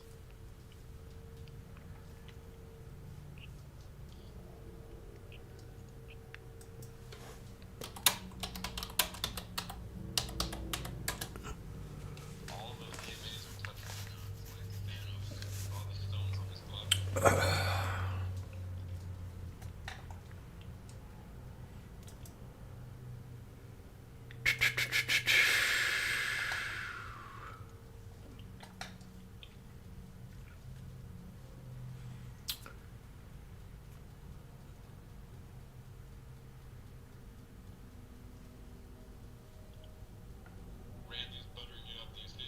No, he finally did.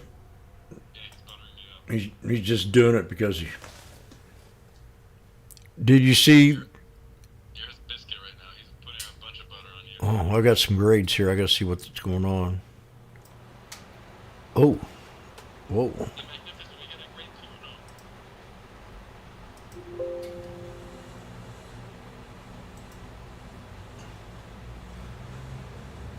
Here are your grades. D minus for Magnificent, got a D minus for initial entry.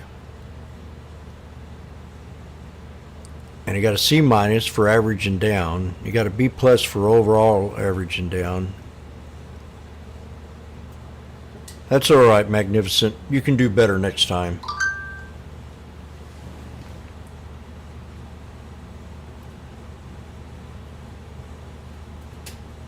I don't see my name in there, so all I see is MA.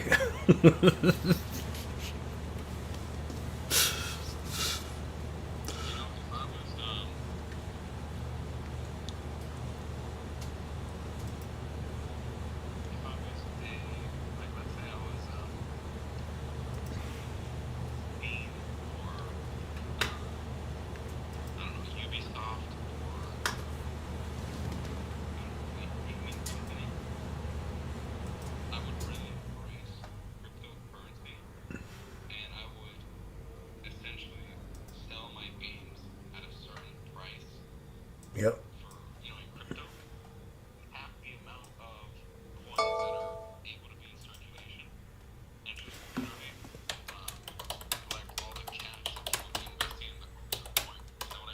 Mm-hmm.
What, make the government like they do the banks?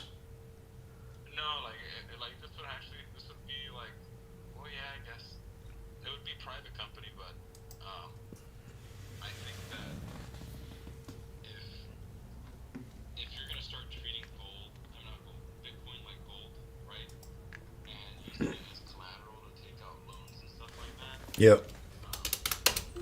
FDA approved.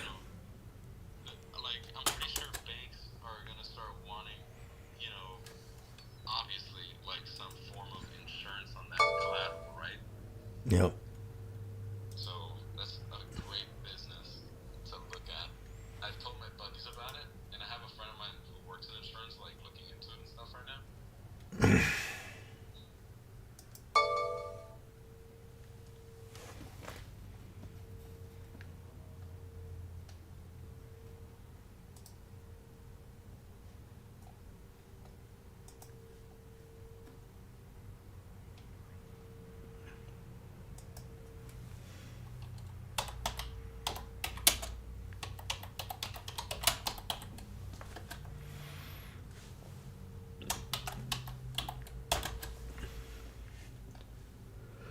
Whew.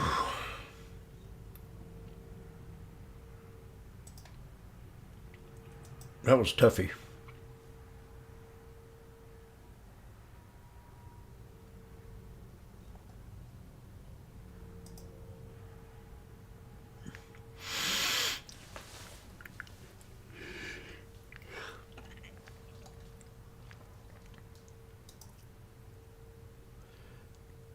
SMCI bounced off the 200 mannequin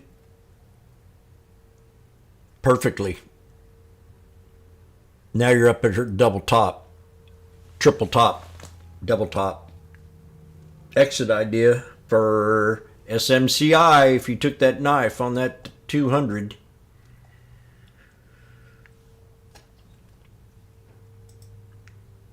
Anybody get stuck in that trade and sell it at a loss? In the room or on YouTube?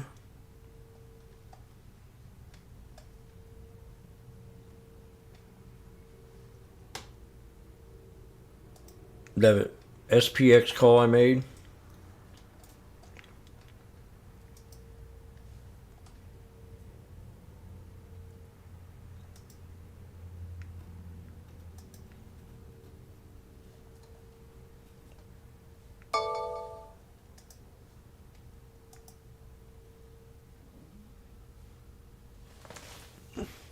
Anybody on YouTube take that trade? Get no. See how SMCI now, you recognize that they're double top, right? Tweezer top. She dips right there. Anybody in the room take a loss on that trade?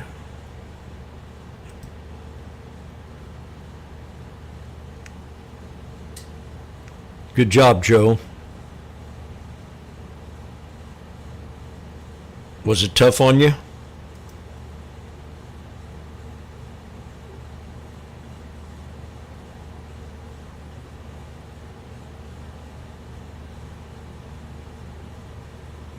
Were you wanting to sell it, or did you go through the psychological part of wanting to whip my butt?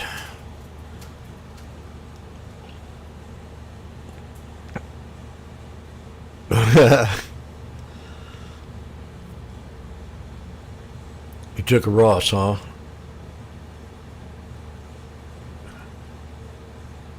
Well, I'm sorry about that. I want to know if you ever take a loss in one of my trades. We'll figure out what happened, what didn't work out. I mean, that was a tough one. 360 and all the way down to 120 is not easy.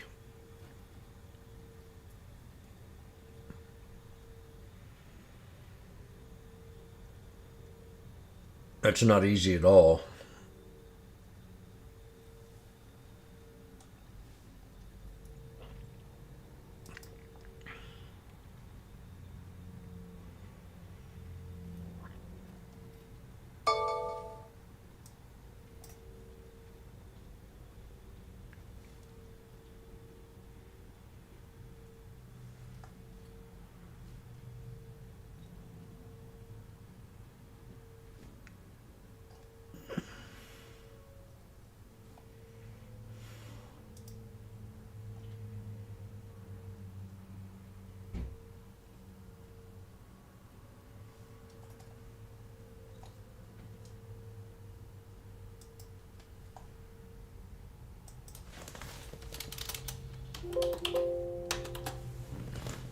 That trade you got out the other day, Alex, was green by the end of the day.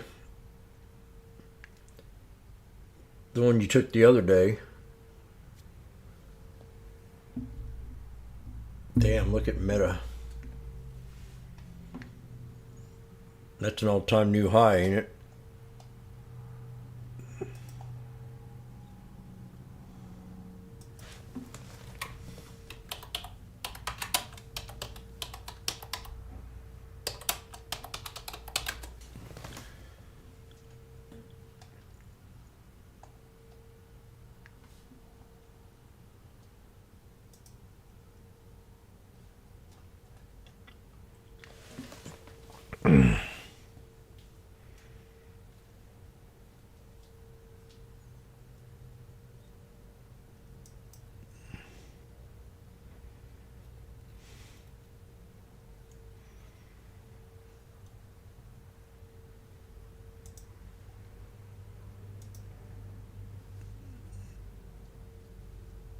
Okay.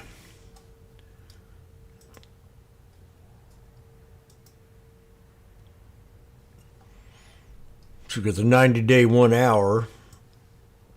Try to find an overhead resistance. You want to connect the dots.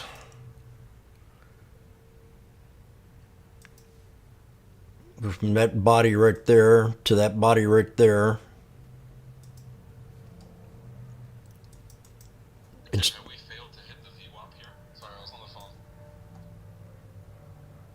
And we're at that fourth touch there on meta. On what, Alex?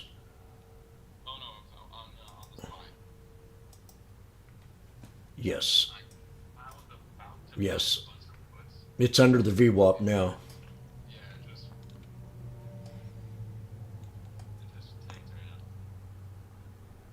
We're close to a triple bottom though.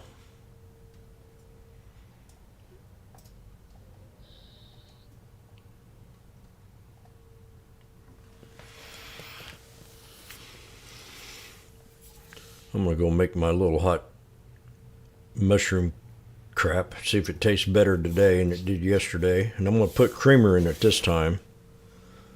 Oh, you didn't like it, right? No, I didn't like it.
It probably is. We're definitely out of support.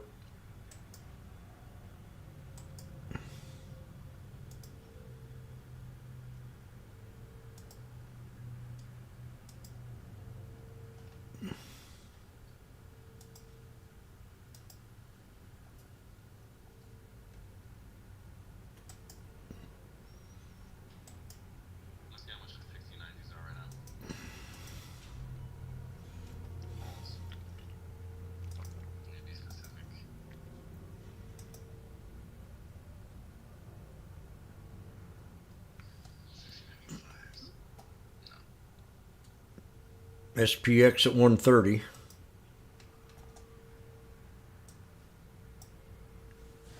Or at 145.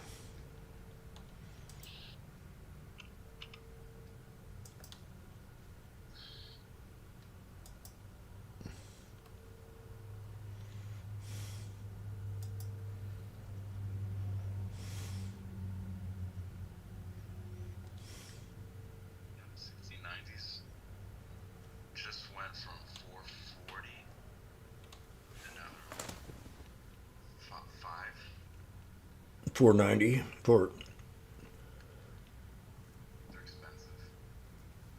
I got the 6100s and sold them for 150.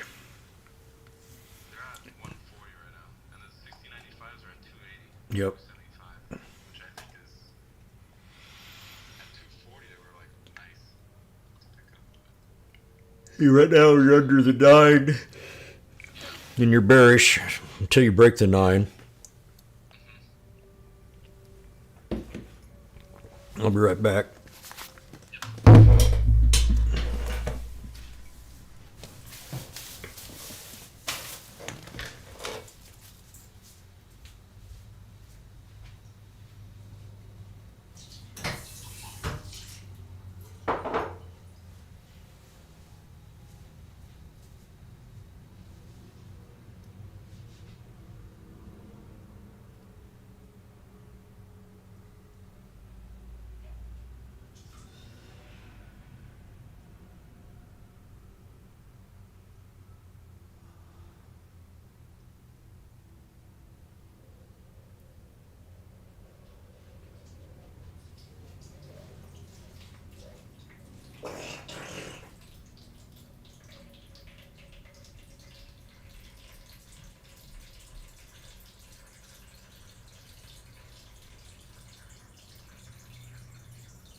Turn this up one more notch.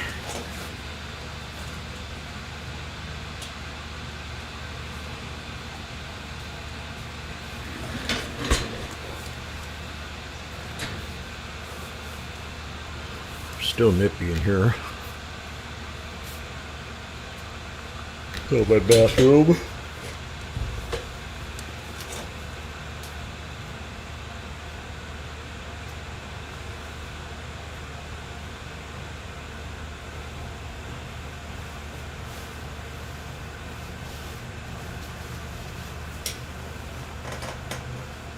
Polo bathrobe. The 6100 at 125. I'm still gonna wait.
We're back at the 200 here. Oh, what am I looking at? Block. I don't want to look at that.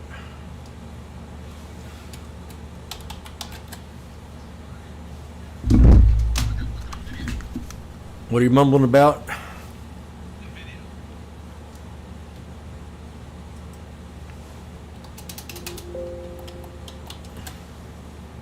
Oh shit. Yeah.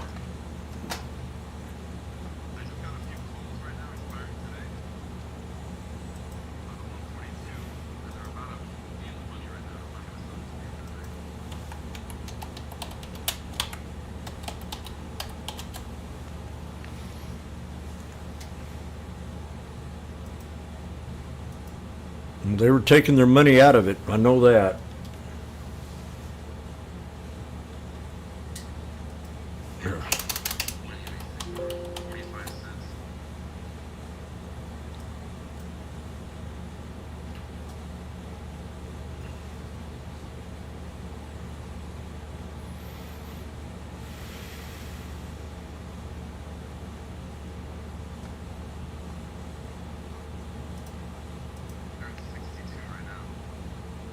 Yeah.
The video hit 63 right here. So you're at a resistance level. You got a 1, 2, 3 a little bit higher than that if we break it.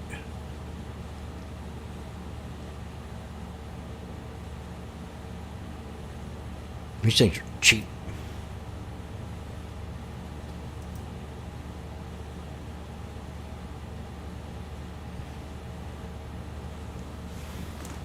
Boom, there it is.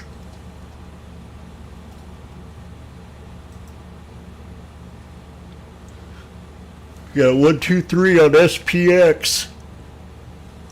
With the 1, 2, 3 coming up.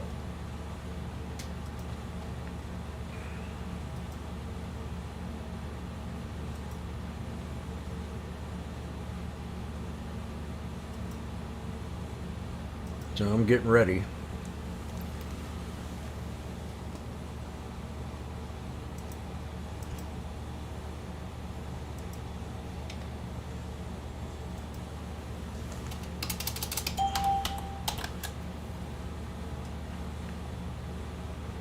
And that's it.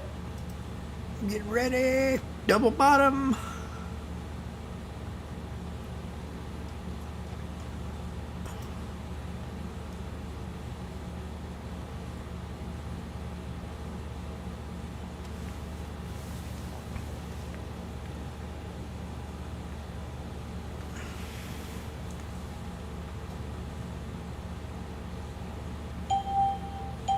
Okay. Could get one more candle, so I'm going to start my position here at 80 cents. SPX, the 61 strike at 80 cents.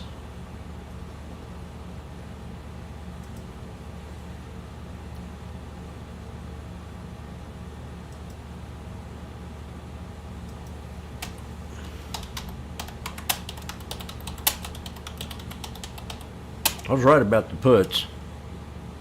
Just took a while. Now we're right at support. 6100 strike.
Ooh.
La la la la.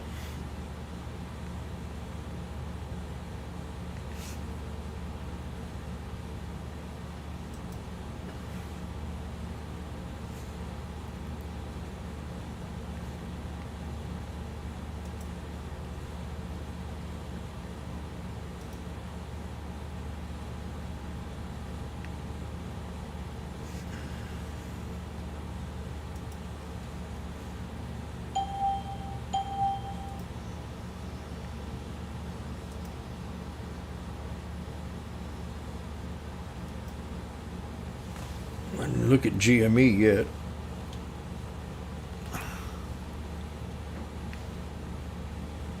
Blake.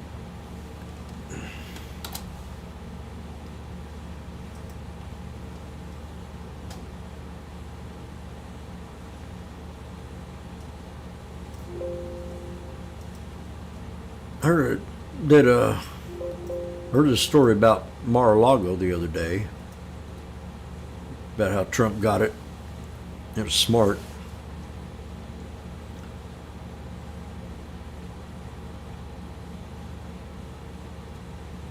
There we go. We're at 90 now. Not moving much. It should be moving a little better.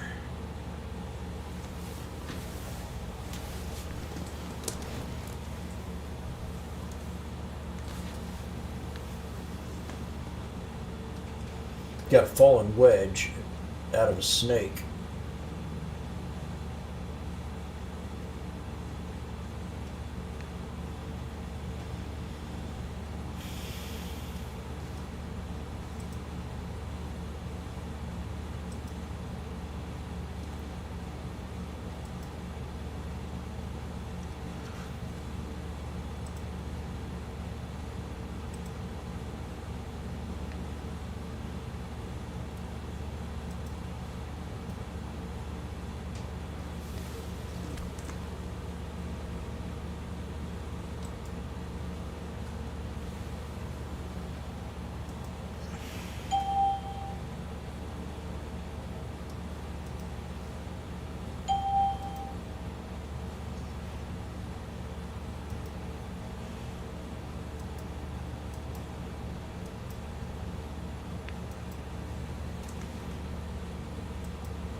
The video breaking out more. Go, baby. You still in that? I guess you got out, right? We're at a 1, 2, 3 on the video. We've got the 200 EMA at 143.43, and that's a pretty good little pivot point.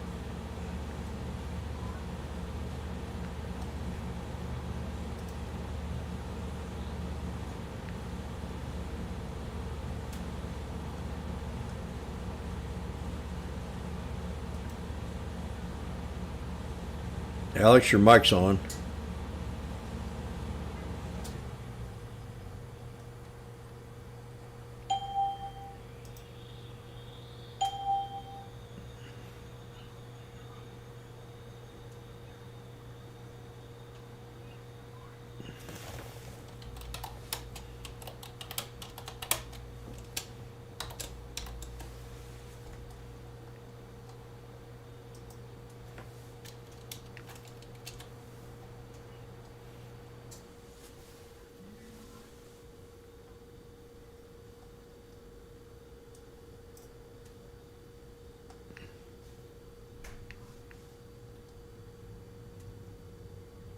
Alex, your mic's on.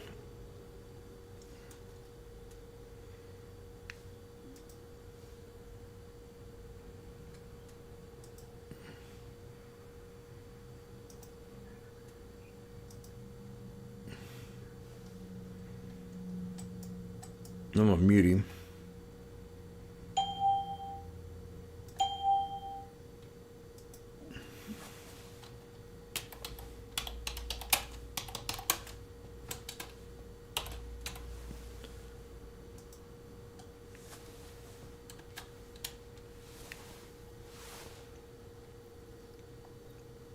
Is he smoking a fatty?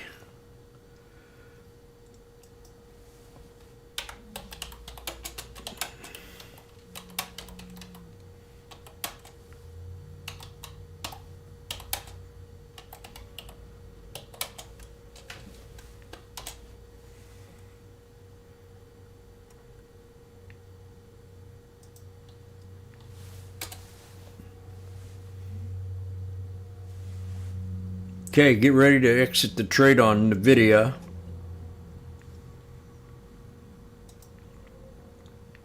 I'm at 75 cents on SPX.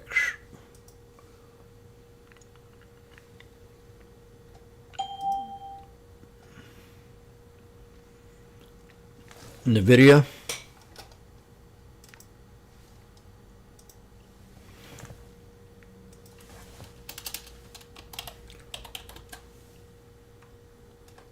Next week for NVIDIA, the 145 strike.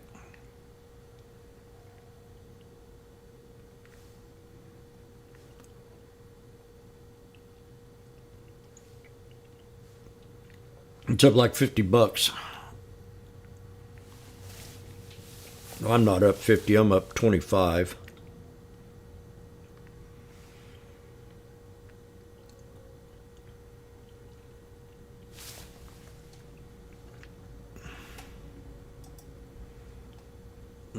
We're definitely hit a resistance here and we're squeezing, so I might just get out.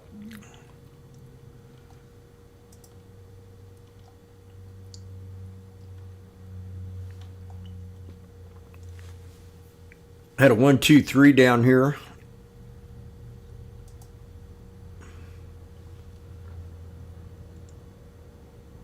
With a hammer breakout. She had snake breakout, pull back, boom, to a 1, 2, 3. So she pulls back. There it goes. Let me see what I got here on my SPX.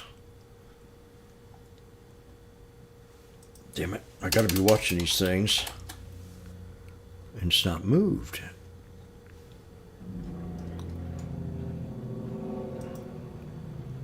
Huh.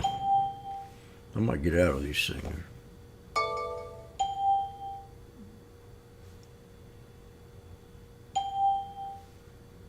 There's 100 down, 100.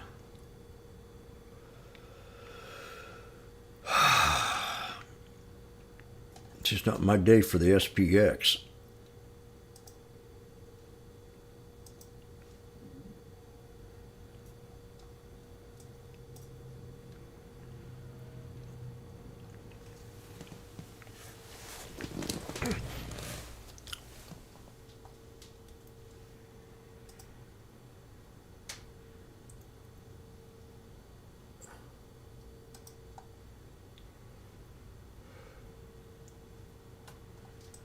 SPY has a 1, 2, 3.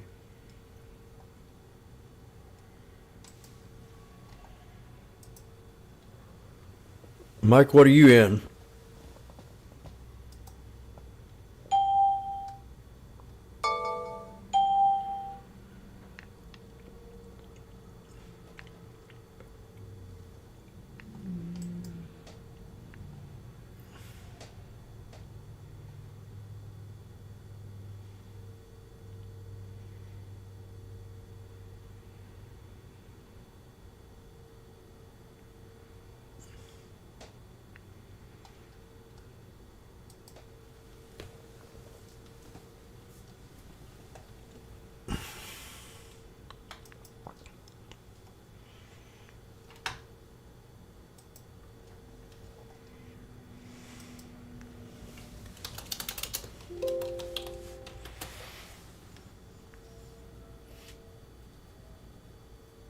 go make my mushroom tea and I'll be right back.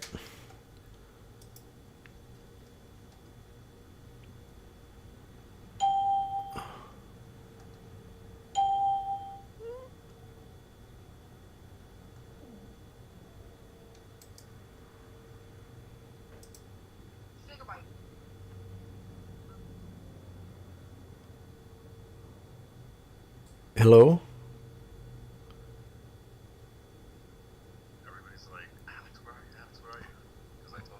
I unmuted you. I had you muted. I had you muted.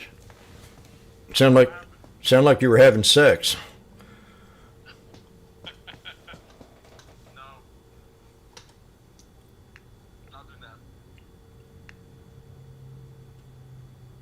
I heard him. Didn't you hear him?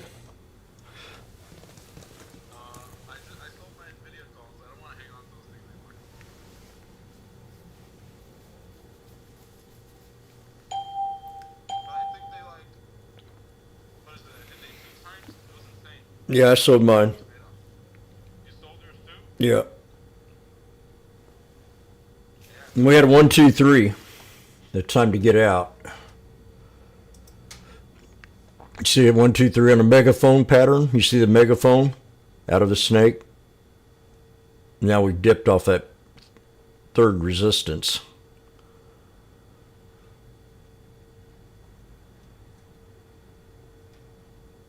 Isn't it?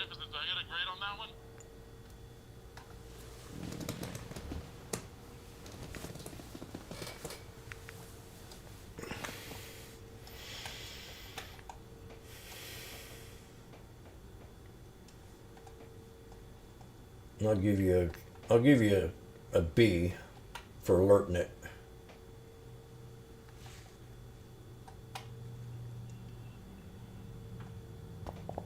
Wrong grade, Randy. Just because he's bettering up to you. I've seen this before.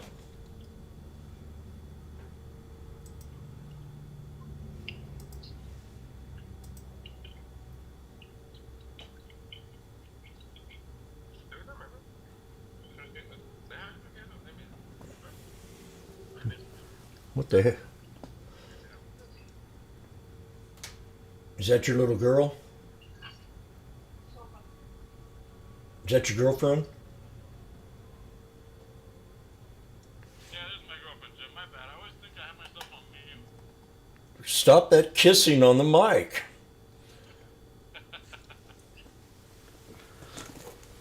This is G-rated.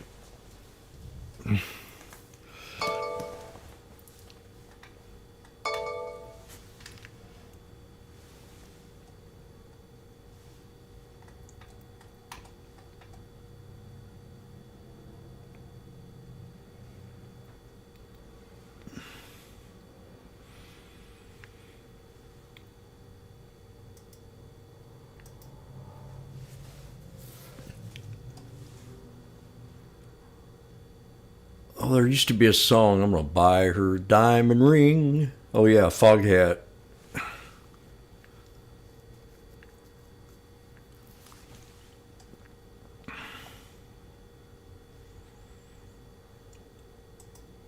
Uh-oh, SPX, baby, look at that. Jimmy got it. 95 cents. I'm up 150. 3 white soldiers. We could pull back on that candle.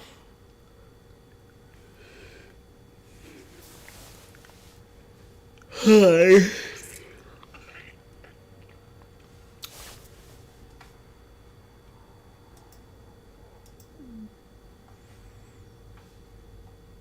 December 6th strike 6,100 at 80 cents. And now we're at resistance.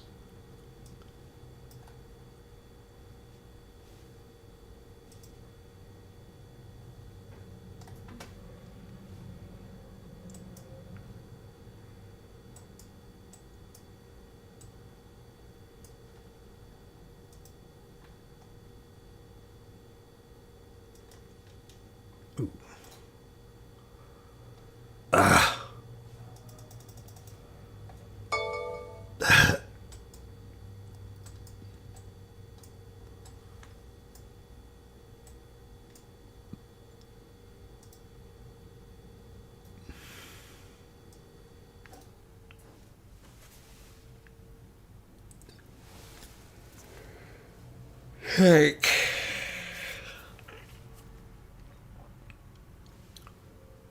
Yeah, that was a good call on the puts. Just a little too early.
I'll be right back. Yep, ball and wedge. I'm just waiting for this thing to break out of the wedge. Hope I can get 110, 120 out of it.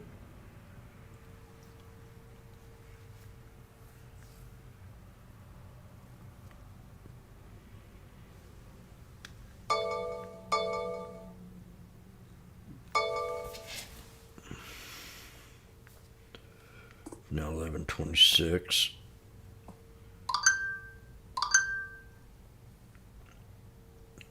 I'm really hoping they get this guy that shot that CEO. I give it 2 weeks, but it might be sooner than that.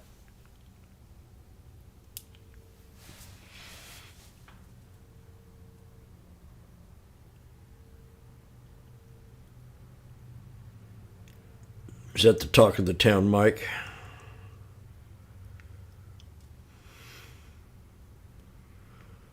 Or is it going to be the Jake Paul Washboardjim fight at Madison Square Gardens?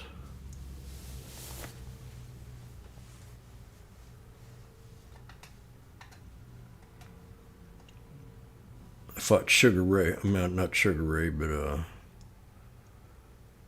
heck, the Money Machine. Mayweather.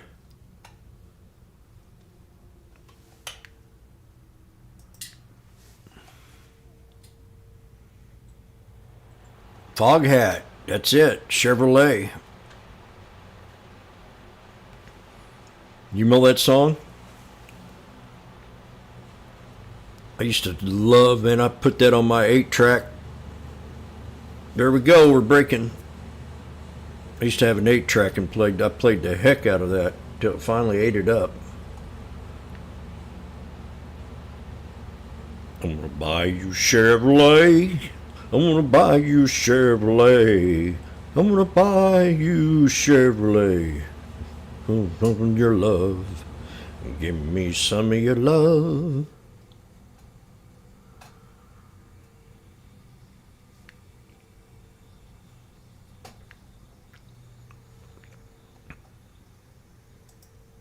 There's 90 cents. Should I go ahead and sell it for $100?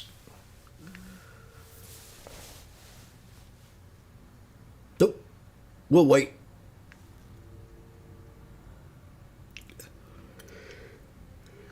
The buy. Rob, I'm in the calls at 80, but man, this thing ain't. Get out at 100.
Schwab, a modern approach to wealth management.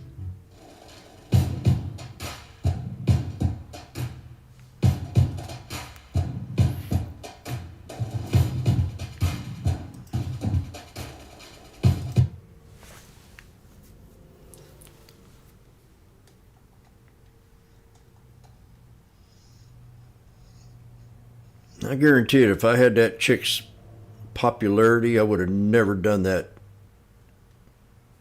coin deal. That just wasn't very bright. She probably makes good money just what she does.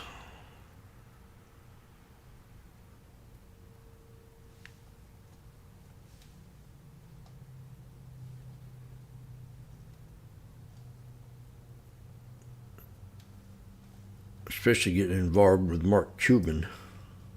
Just been spectacular. They've seen a I'm resurgence at 70. in AWS, their growth rate there, but on the retail side, they're doing really good also, right?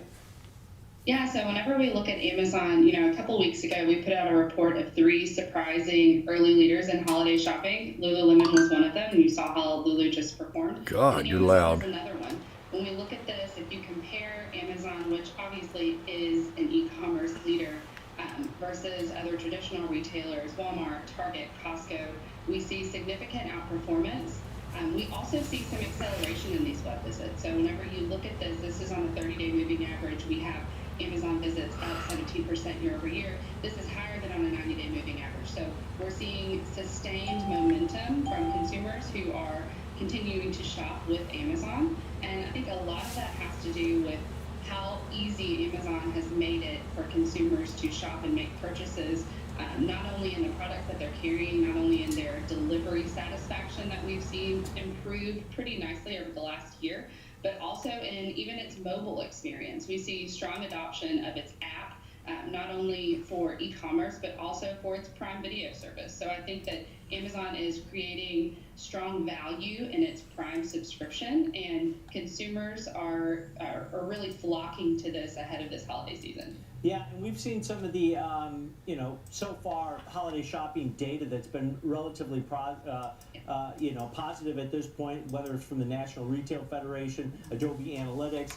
and we've seen online and e-commerce, their growth rates double, triple, people going to stores, maybe that's weather related a little bit, but is that the key here, is that the total addressable market for e-commerce is massive, right? And it's still in the infancy as far as the amount of purchases, right? So will that continue to move higher as far as maybe your data shows that, hey, that trajectory of where e-commerce continues to eat away at in-person retailers, that's going to continue?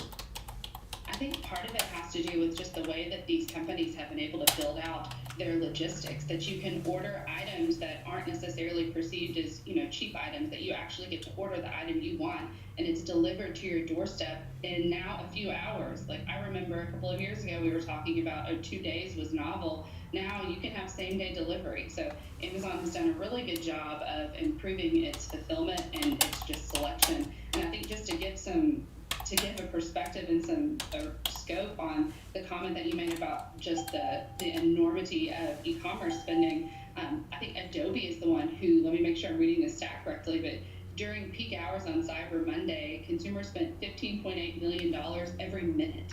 That's absolutely insane. And Amazon is taking a large chunk of this. And so I think that this is one for us that, a couple of weeks ago we thought, man, we're sleeping on Amazon, but now seeing where shares are trading, we think that this is about right. We think that Amazon is about to have a really, really nice holiday season bolstered by a lot of e-commerce activity. Yeah, I was part of that trend there as far as spending. Maybe not that much, and maybe not $15 million a minute, Megan. But my goal is this holiday shopping season not to step 1 foot in one store, and that might. And so far, I'm hitting on that. But then you start looking at the competitive space here. Amazon is by far the leader. Are they susceptible to maybe Walmart Plus or some other areas within retail as far as maybe taking, because you can only be the biggest player for so long, but they do it so well. Are any of their competitors eating in maybe to their market share? You know, we have seen a lot of really strong performance from Walmart recently. And so I think that that is a shocking competitor that Walmart's done a very good job of building out even its third-party network. So it almost feels like when you're shopping on Walmart, you're shopping on Amazon. I don't know if it's as good as Amazon, but that's certainly some rising competition. And other players, we have even small players. If you think of Shein, if you think of Temu, you know, you've got some of those players that are entering the field that have very affordable products that consumers Be feel right like they back. can get that could be competing with Amazon. But so far, you know, we see strength in these other players, but we see outsized strength in Amazon. So at least for now, at least for this holiday season, Amazon is Holiday season.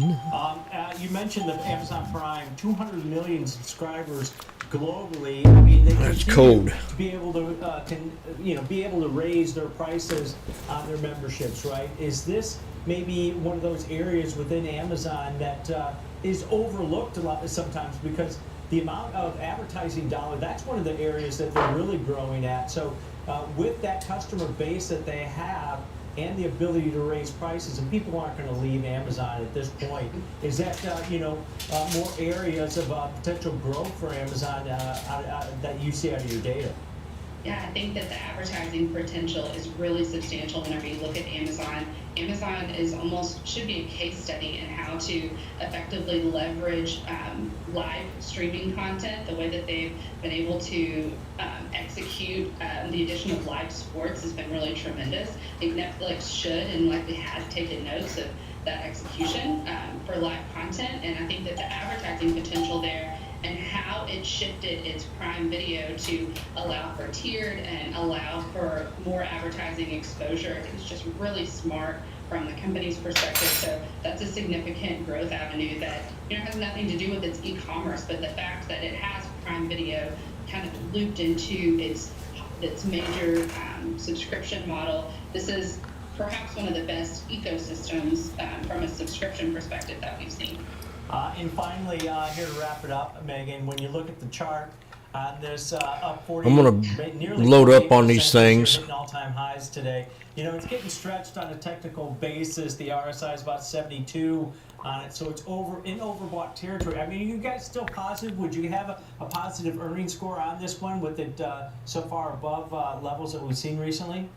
I think that we were looking for Amazon to make this move, and so this to us seems pretty justified. We see a really strong, like I said, holiday season coming for the retailer. We'll have to see how much higher the stock goes, especially ahead of its next earnings. But yes, we are bullish on this name, and we think that it has a tremendous growth runway ahead of it.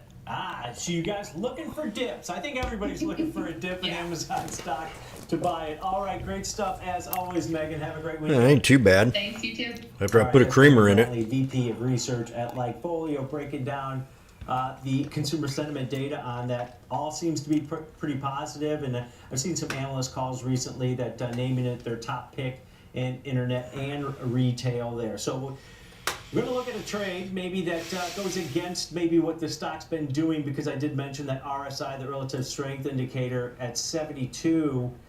Anything above the 70 levels overbought. So I looked at a strategy that's not, What Nvidia's setting up for Head and Shoulders. Warranted for some consolidation, maybe a slight pullback, and this type of strategy takes advantage of this. Amazon had another breakout today. 27th weekly cycle on this one.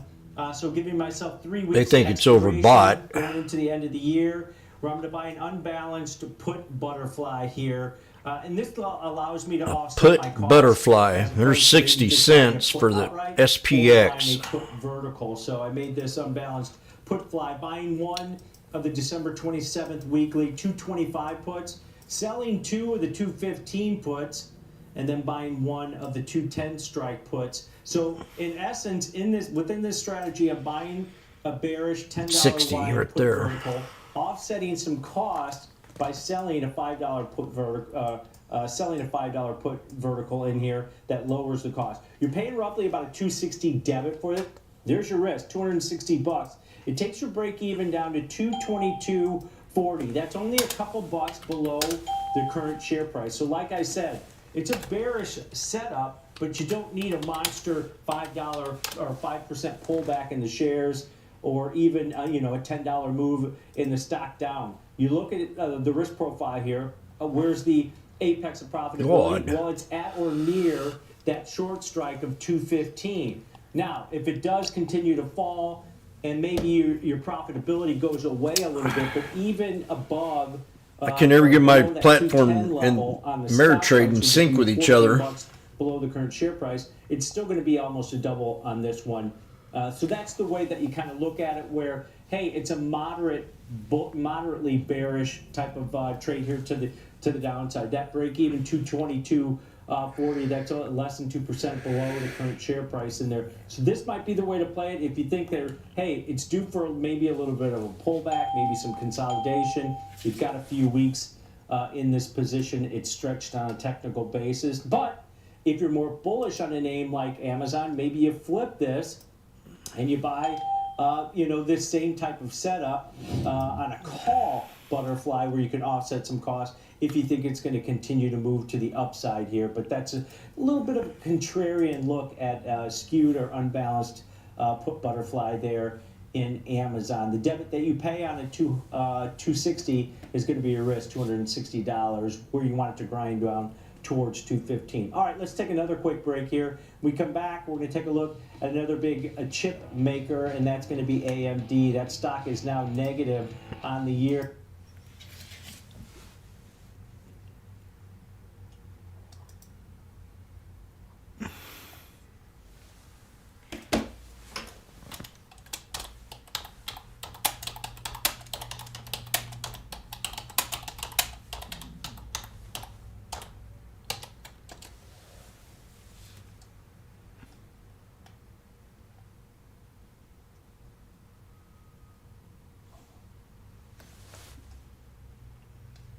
I'm going to contact Ameritrade and ask them what the delay is, because this is costing me money.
I closed out some of your order Thinkorswim sessions that were still open. That should help with the delay. Please try logging out and back in. Okay, we'll see how that works.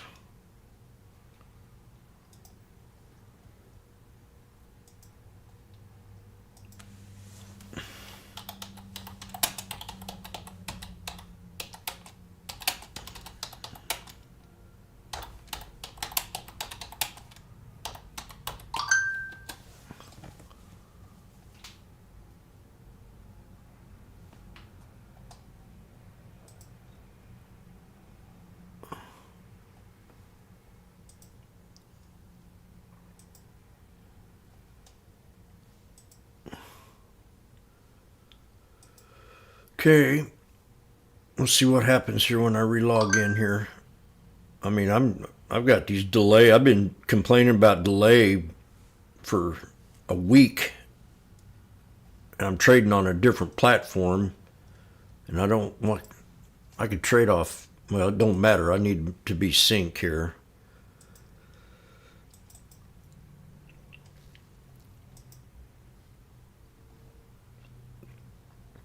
Because I'm in a trade right now.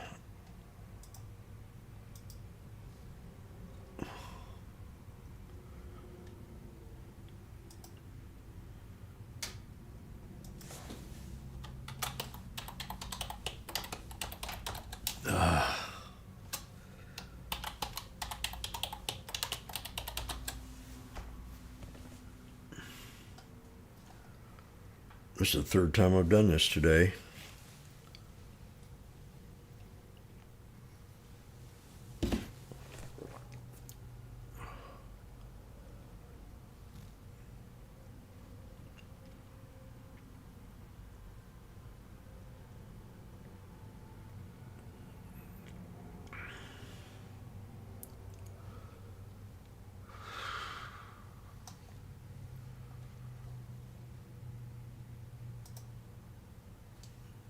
Fuck.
Average 56.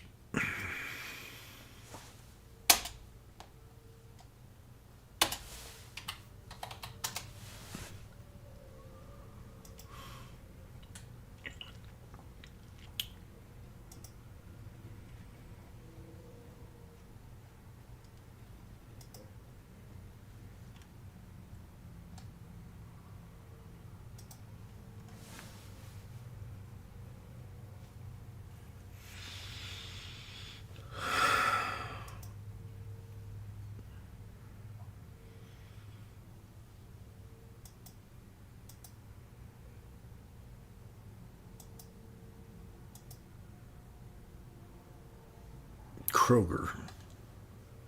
I said Kroger would pull back.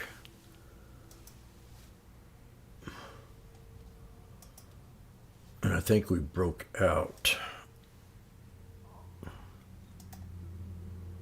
Yeah. We did pull back, but then we broke out to double top. So we did pull back.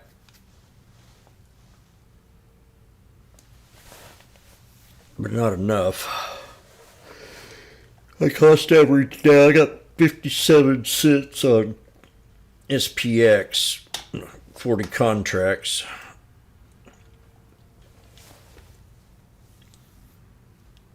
They're at 56 cents.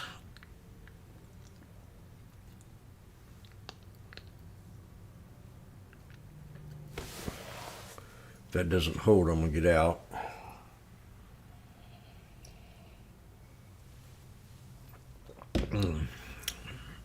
I don't know, I don't like that stuff. Tastes kind of cheap chocolate.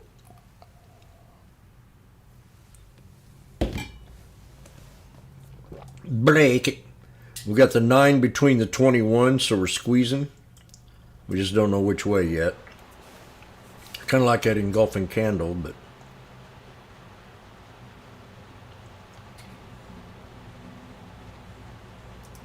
IWM new low. We got the QQQ at the 200. We got a fallen wedge on the SPX, and we got a fallen wedge on the SPY.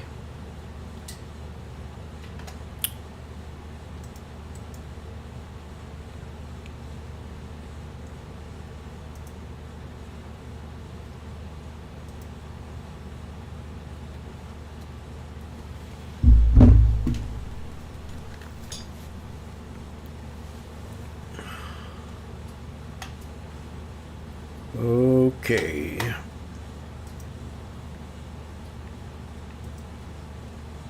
Does NVIDIA make cow pies?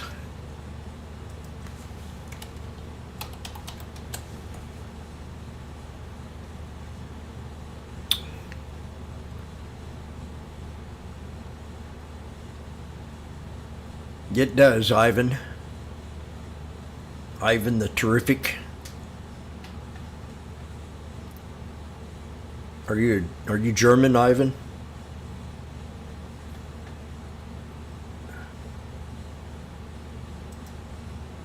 Oh, come on, man. Break.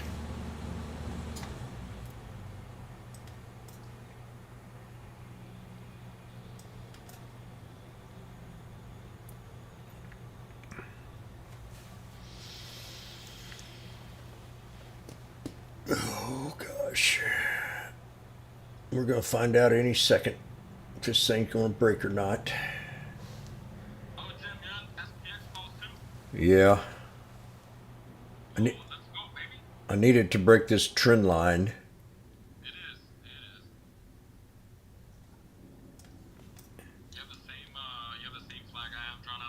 Yeah, fallen wedge.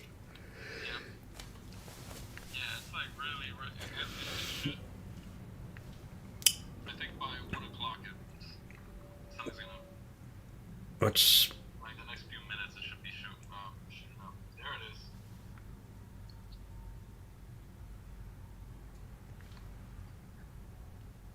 What's your accuracy rating? Oh, let's go. Is it out of the wedge? We're out of the wedge. We're out of my wedge. We're out of my wedge. But now we got to break to 63. And I'm even. I'm down just. I got 40 calls. Yep. The 6100 strike. So I got a little bit.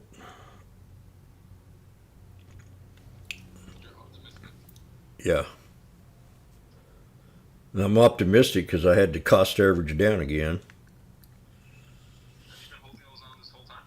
Yep. Since when? Oh, it's what? Probably 25, 30 minutes. So we're out of the wedge, and it looks like the momentum is shifting. We hit the 63 once, a couple, 3 or 4 times, so maybe this is number 4. My moving averages are about across the 12 EMA and the 26 EMA. The 9 just crossed the 21.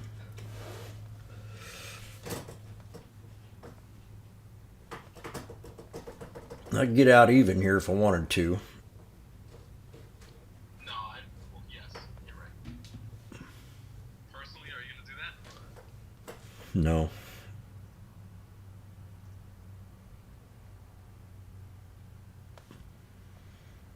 We're out of this wedge.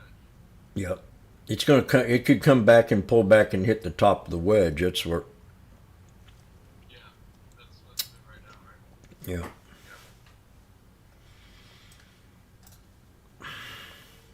So.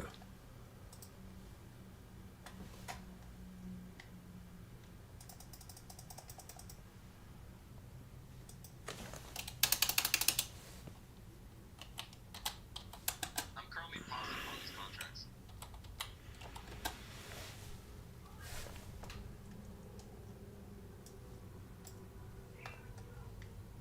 Hold on. Hopefully these things don't sink while I'm gone. You better take care of her. Hurry, hurry.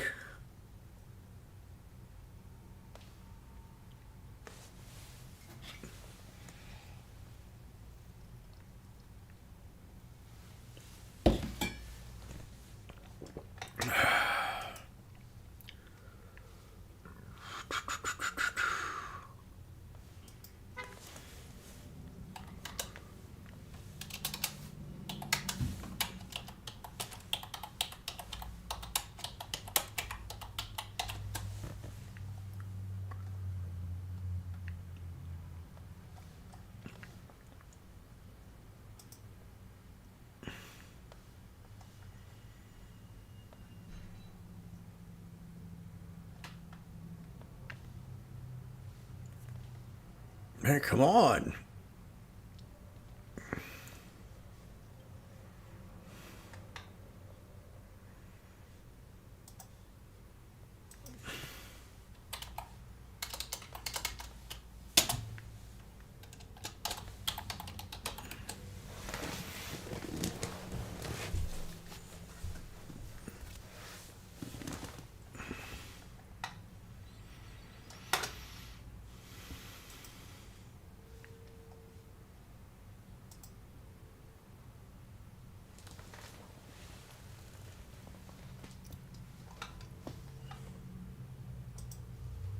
AMD knife more. We got a little fallen wedge on AMD right now at 140.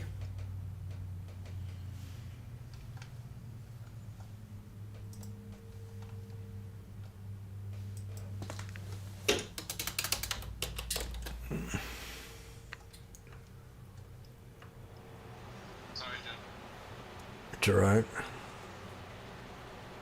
They sold them yet or no? No. Nvidia stock rises. What Musk Meta big plans mean for AI chips? Chipmaker Taiwan should be business grow 20% fueled by AI demand.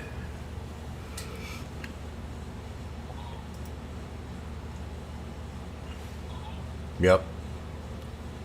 It can easily come back to the top of that wedge if it doesn't hold the 21 here.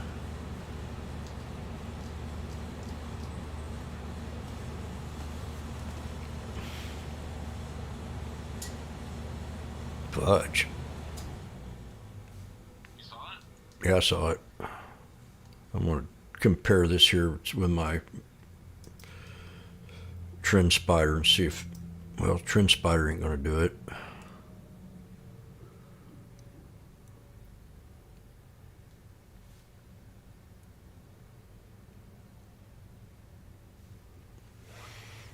It's the end of the hour, so I would expect people to sell before the end of the hour. If it looks bad,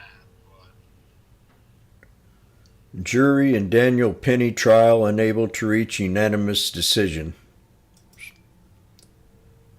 So that means he gets off.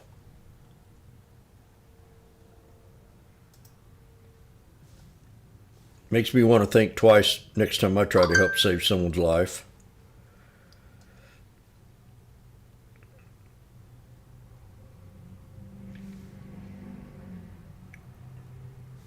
I've done it before.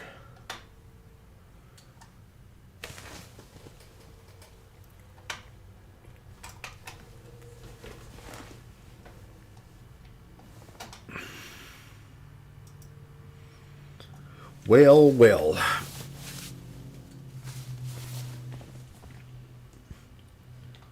U.S. equities are mixed on jobless rate ticks up amid gains of non-farm payrolls.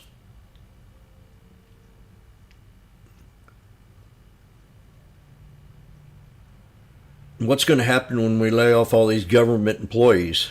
Is that going to give the market a good reason to pull back?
I'm at 50. We still got to break to 63, and then I think we'll do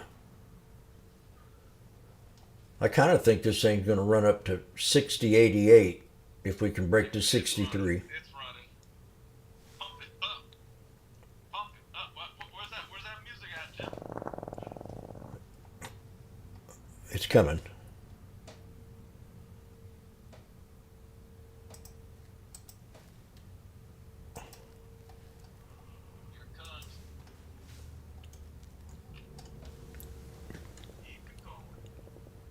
Minstrel.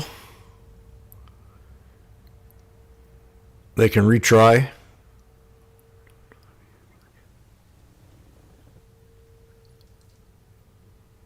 They should find him. They should. Do I have who? No, I don't have them on my chart, but I used to. I don't trade with them. That and the Kettner channel. Yes. We have officially broken out of this wedge.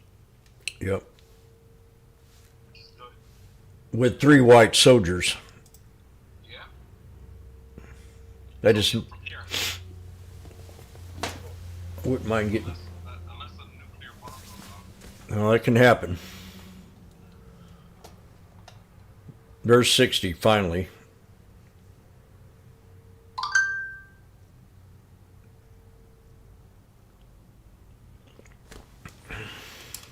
I got a lot of. Go ahead.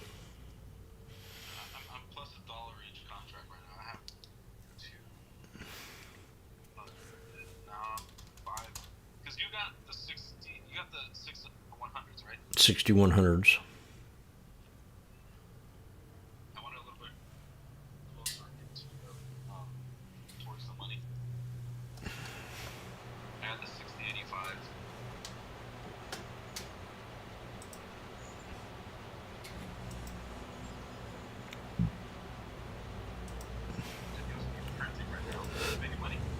Oh yeah.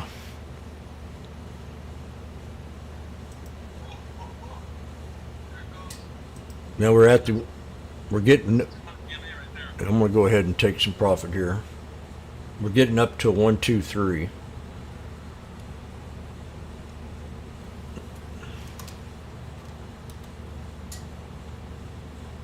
There's 15 bucks.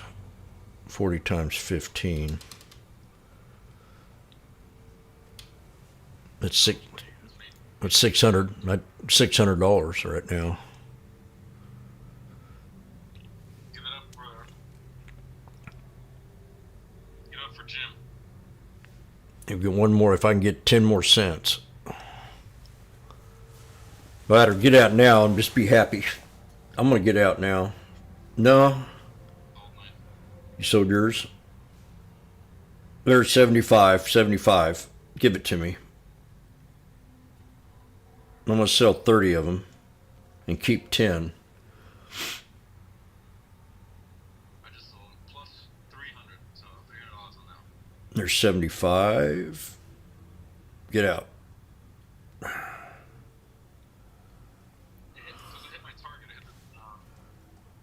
I called 6088 and we nailed it. The 200 EMA and we broke it. Now we've got an. There we go. Give me 80. I'll just take 75. Jimmy's out. Now she's gonna pop. She'll pop now. Yeah, right. Because he left. Yep. Probably. 85. Son of a bitch.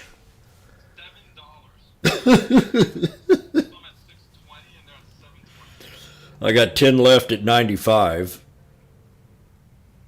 No, wait, what the heck was that? Nailed it.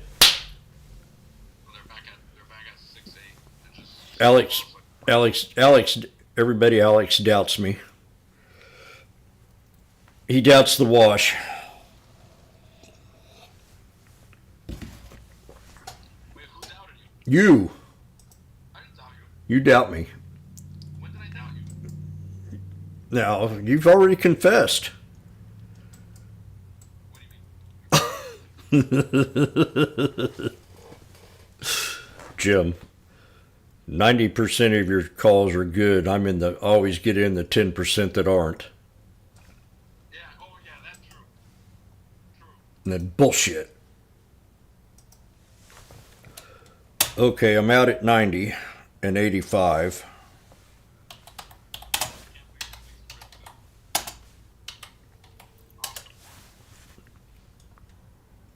Yep. I am too. Wow, it went all the way back up to the P1. I'm going to give you some good advice. Only trade when you think you have the time. If you think you got to split or go to a meeting or you know, you got something. Yeah, I would probably not trade. But if you can sit here and watch the market, you're a good trader. Yeah. I can't believe, look at this. Look at how many green candles do you read there? 8, and we hit the 2. Now that you hit the 200 right here, so that's your exit idea at $1. Yeah. My gosh, these things are at $8 right now. I saw them at 62. And they're at 8 right now. Yep. Crazy. Yep. Jim, we gotta hang on to our trades more often. I did pretty good there. I've been trying. I would have. I wanted to get out at the 200, but I held, and I waited for it to break, and then jumped out. So I'm proud. We're at 200 right now.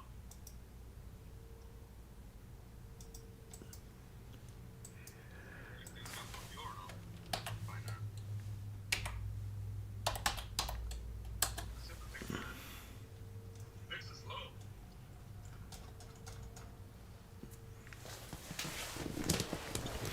I should have been looking at the VIX when I sold these things.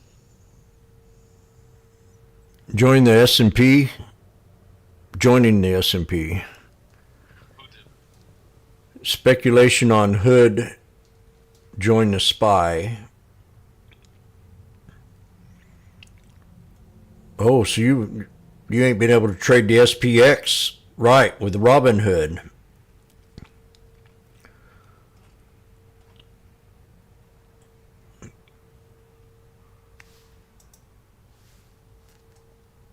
Jim, 6100s are at $1.15 right now. I know it. What was your exit? 90 cents. Yeah. That's 25 cents times 40. 25 bucks times 40 is what? 1,000. I left $1,000 on the table. That's crazy.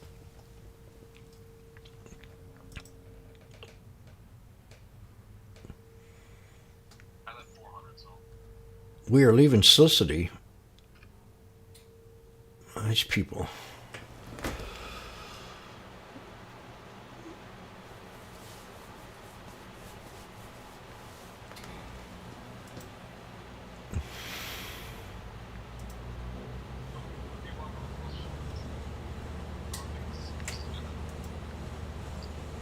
Oh. Based off of yesterday's sell-off, today's too. Damn, there she goes more. Yeah.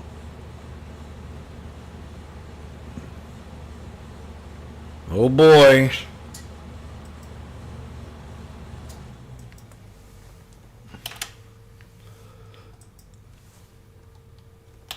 Shitty, were you in that trade or no?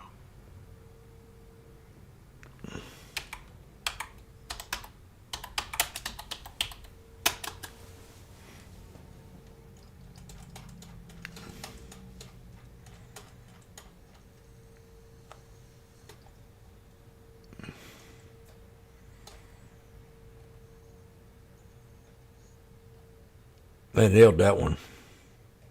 Yeah. Well, I have $300 left on my cash account, so. Let's see where else I want to throw it.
What's that?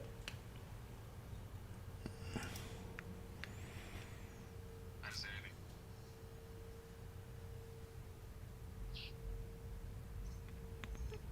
Good job, Johnny.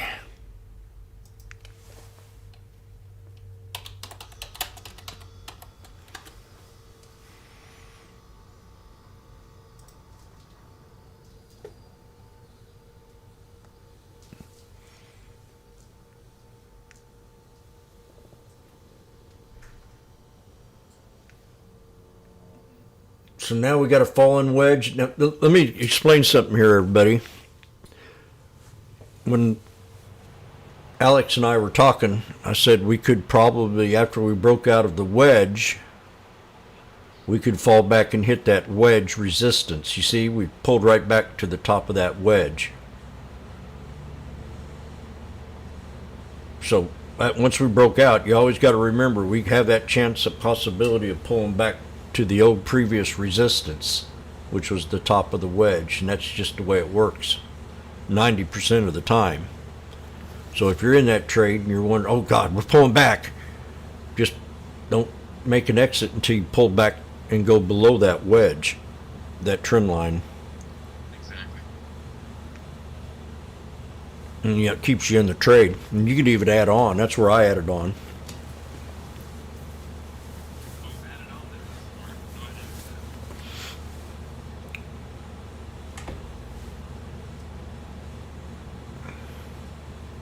Still good enough. Randy went to lunch at a bad time.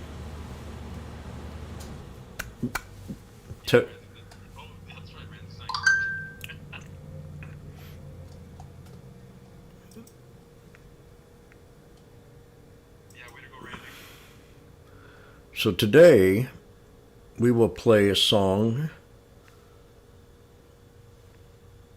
of somebody I used to jam with.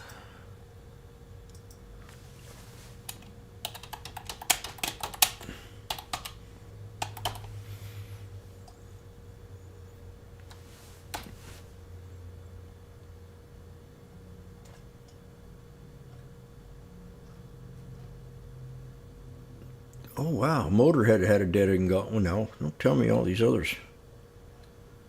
Huh. It can't be the same song.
Huh?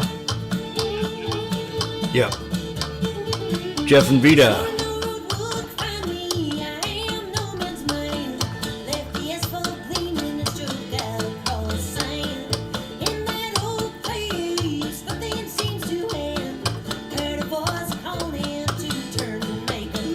Dead and gone, dead and gone, dead and gone.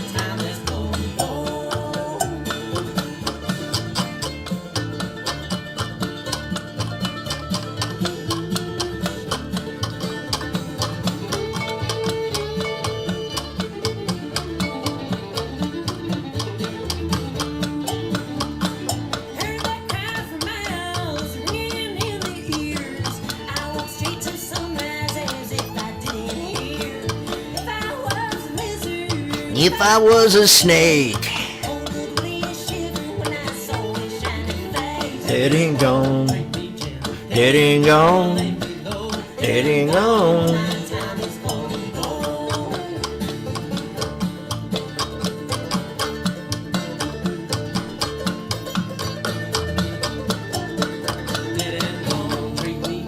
Dead and gone.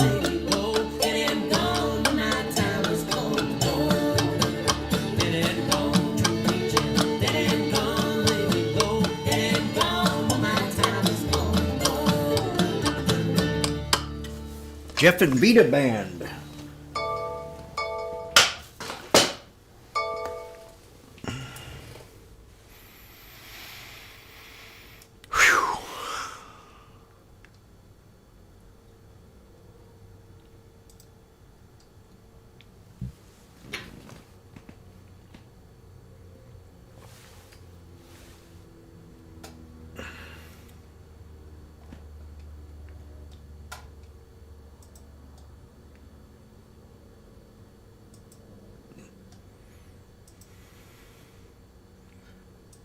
Yeah, I don't see how they can put that guy in jail. I mean, not find him not guilty.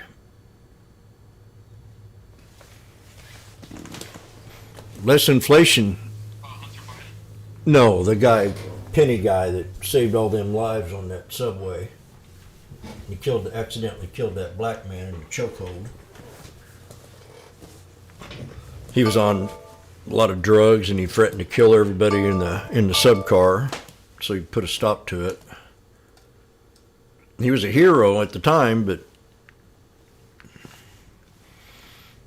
probably if the guy was white, they wouldn't have done nothing about it. They'd have called him a hero, but New York. Man, that was a nice trade.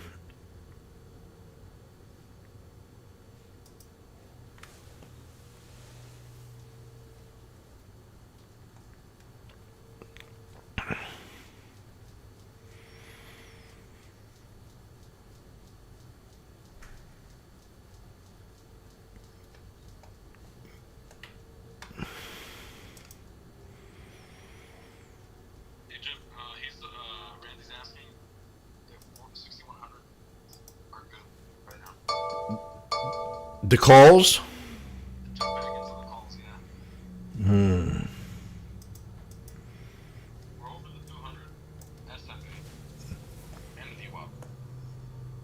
We have some resistance at 60, 95, 37.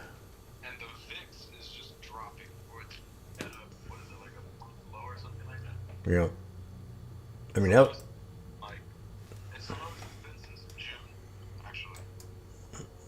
I'm going to turn you down just a little bit. No, just in my headset. I don't know how you sound with everybody else. Probably okay.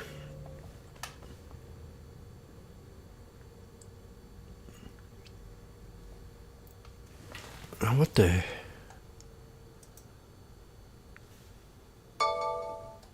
Yeah, I'd wait. We just hit a resistance right now, Randy, at 60, 93, 75.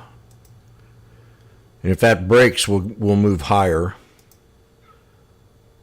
Right there, you see that? It's right here.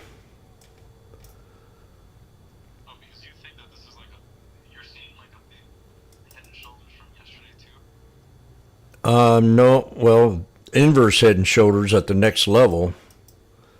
That's 60.95, but right now it's 60.93.88. You have that pullback right there. That's what we hit. Yep.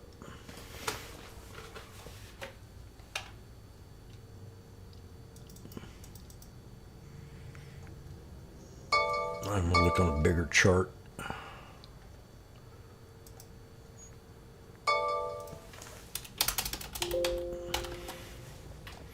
Suckers at. God, they're at 125.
Okay. I personally would like to see it come back down and touch the 63 again if it's 21 doesn't hold. Come back to this here, or we could stop at the 200. So you got 5 candles here. We got a double bottom, and we touched the 200 once before. You see that, Randy?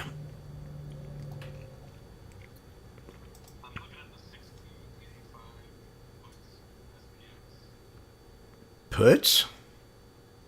Better wait. No. We're at the 200. Wait till we dip below the 200 if you take the puts. Okay. It's all right. I'm going to buy the call here. Maybe.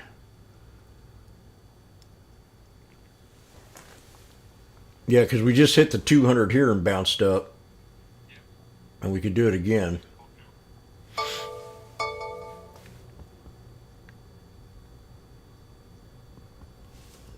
Damn it.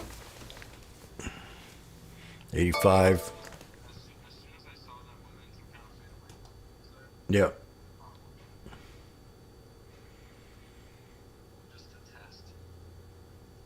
Well, we're still bearish as long as we're under the 21. That it shoots back up to 60.93. $2 bounce.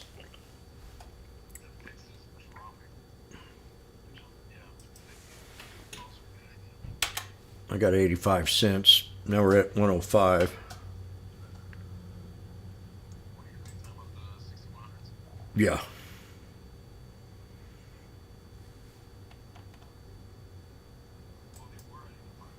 They're at 80. I jumped at 85. And I'm going to get out here. That's 200 bucks. It could be. I'm not out yet. We're squeezing between the... Now the 9, if the 9 starts to cross down, that means it's going to get bearish. Right now we're squeezing between the 21 and the 9, so...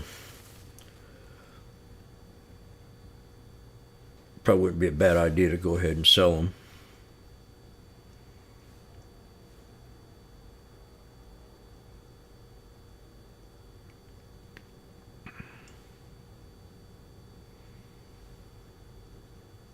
If I can get $1.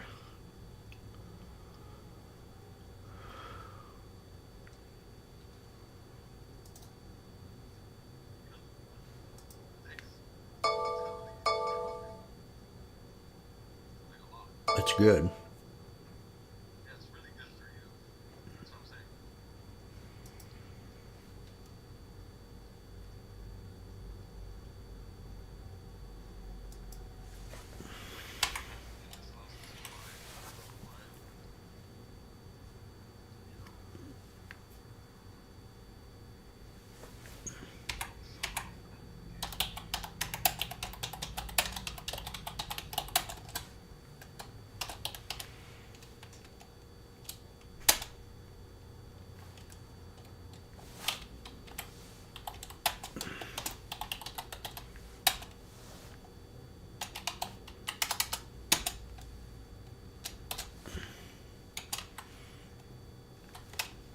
Okay, you're going to find out here in a second.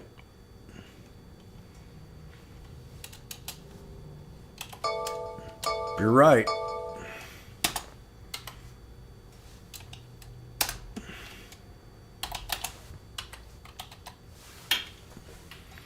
Boom, you got her, baby.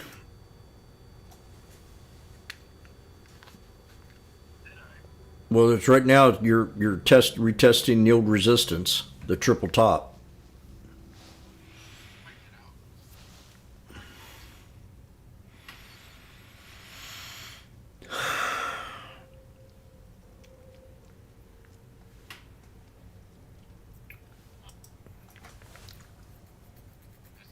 Very good.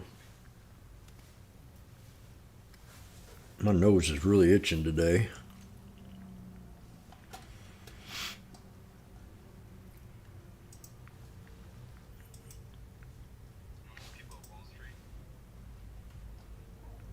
Do I know any?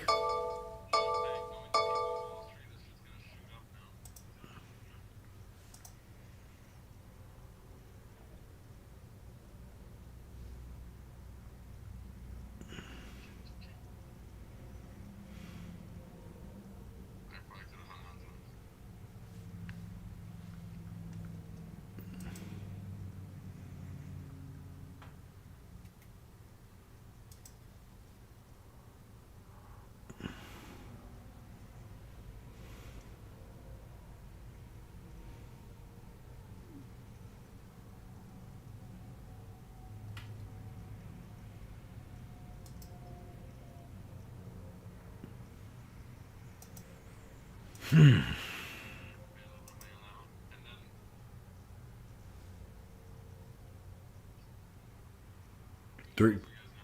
You got 3 black crows right there.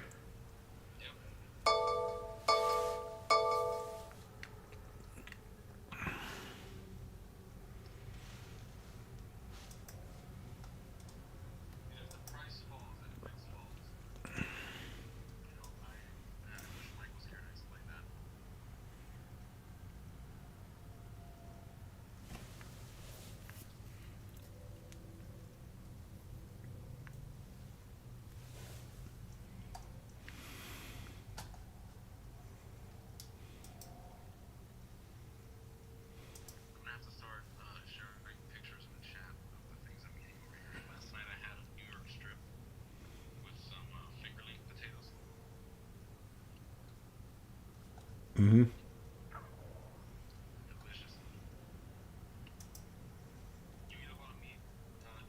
Yeah. I started eating a lot of meat. I still am. But I've added a little bit of carbs.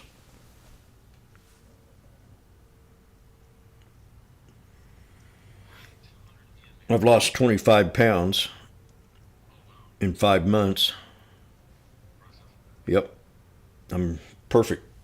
I could lose a couple more, but I've lost all my love handles and my big boobs.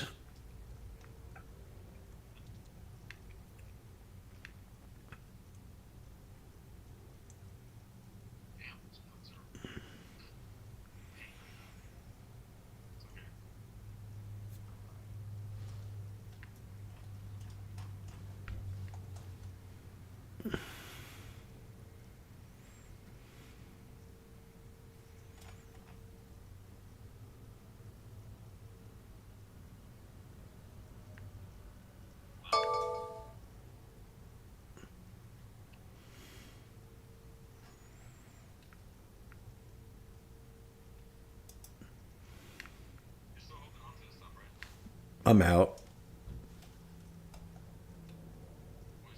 Mm-hmm.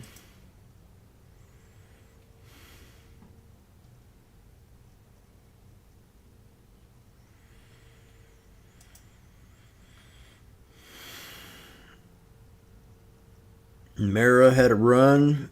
Coin broke resistance. CLSK hit 1549. And Mr. broke 400 again. Yep.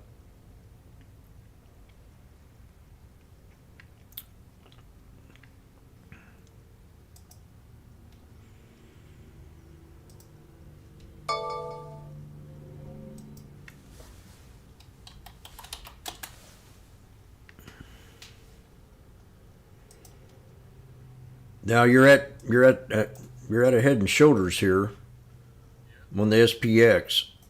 2 hit call or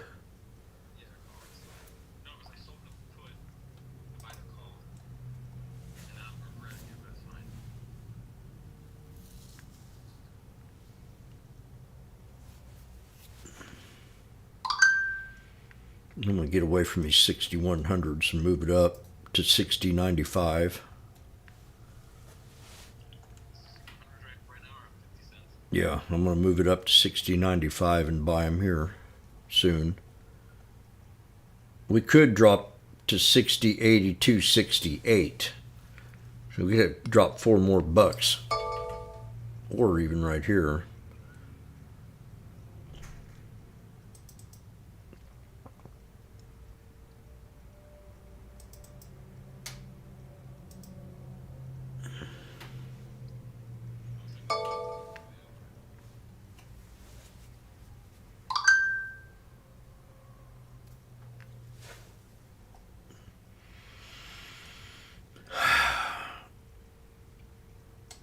I'm going to clean this up.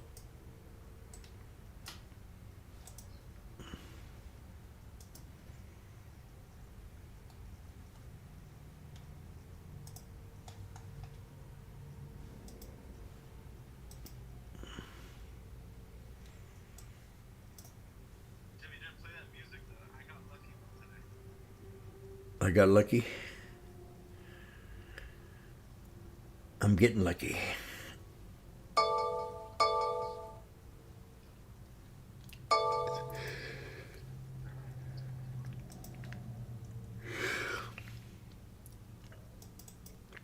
It's perfect pivot point. That's 60.85.70.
Yeah.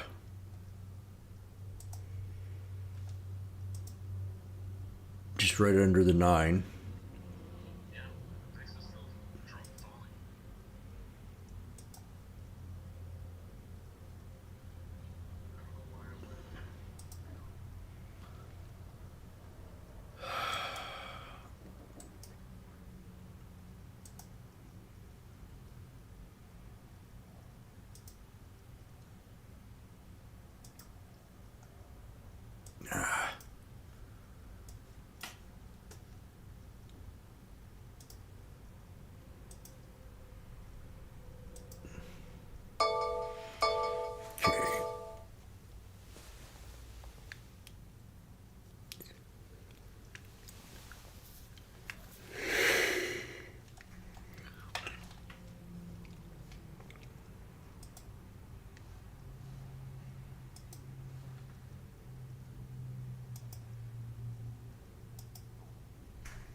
JP Morgan maintains overweight on Chewy, raises target to 38. And Goldman Sachs got 40.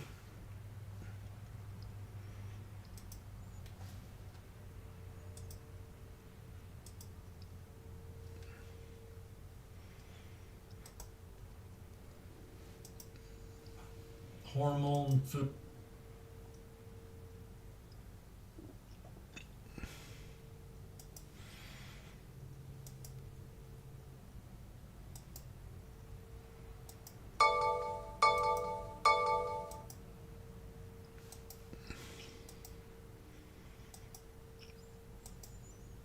I think more than likely.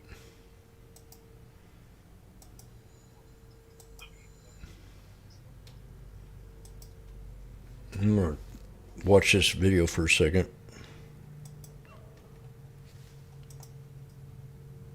Chewy. Chewy's had a 5-day sell-off. We couldn't find support here. I'm gonna set an alert right off the 21 on the date. Ooh, I like the spot right here. I'm gonna set my alert right there.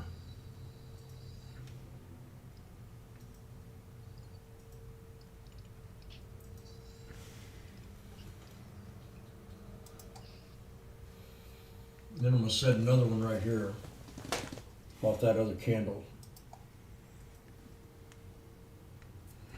This is Chewy. Chewy is, you know, for dogs, animals. 3186. It's had a pretty good run.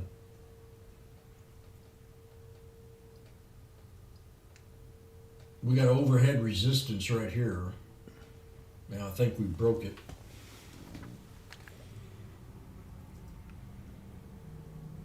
Nope. Come close to breaking it, yeah. We broke it a little bit. So that 36 is going to be our hard resistance at the double top. And if we break that, I'll go ahead and figure out what I'll do from there. But see if we hold this here previous high right here. And if we do hold this come Monday, it's a 5-day rule. See, I'll show you something here. I'm going to show you something. I call what you call a 5-day rule. Now, a lot of your Wall Street traders, they go by 7 days. If we have a 7-day run, they start to short the stock, unless we're really bullish. Now, I have a 5-day rule because I want to get out during the heat of the moment. I have a 3-day rule also. So here's a good example, a 5-day rule, how they react. You have 5 red days, you have a doji, long leg doji, and a bounce. You have 5 red days, a spinning top, and a bounce. You have 5 red days and a doji, a little bearish doji, but still bullish. And we break the 9, it's an automatic run back up to the top. So there's your 3-day rule. 1, 2, 3, 1, 2, 3. 1, 2, 3, and it stopped at the 63. So the 5-day rule, 5-day rule, 5-day rule on a sell-off. And same thing as a breakout, but sometimes breakouts can hold a little bit better than a 5-day pullback. So keep a good eye on Chewy. If we break the 9, that's right around 33.62. This thing can run up higher.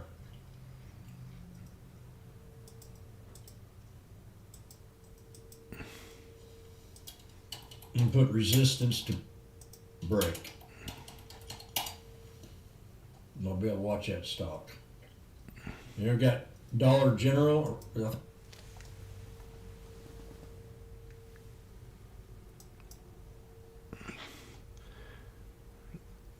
3186.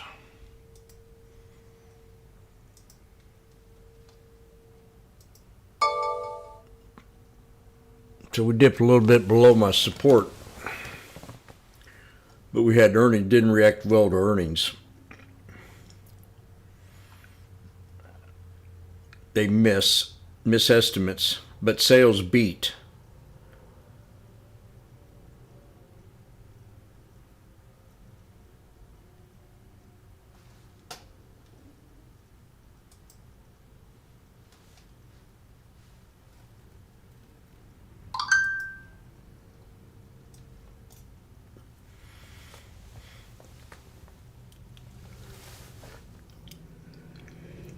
Okay. So we have snake breakout pullback with a hammer on the SPX.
Michael Jackson found alive at 65.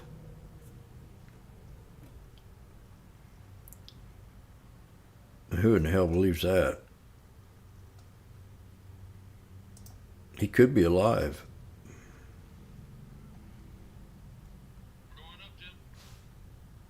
Yep. Snake breakout.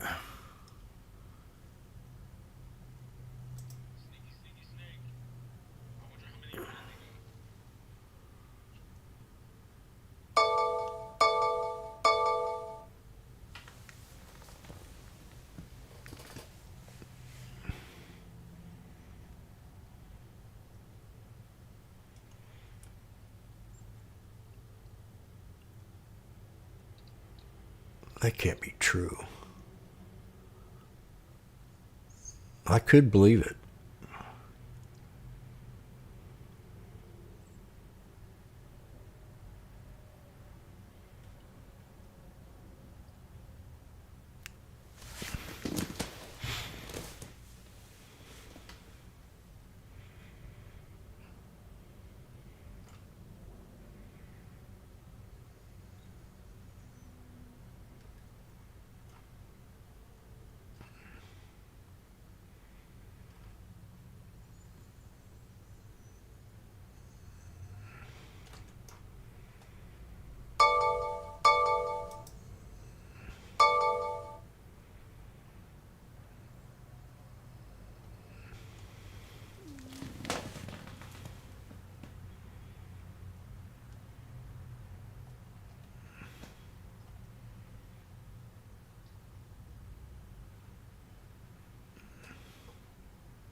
Boom, we hit the 200.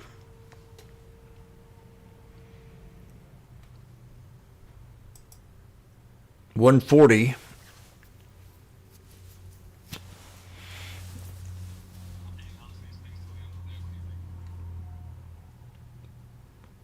If we break the 200, we'll definitely run up.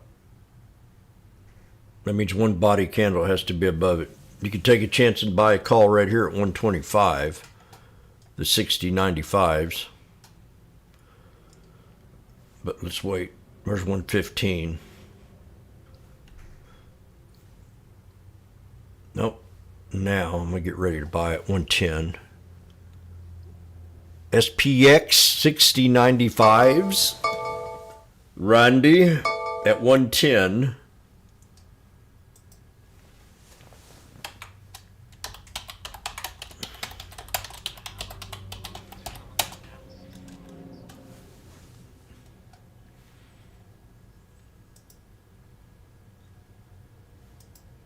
We're at 110. We got a break here. That or I'm in trouble.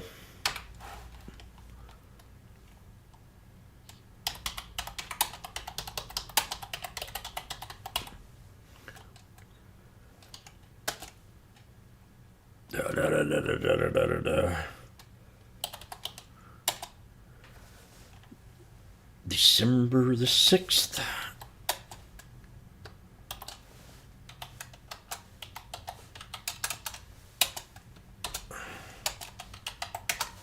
We're at 130.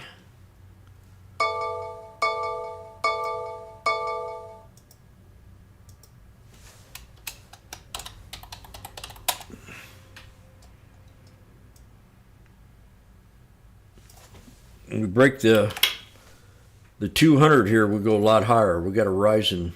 I mean, it looks bullish as could be.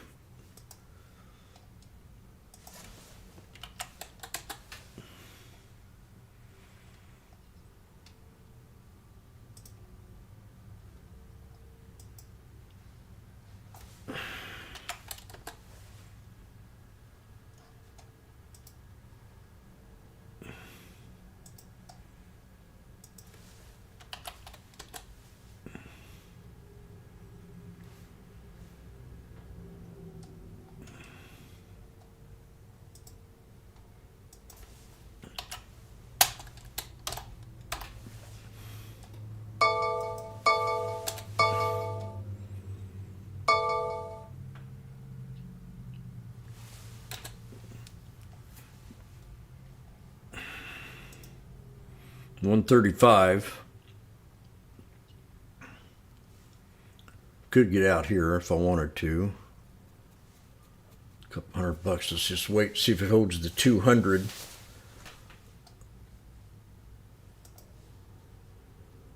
YouTubers, do it. Michael Jackson's not alive.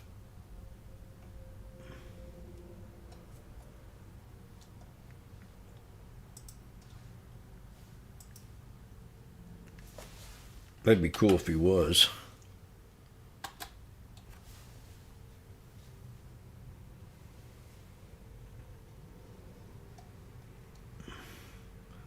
A lot of these guys get sick, and I think they're given an alternative: give it up and go hide, or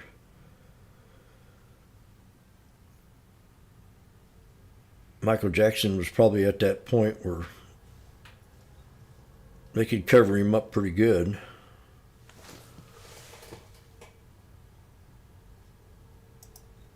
More than 40. I'm going to go higher. Snake breakout, pulled back, higher low. Boom. 150. Oh yeah. More. I want more. Give me more.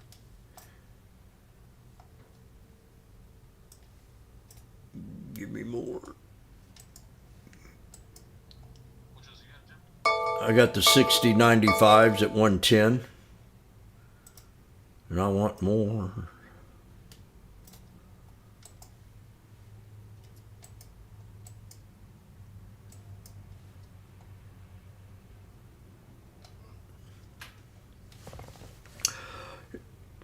You know, if I waited, I'll tell you, if I waited, probably someone in YouTube mentioned something that kind of caught my ears. I noticed that your trades start to work after about an hour after you're into trading. So I get in a little early, but if we wait for the pattern, I think we could probably hit 100% on every trade. Pretty close to it.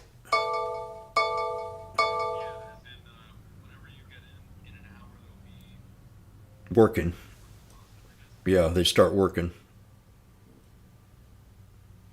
Not always like that though. I mean, I get in there and scalp them. I'm in and out in 3 minutes, and I make $400 or $500.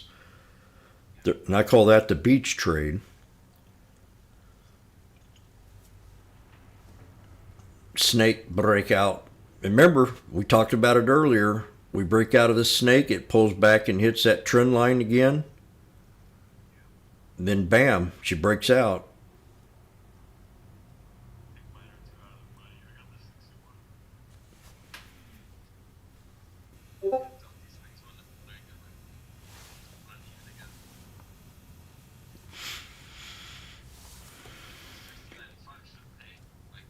Yeah, they have. I want to see if we can break out more. I haven't sold them yet.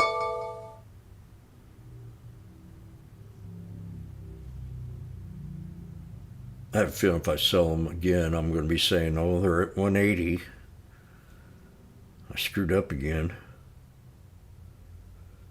I can get out right now with $200, 250, 300.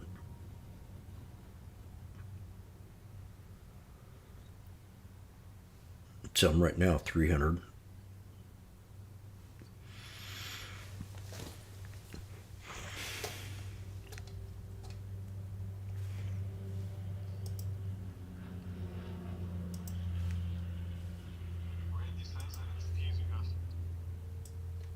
It's what?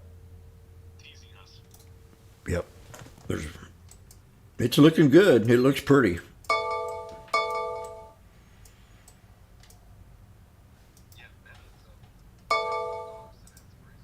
Yep.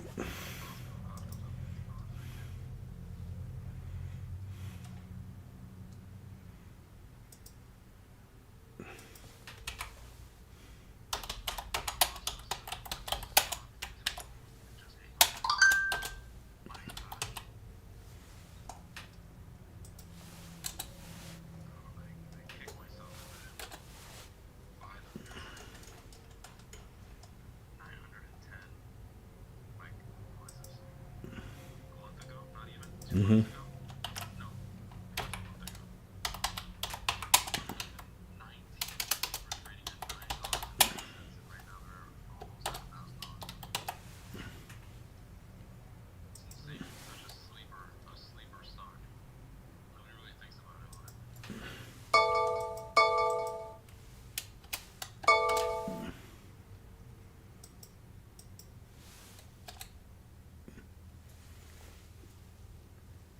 Now, I want everybody to hear me real close. Do not throw your life savings in on a coin. Do not borrow money to trade a coin. You trade with what you want to lose. Because you're the only person to blame for jumping in them stocks.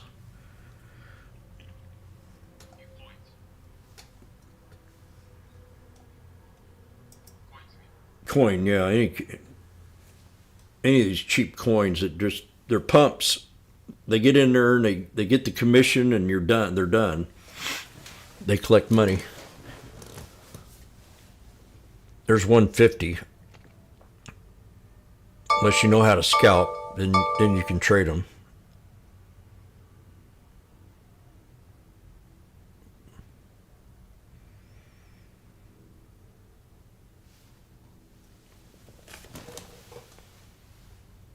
$150, I'm just right out of the money.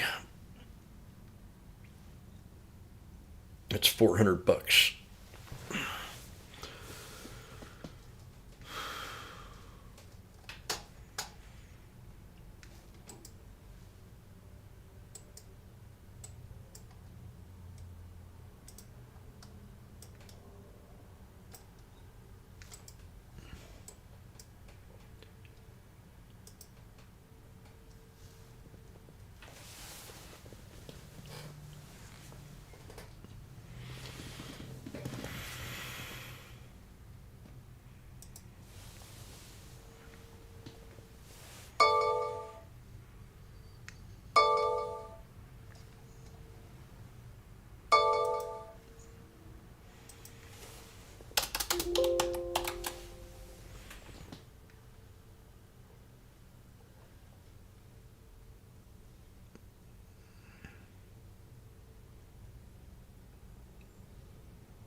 105. Now we got a 1, 2, 3 coming down here.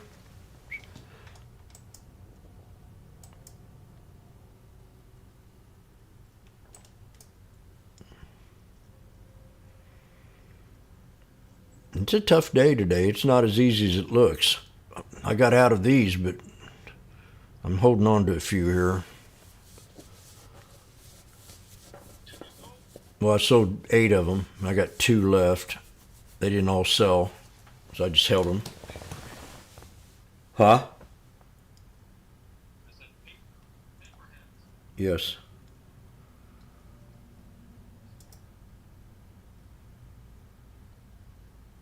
We're about ready to hit the third 1, 2, 3 here, and I'm going to add 8 more.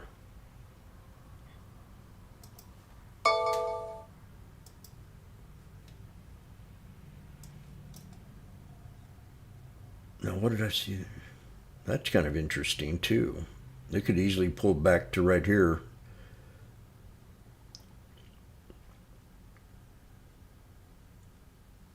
If this doesn't hold. And that's the same spot. There we go. I'm going to add them right here at 85. Kind of risky.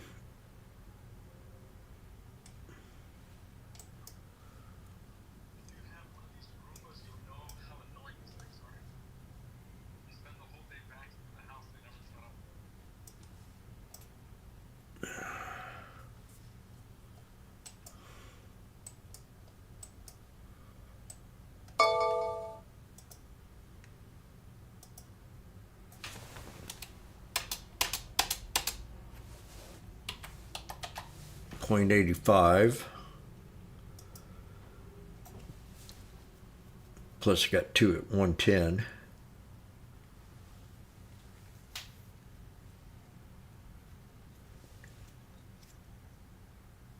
If this don't work, I'm going to stop out.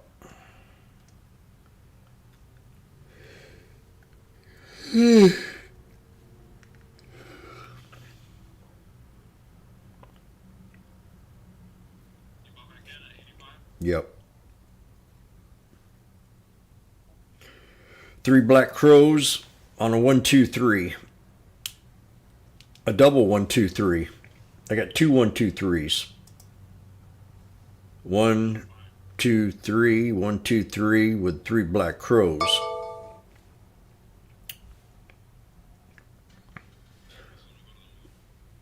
I don't know.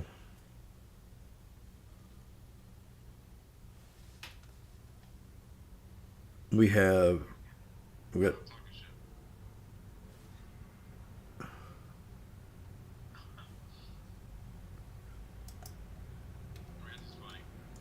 Randy is.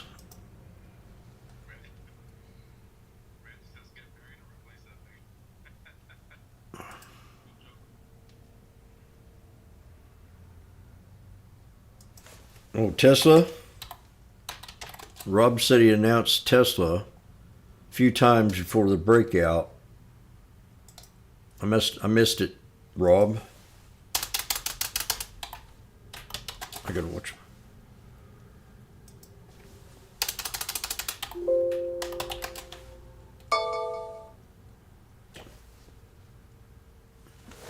Did you take it? No, Rob.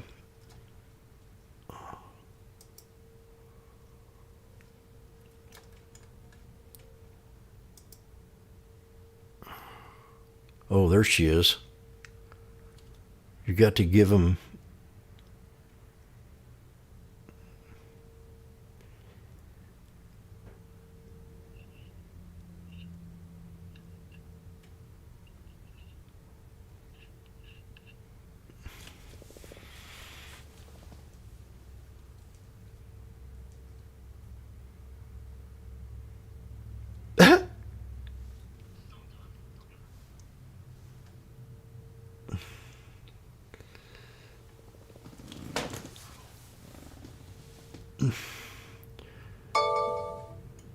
Don't get Johnny excited, Randy.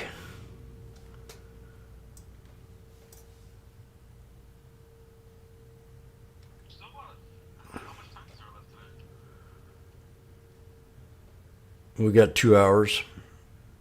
Less than 2 hours.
Yeah.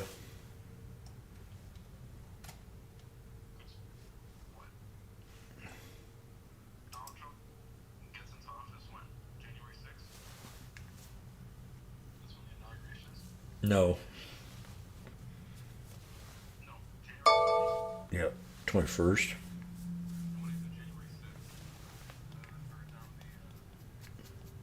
That's when he's gonna pardon all them guys out of Hope first thing. And then he's gonna go after the justice system.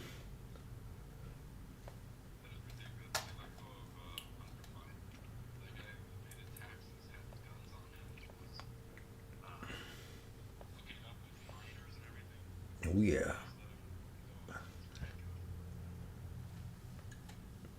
He'll come back and haunt him.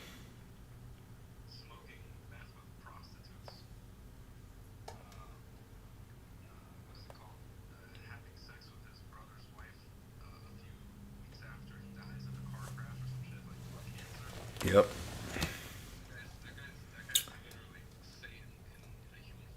Yep. I agree. And then bad enough, then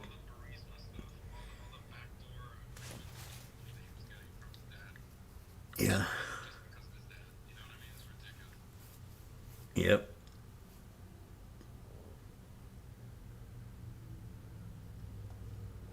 I keep up on that pretty good. I'm thinking about starting a political channel if I retire from this.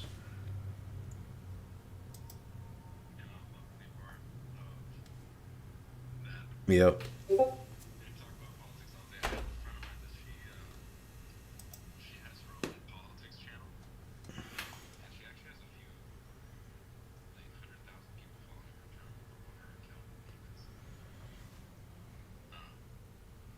I follow a lot of black conservatives now talking about it.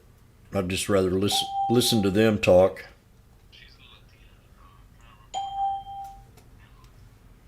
Yeah, I'm getting burned on this, but we're gonna wait. Oh, that's Tesla. I gotta look at this. Tesla's pulled back to support, maybe. SPX is knifing on me. So we got to, let me talk. We got a double bottom here at 60, 80, 76. So it's got to hold. We got a triple bottom. So I'm going to add right here at 55. We got a triple bottom on SPX. It could be a good play, Randy.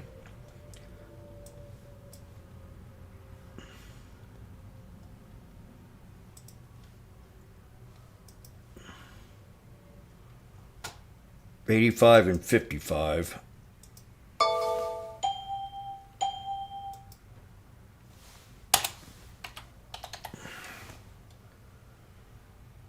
Has to hold.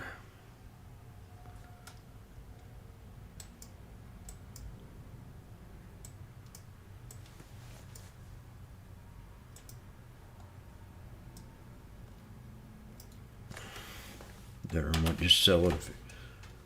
I'd like to see it hold this triple bottom.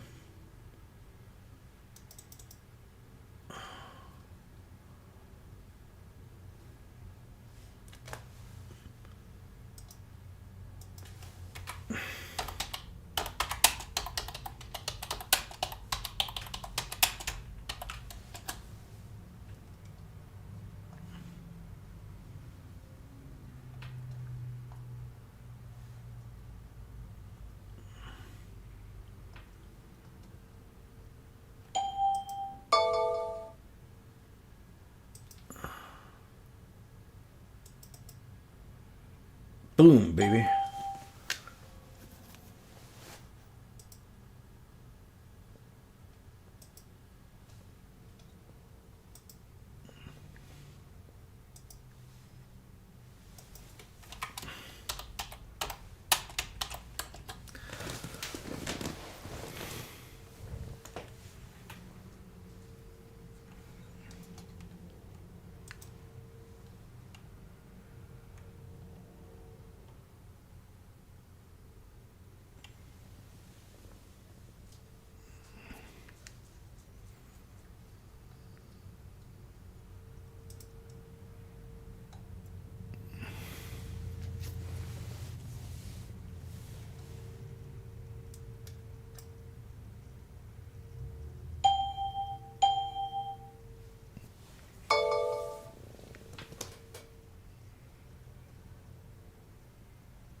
Come on, baby.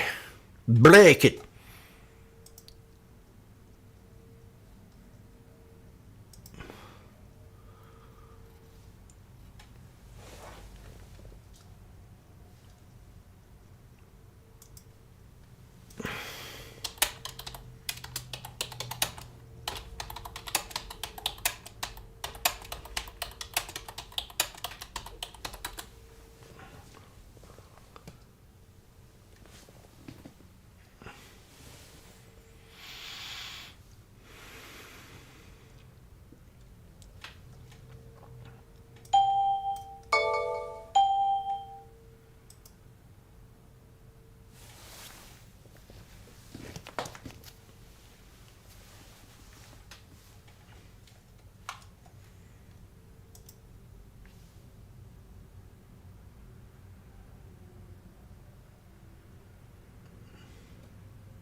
Come on, bitch.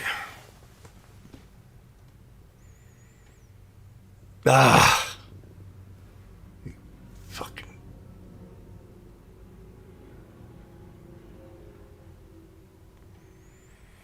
The equity into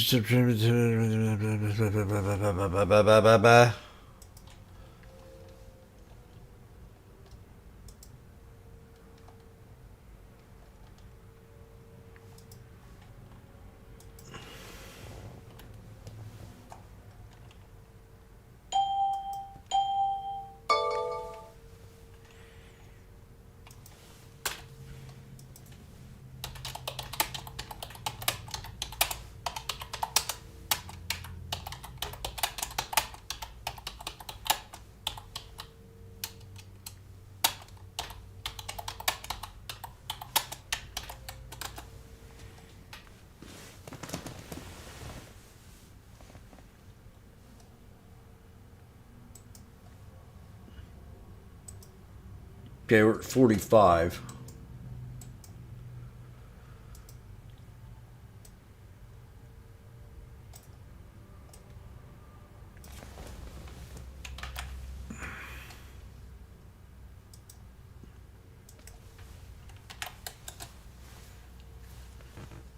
Shit.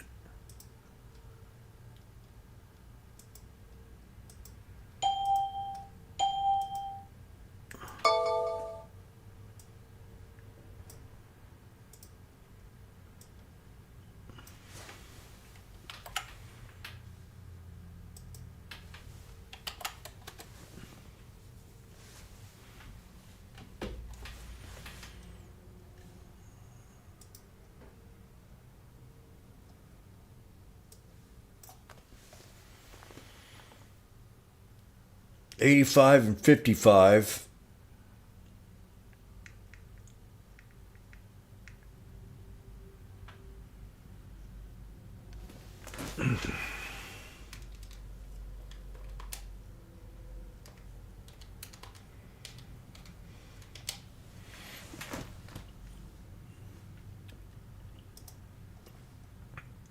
I'm not looking too good right now.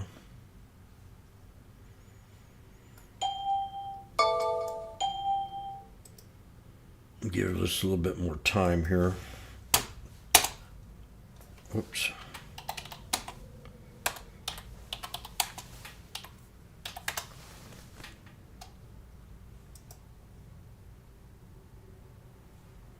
Ready?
Dead and gone, treat me gentle. Head and shoulders. Let's get.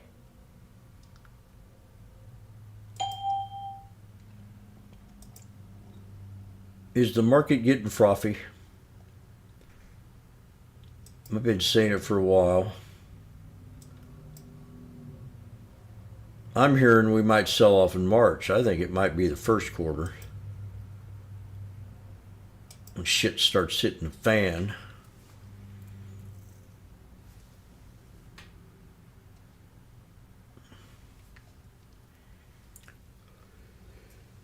Some average is 70.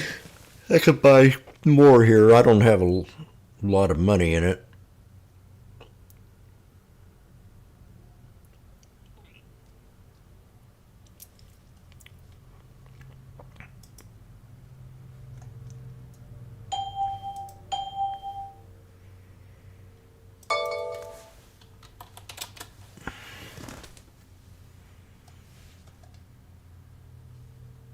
Better go turn that heater on.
feet are cold. It's degrees outside.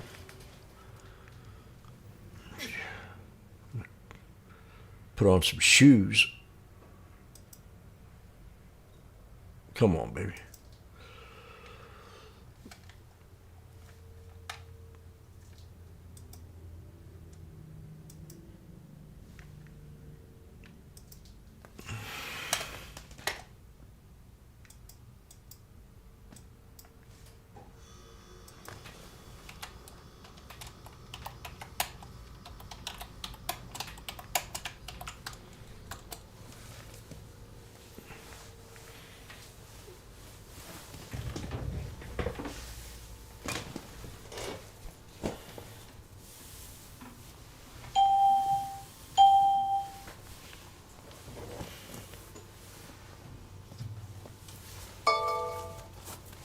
I have concrete floors.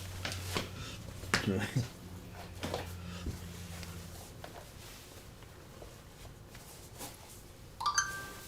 of like this apartment because it had concrete floors, but man, in wintertime.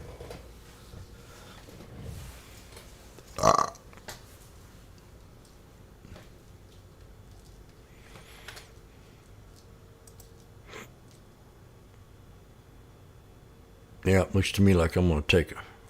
If this doesn't hold here. This is the second touch on the right shoulder. So like I said before, snake, inverse head and shoulders, break out, pull back to the second touch on the right shoulder. So this should break out here. If it doesn't, then we'll have more drama.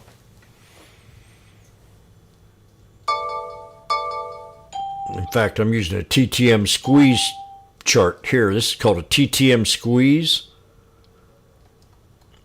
If you're not familiar with that, that's a nice call, Rob, on that Tesla.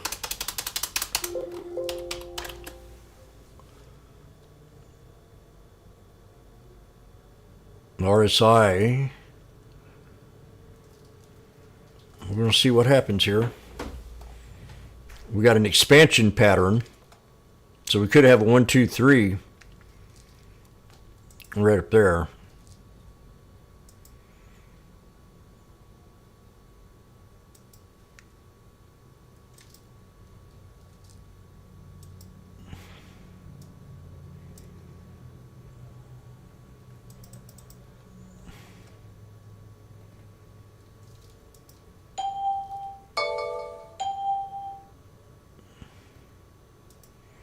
That or it's going to go to shit.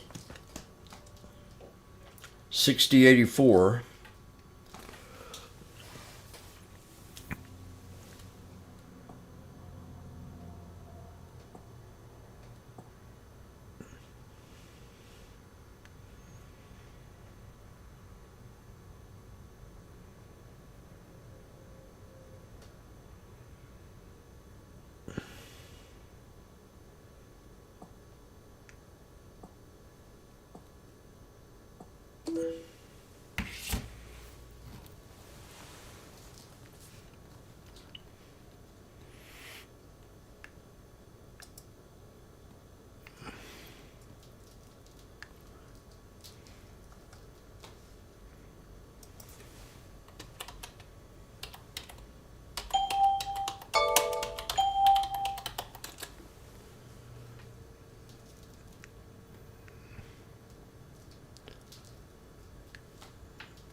You sold your wife for Deutsch?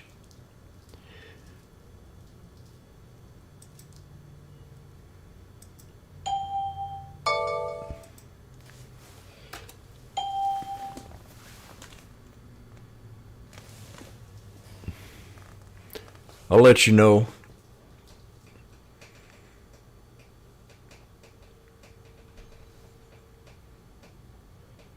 It's going to be a comedy.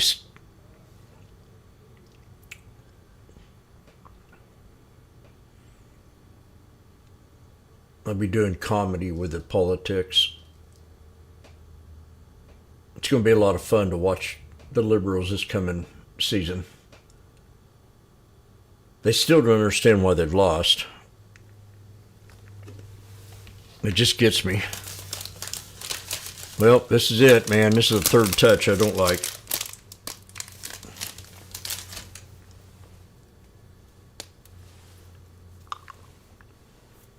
How much more time we got? We got 1:30, 2:30.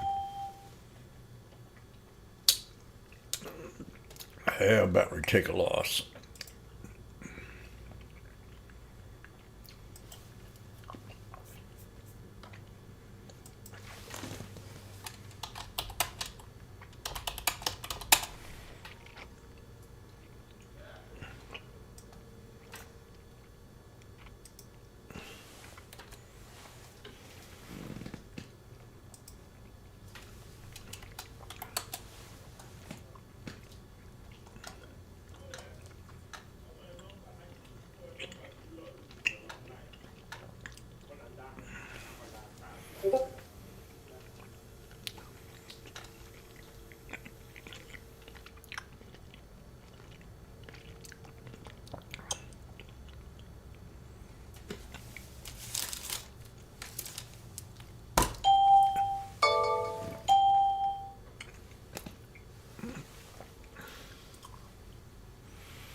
Got a flag on the video.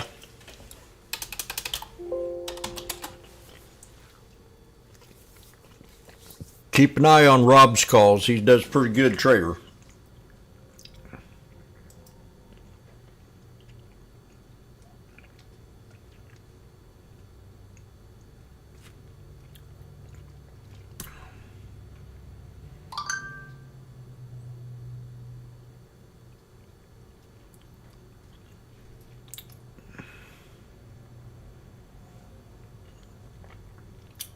I'm still in these suckers.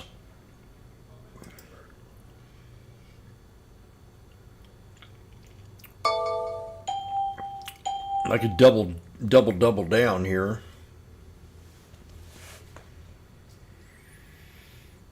I don't like the fact we touch that third shoulder third time, and then it created a two-headed snake. So it could still be good.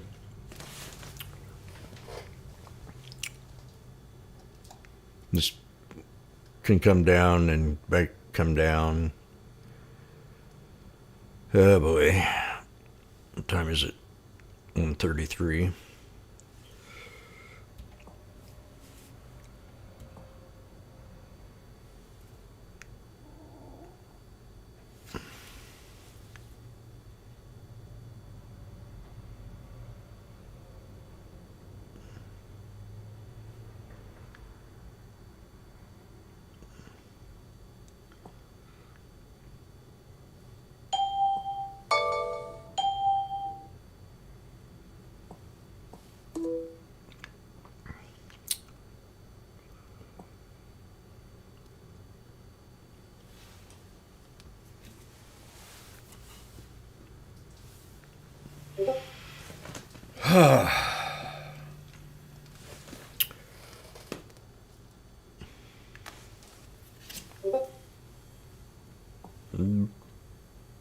Bacon.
Do.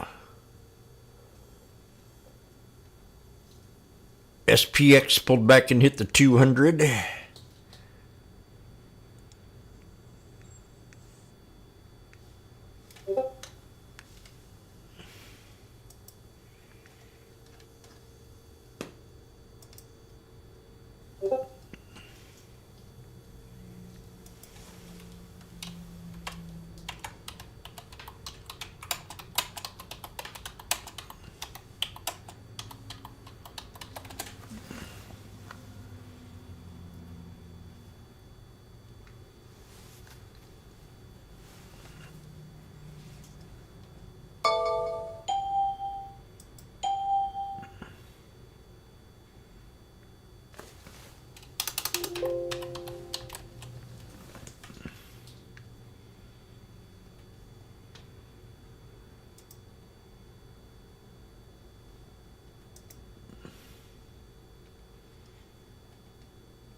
We got to get it up here, Randy. 60, 85, 25.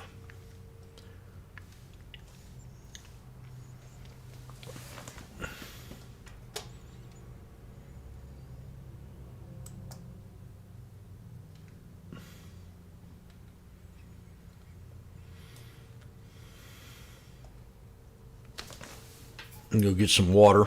I'll be right back.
To your point on ETFs, I mean, we've had record inflows as this back half of the year has seen constant growth. Final quick thought, David? Final quick thought. I would say buckle up in the short term. We've got some volatility ahead, but if you were looking at being opportunistic and adding to positions, this is a great time to be considering it.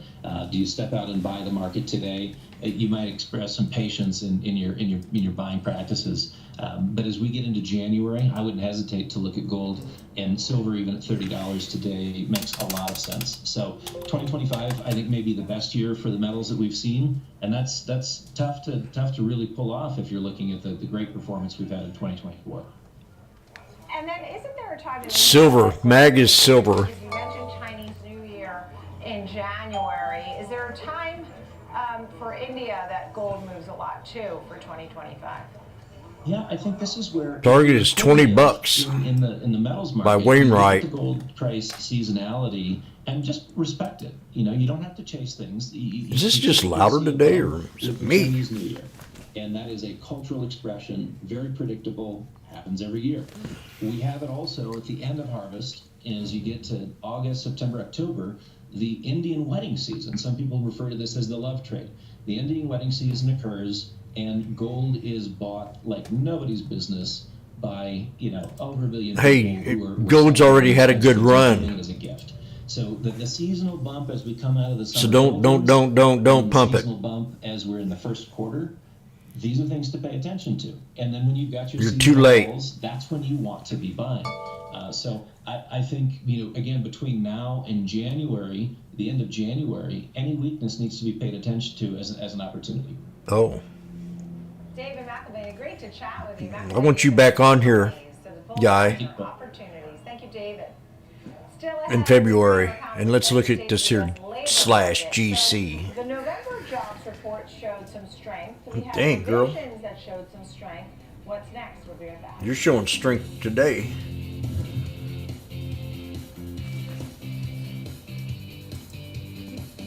Uh-oh. I think I'm going to get it.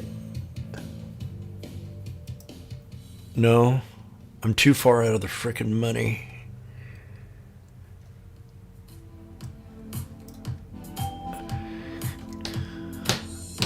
I need a bounce, or I will take a loss.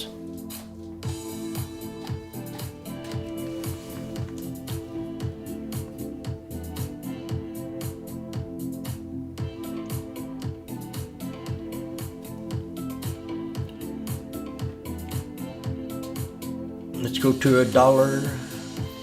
Breakout. I want to see the 200 SMA. Break it. Break it. Break it.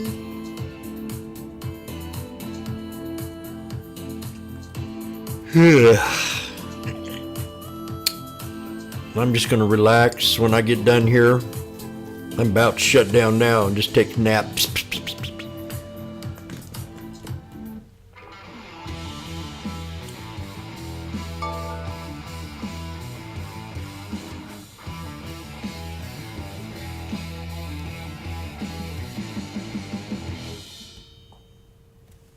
What's up, Carl Nation? It's your #1 broker with the best full-service wealth management skills in the biz. Actually, I'm seeing something from Schwab.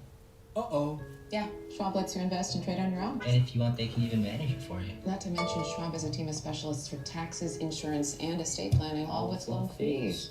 We're experiencing technical difficulties. We're experiencing technical difficulties. Schwab, a modern approach to wealth management. Cut the cord on the way you get Mark. We're experiencing technical difficulties. We are now experiencing technical difficulties.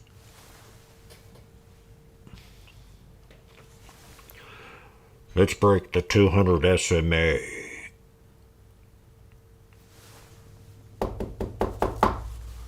We are now experiencing technical difficulties.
But it's been one heck of a day. More than, I mean, I'm up and I'm green and everything, but the trades have been so long and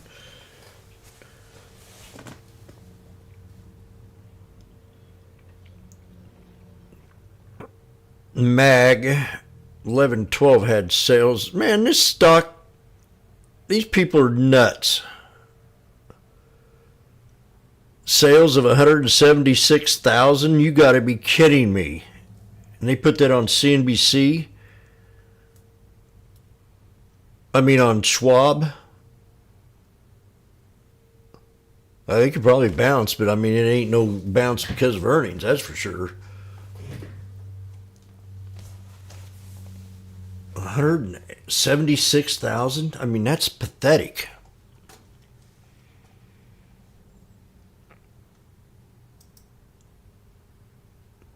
I ought to call them up and tell them.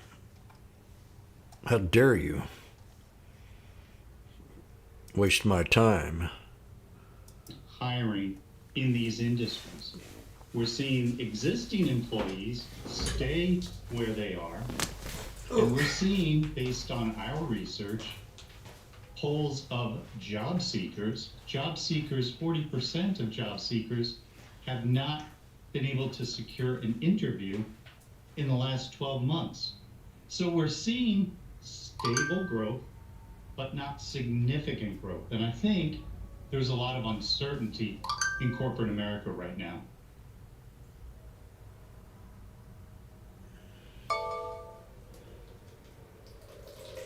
A lot of uncertainty in corporate America? Seriously?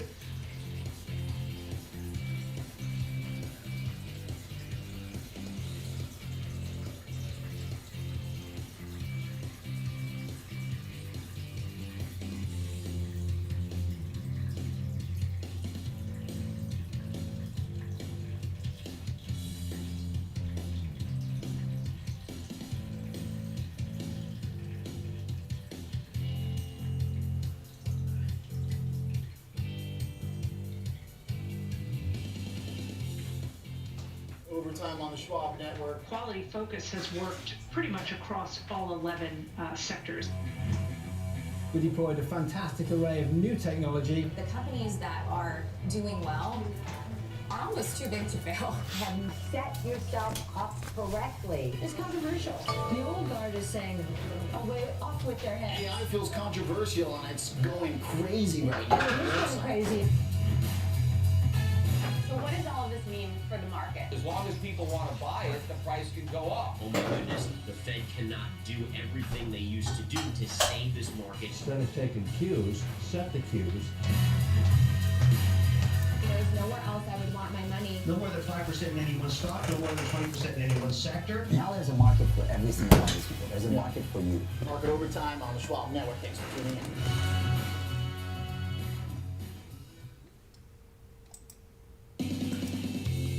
Oh my gosh. Oh.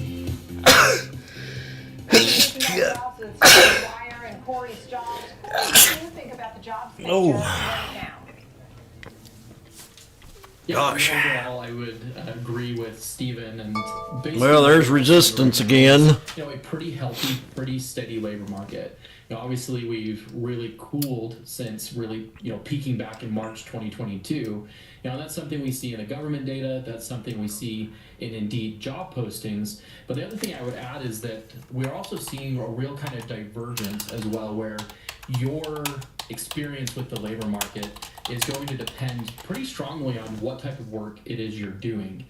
So what we've seen is that a lot of knowledge worker jobs in software development, marketing, media and communications, these are areas where job postings have pulled back so significantly that they're actually below pre-pandemic levels. But in contrast to that, we're seeing some in-person kind of skilled labor jobs in construction, manufacturing, healthcare that continue to have plenty of opportunities. And as we saw in the jobs report today, healthcare, government, leisure, and hospitality continue to account for many of the gains. This morning it was about 70%, but in the last year it's been almost about 75% of the jobs have come from those three main industries. And so that raises some interesting questions about how long each of those industries can hold up and what effect that concentration is going to have on the labor market in the coming months and in the next year. Yeah, what kind of setup does the Fed need to make for a soft landing for 2025? We did see growth in hospitality and leisure and government and healthcare. Interestingly enough, not retail, because we had Black Friday that came a little bit later in the month, and so maybe that was delayed. When you look at this, Stephen, final thought, the 2025 jobs picture. Oh, that's set up there for. The same of leisure and hospitality? Well, I think so. I think we'll see more of healthcare. I think it'll be very interesting where President Trump's immigration policies will land and have an effect on labor supply, on so-called lower skill jobs. And I think you'll see, perhaps, depending on what the policy is, employers looking for new workers, additional workers, because there may be a labor shortage as a result of that immigration policy. Oh, shut up. Yeah, there's a lot of concern about That is so much full of crap. Over the border. Final quick thought, Corey, are you concerned about that? Yeah, certainly it's something to really be mindful of, right? Because if we have a case where immigration falls, a big part of the labor market resilience that we've seen in the last year has been the growth in immigration. And then it came roaring back. And so if we start to see that immigration slow... No, he's full of crap. That's going to have major impacts on businesses' abilities to find workers as the labor supply shrinks. 20 million illegal immigrants, probably... Watching kind of a trend that we're starting to see unfold now, but it's going to unfold over the long run around the aging population that we're facing as well. So we have kind of a double whammy between immigration and our population I don't believe getting him. older with fewer people aging into the labor force as these people age out, so that's all going to really weigh. 3/4 of them can't even speak English. But overall, the outlook, I think, going into 2025 still looks pretty good. We've got strong consumer spending, GDP, a lot of economic. I don't even want to indicators listen to we're this looking at. guy. He's already got me pissed off. I do not support human trafficking, you bald-headed piece of crap.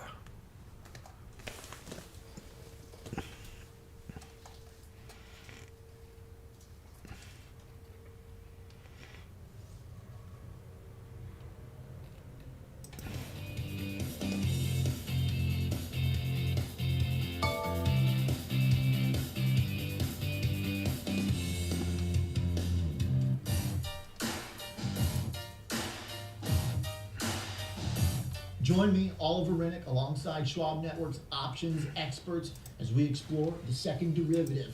Gamma On is a brand new limited series to take your trading skills to the next level. Subscribe to Schwab Network's YouTube channel now.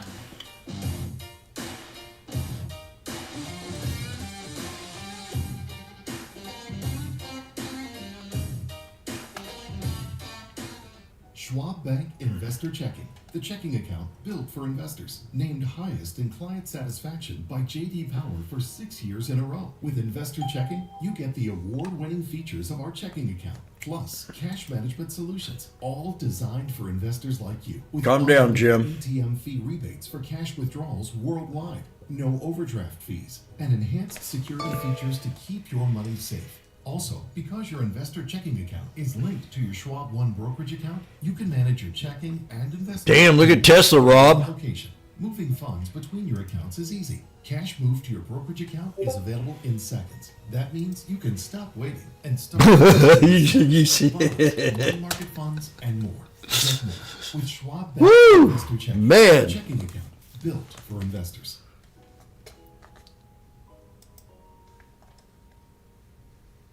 I beat you to it. Binge watch the market with Schwab Network. Tune in 24 hours a day, 7 days a week on schwabnetwork.com on all your streaming devices. Schwab Network is available anytime, anywhere, on any device for free. You know what? When Bill Clinton was in office, we had what you call welfare reform. And back then the liberals were all for it. They gave him the big hands high five, and we had a second surge in the economy, and then it jumped into a recession as he got ready to leave. But everybody piled on this bill. It's called welfare reform. That means they worked on unemployment. You had, so many weeks you had to go in, and if you couldn't go out looking for a job consistently. And they've relaxed all them bills, and they've made more welfare available to the people that could work. So since then you had Obama come in, and he created welfare, more or less. You got people back on welfare. If we started cutting some of them benefits off these, and America got fat.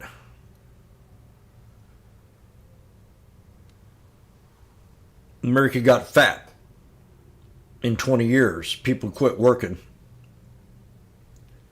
So this bald-headed doofus, I'd be cutting food stamps. I'd be doing something to get them people back to work. Because now they're so spoiled. I mean, they don't need to work. I got family members that don't want to work because they do better not working than if they did work. They get everything. I mean, they get food stamps, they get housing, they get free everything, health care. They just have to act a little nuts, like you got to a little crazy, or you say you're a drug addict, or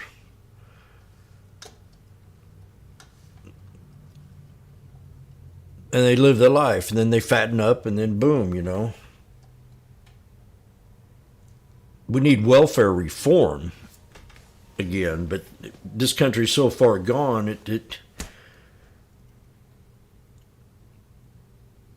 it's going to be hard to do. At least when I grew up, I had the dream of the American dream, and we're at Power Hour. And I don't want to stop working, but one day I'm going to have to, and I don't know what I'm going to do with myself. I'd love to work. I'd work for free. In fact, I did ask for this lady at how I got my frame shop. I went, I want to work for you for free because I want my internship. And then 6 months later, she ends up going blind, and I buy the business from her.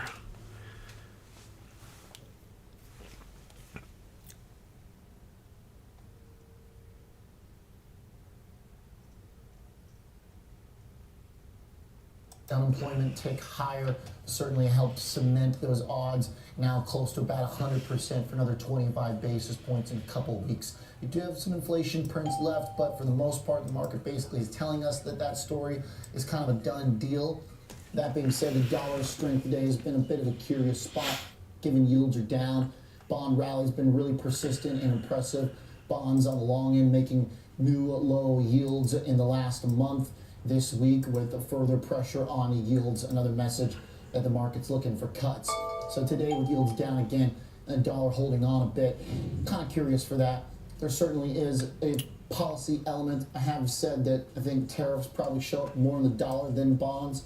You don't really have to worry about the inflation impact necessarily of tariffs for the dollar. You just kind of have to agree that they're going to be more negative for the rest of the world than for us. So I think that's part of the reason why the dollar has detached a bit from yields, but anytime you do have a big rally in bonds like we've got today, and like a 0.5% spread between the movement and bonds and dollar, that's pretty big. So expect the dollar maybe to stay a little soft up until we get that cut. We'll see how the market responds later in the year, but heading into that, as the odds stay high, I think that dollar probably will come under some pressure, but right now the move in yields is a little bit more obvious, so that's where you've kind of gotten the tell from the market here on bonds, on the economic data, what that means for the Fed. So that was definitely an important development this week.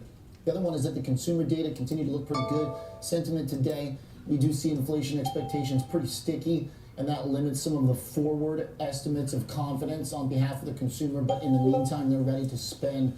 That lines up with a lot of the earnings we talked about and some of the big stock-specific stories in the discretionary sector. Tesla's Bitcoin's back up 100 grand. Definitely. We've also seen a few others lift to XLY in the discretionary group. Another day up 1.5%. We're going to talk Lulu and a few others throughout the show because it's just been a pretty big rally in a few of those stocks. By the way, Bitcoin watching BTC next to MicroStrategy. Strength today after a fade yesterday. Bitcoin picking up the pace right where it left off. Had a little bit of overnight softness, some reactionary pushback after getting through 100. Then found support at 100. That's really important. MicroStrategy was strong earlier, kind of indicated that Bitcoin was going to firm up. As we head into the bell, MSTR up 3%, seems like it's in pretty good shape, indicating some strength for crypto going into the weekend. Crypto has been now come off back on its own course, so look for action over the weekend and look for MicroStrategy here in the next hour or two. Hold on for coiners. If it fades, we'll come back to it, but for the most part, looks like we're all pretty much set. Cleared for the weekend and running with risk assets. S&Ps, maybe a little change now. I got Jenny Horn with me here in studio, hosting Next Gen. One of the big groups this week were the software companies. Jenny, that kind of second half of the earnings season was a lot more about Salesforce. Palantir had an amazing week again. Even DocuSign. There's like a bunch of stuff that's still ripping through from earnings. Workday was another strong one. Workday. We still have Oracle Monday. So I feel like this Rubrik. Rubric, yeah, like the low-key winner of, I mean, also HPE with an 11% move higher today. I mean, gosh, as far as like if you were a betting or naturally a trading person, you would be investing heavily in some of these software names because I feel like the consistency of the massive outside of what the options market's expecting move has been phenomenal. I will say though that when you look at this space, because I tend to look at forward PEs, they're expecting. And one of my best picks will give us, I think, 100% next year if you go long. And I think she'll be a great scalper on the option side. So that's Tesla. I love Tesla. Tesla right now, they offer a 0% approval availability for their cars. So they're financing their own cars, which I think is great. It keeps a lot of stuff, keeps all the middlemen out of it and them high interest rates.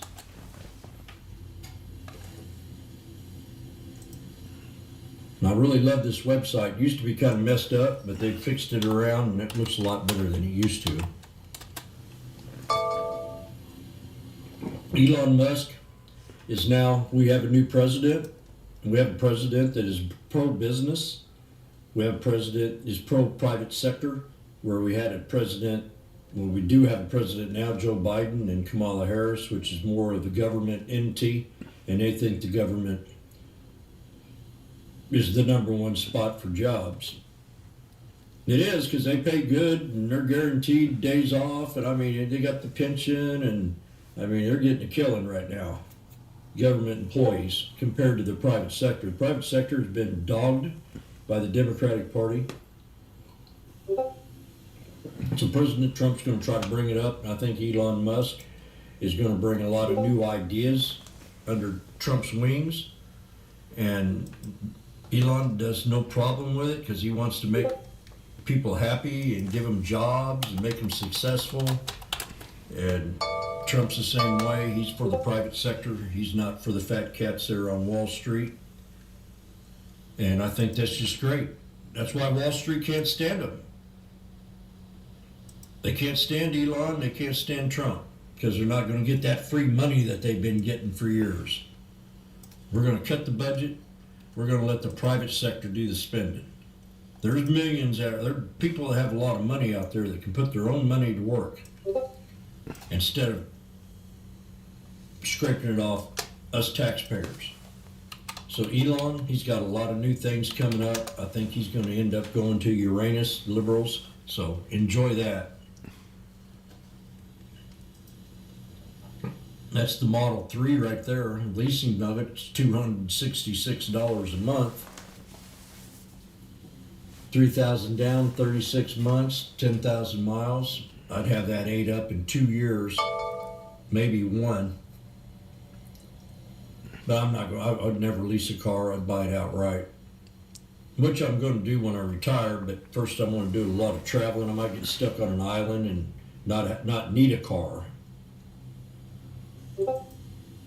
Elon Musk Starship has made NASA obsolete.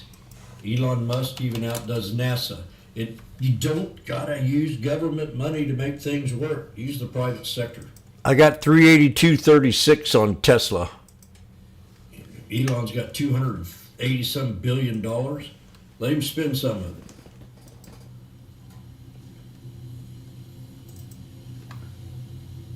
Elon Musk, 350 billion. I take it back. Elon Musk has never been richer. He's now worth nearly 350 billion. And that's just one out of a whole hundreds of pies out there that could help this economy out instead of eating up the taxpayers' money. So what else we got on here? Tesla up 30% since last earnings report. Can it continue? I don't think it's anything about earnings right now. I think earnings has nothing to do with it.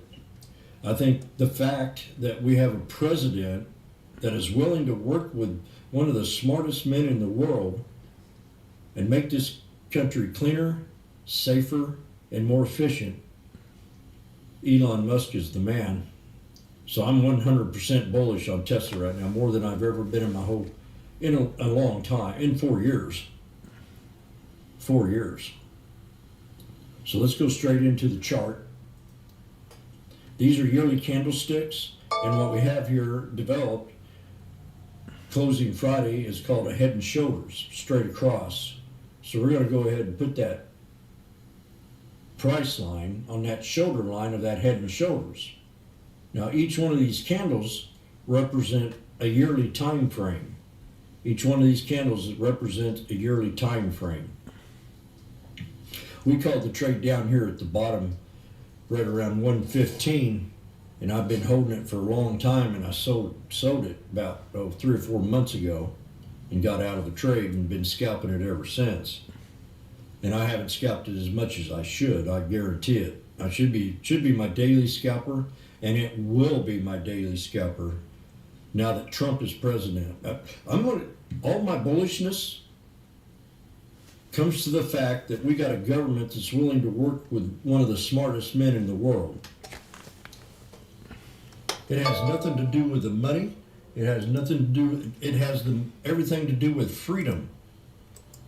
Letting the private sector do its job. So we got a head and shoulders, and if we break this head and shoulders resistance of 352.57, and we closed at 353.45, so we're above that head and shoulder line right now. That could be a continuation up to the wick of this here candle. Now, like I said, each one of these represent a year, and that's what I'm going to use for resistance levels. I'm going to take the body of this candle, and that's going to be our resistance for this week, 384, 385 bucks. Now, I called it 375 on this trade about a month ago, and case closed. We're almost there. So let's bring this down to the weekly. Again, like I said, I'm very bullish on this stock. This is the weekly time frame. We definitely are way overbought just by looking at the momentum of the trade. Not saying that we're overbought. I'm saying that we've jumped up pretty good in the past 3 weeks since Trump's been elected. So you can see what the stock did. It has nothing to do with earnings. We already know that they're producing more cars than any other EV car company out there. We know that they're number one. The government thinks that General Motors is number one, and they ain't building shit. Well, I was really pissed off on this one. That's because they're in bed with the union workers, and the union workers are idiots. Oh, They're following the Democrats all these years. Woo! They want some cars made. You better start looking towards Trump and Musk. We bring this car industry back to where it once was. So I'm very bullish on Tesla. I can't emphasize it anymore, and I'll probably slow down a little bit. So support is going to be the bottom body of this here candle. I recognize I got a little overboard. Week to stay bullish, and that's right around 340. I've been fired up about the car industry. Biden spending hundreds of billions of dollars in this sector. He shouldn't have put a frickin' dime in it.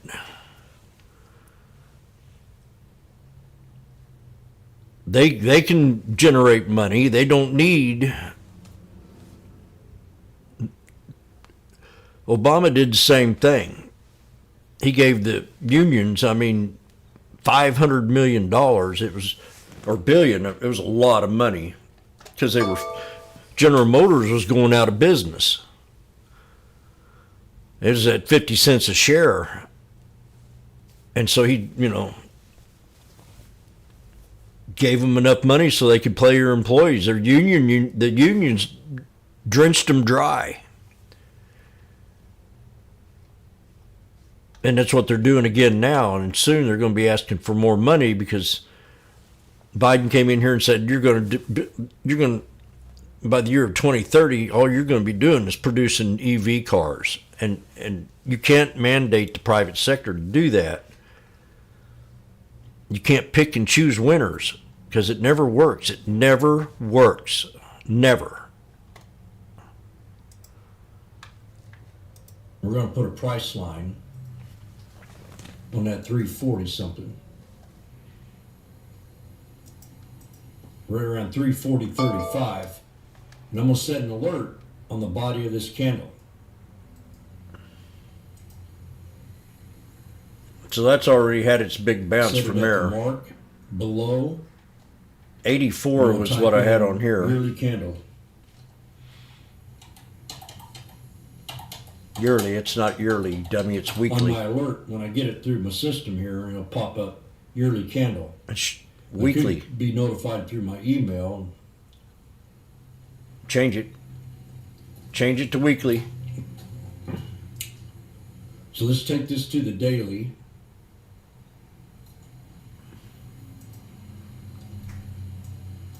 See, that looks pretty solid too. It could go down a little bit more. So we'll just set that alert at 346. That's a blooper. And then I'll readjust it when it comes on throughout the week. I'm live on YouTube. You can watch me trade this if you like. But for right now, we got to gain support above the... Rob's been all over this stock today, and he's made 1,000% on it. Good job, Rob. You're the man.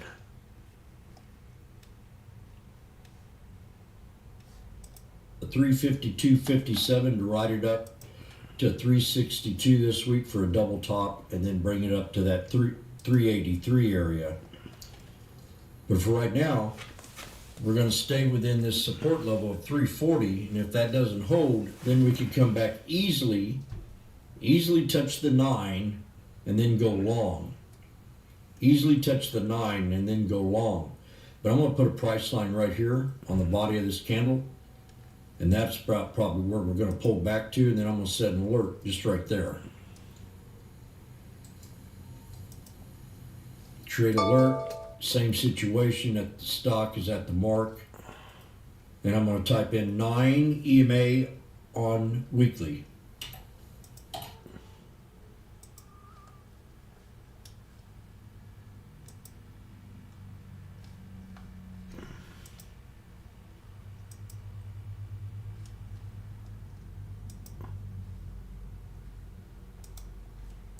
Right around 750. That's long.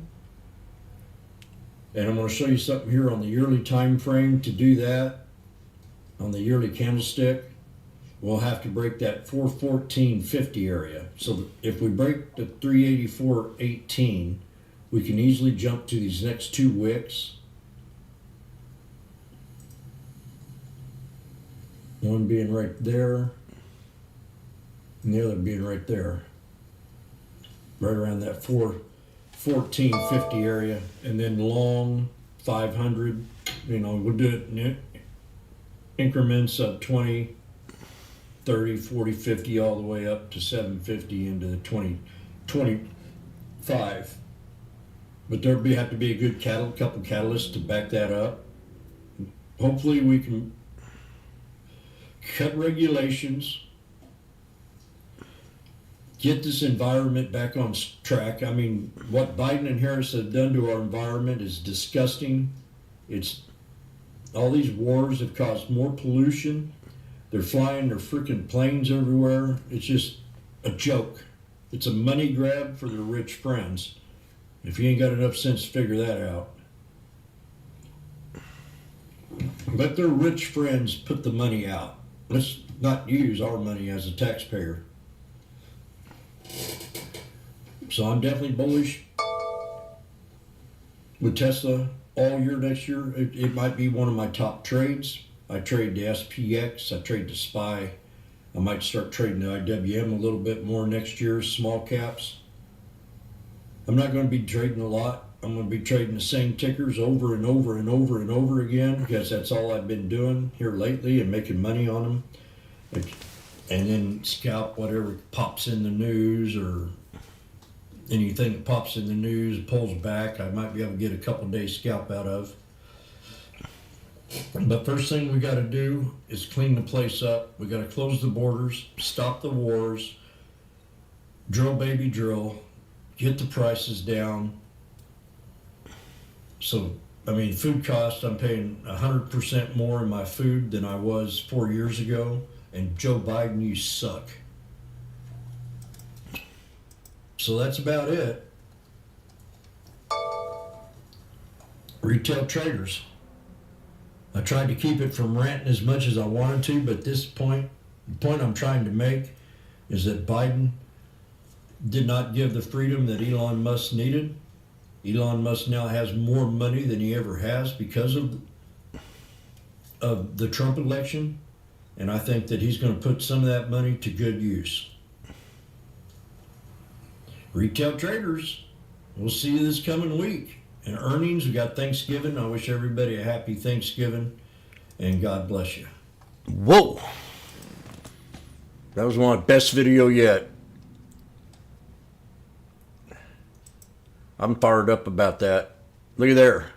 We hit my resistance of 382.36. Rob, I'm just very impressed.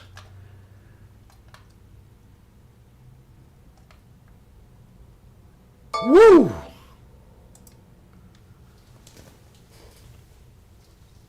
Randy, did you like that rant?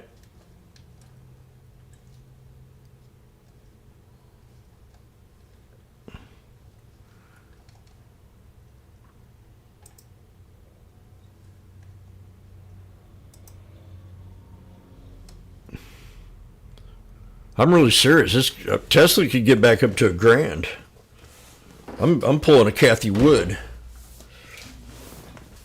They've been on him so hard.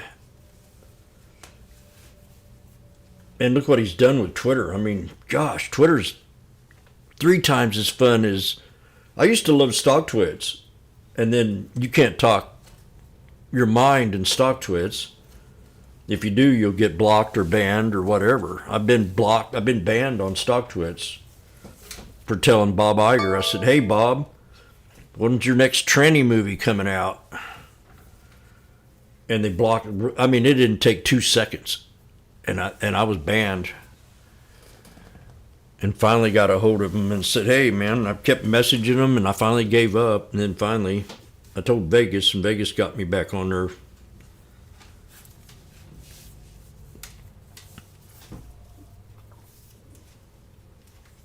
That's all I said. I said, "Bob," I put Disney down. I said, "Bob, when are you going to put out your tranny movie?"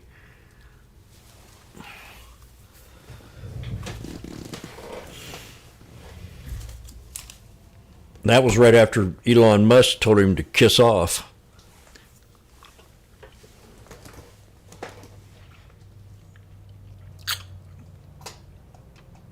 He said, "I ain't going to be bribed. Advertisers ain't going to bribe me."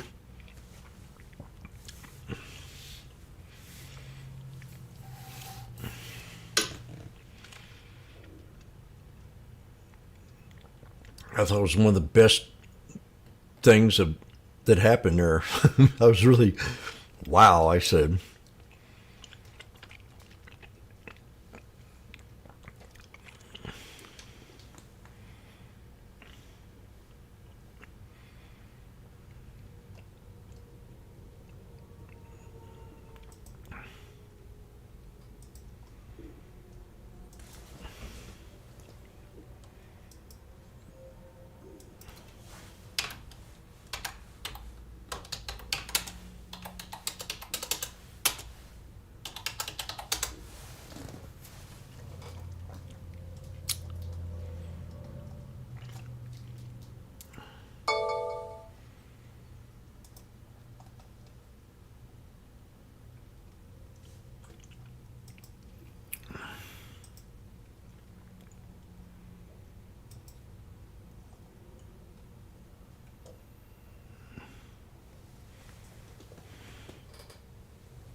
I got fired up on that.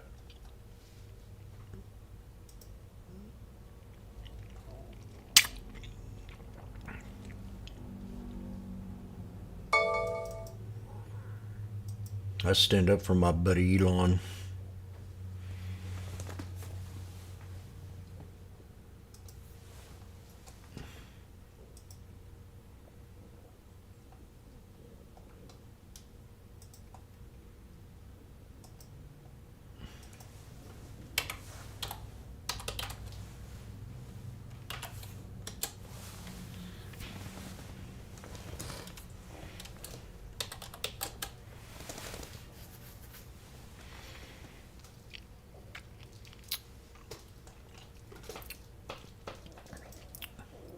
AMD's knifing.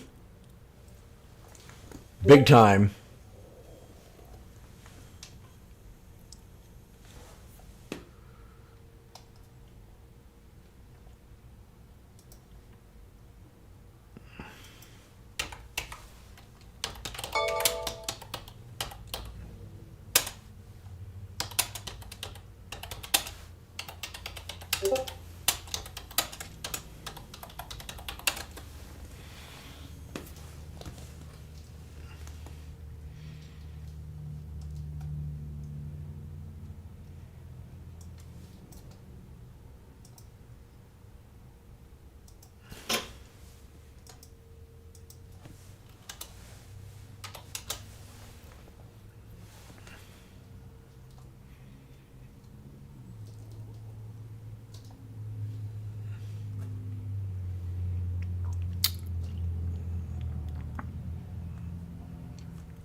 Woo, man, I'm gonna get my 84 out of this. That I said in that video.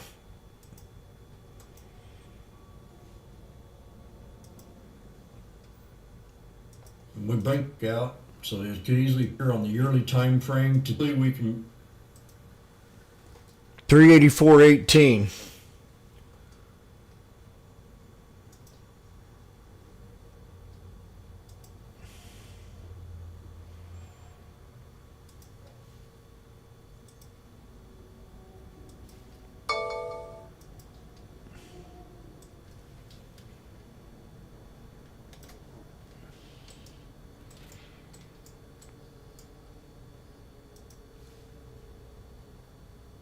Cash out here. Some.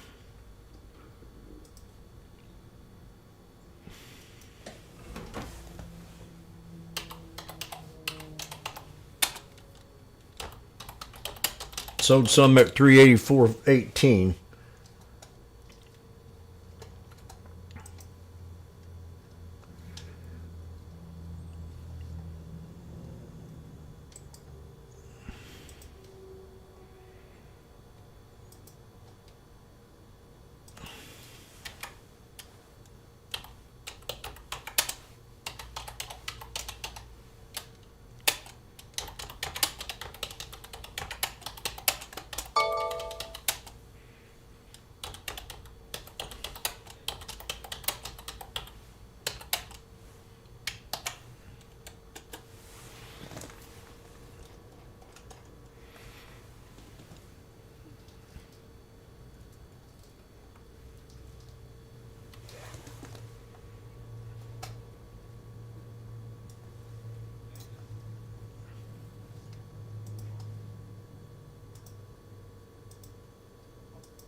Good job, Rob. That was a really good call, man.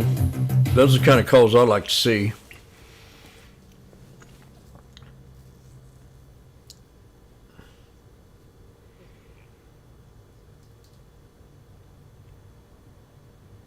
Uber and Lyft robotaxi demise might be greatly exaggerated. Lucid Group shares are on the rise today. AVGO surges with 1 billion boost in charge point.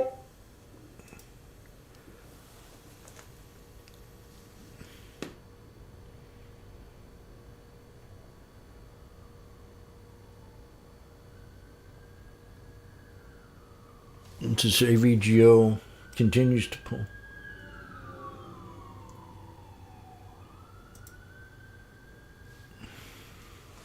AVGO.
I wish I'd have known that woman. I'd have told her to get the heck away from that coin. You're already a star. What do you want to frickin' ruin it for?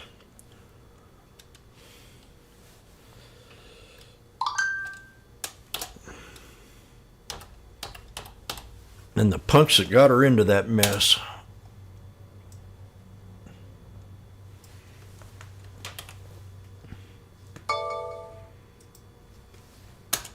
I feel like plastering them all over the place. I don't get off on that.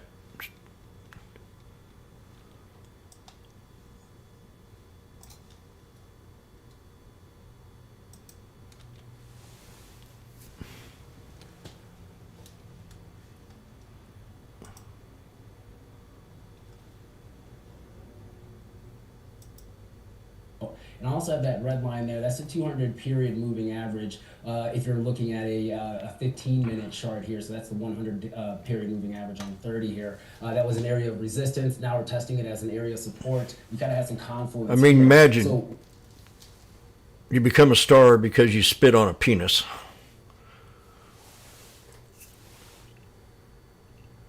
Dang, it makes me just want to stick my tongue out for the rest of the day. this candle setup and saying, okay, well, are we going to be poised for a little bit of a breakout, or are we going to break down? And so this is actually a very unique pattern taking place in real time. And I think that's something to keep on the radar here for a lot of traders, not only for those in the options and equity side, but also the future side. Yeah, all right. Seems like if we find a little bid into the close, it would be the highlight of the day, because otherwise it's been fairly calm, fairly quiet, though cryptos are heating up a little bit, which has potential for weekend follow-through, of course. If you end on a big note for Bitcoin, which is at 103 almost now, then maybe some of that action carries through to the weekend. We'll see you at the closing bell. Thank you, Kevin Green. Appreciate it very much. Thanks, KG. Looking at the levels for us. Let's talk some commodities when we come back. Taking a look at crypto, crude, a few other items as well. Phil Strebel joins us for a Friday chat. Then a developing story, another beaten down stock in the midst of a turnaround for the consumer and retailer. Can you believe it? Peloton still spinning its wheels.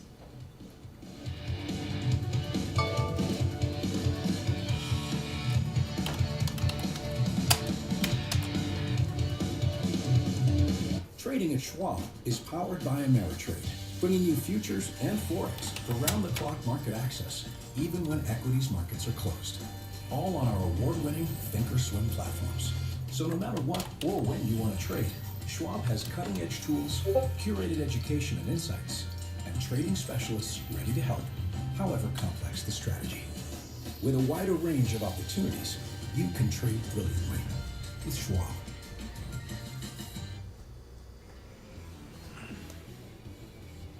Binge watch the market with the Schwab Network. Tune in 24 hours a day, 7 days a week on schwabnetwork.com and on all of your favorite streaming services.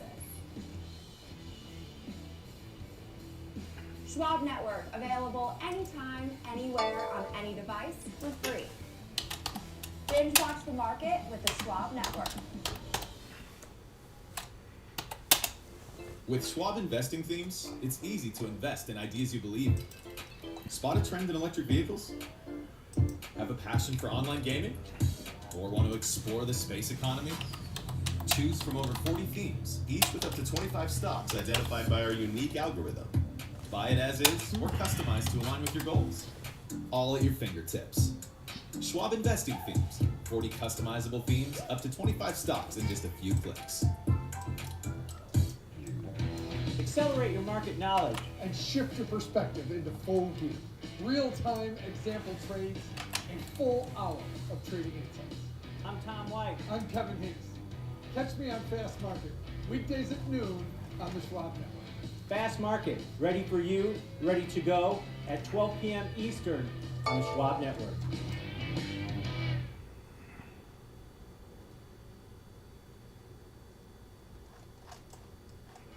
Welcome to Schwab Network.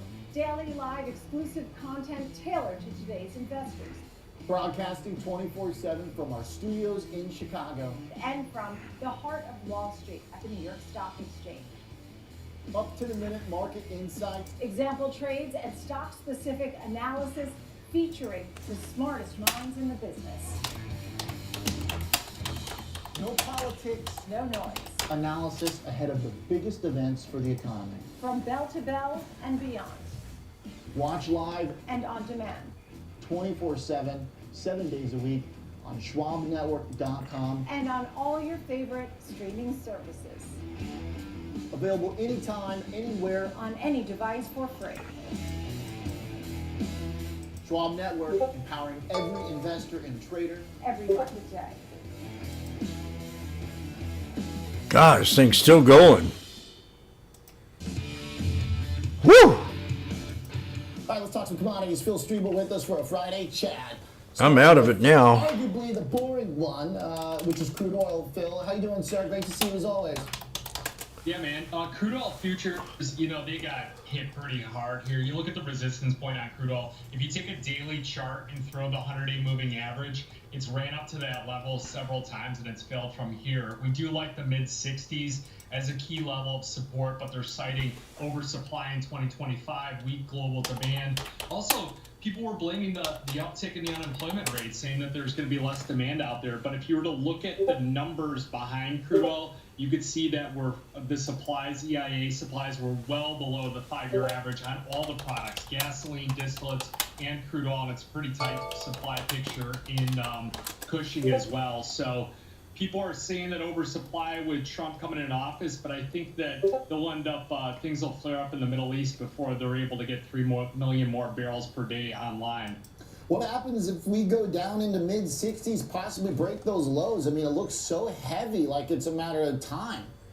Yeah, well, so I've been looking farther out, like the March contract, and it's already trading in the mid-60s. So the farther out you go, the cheaper that the price is on crude oil. So you don't want to get too far out on that contract because you want to have that potential for any kind of geopolitical flare-ups and things like that to impact the price. Trump, baby. We definitely like the 100-barrel crude oil contract for the Trump, March baby. contract, and we like it in the mid-60s, but only for about. This stock's going to fly. I'm telling you, if you're not invested long in Tesla right now, spank.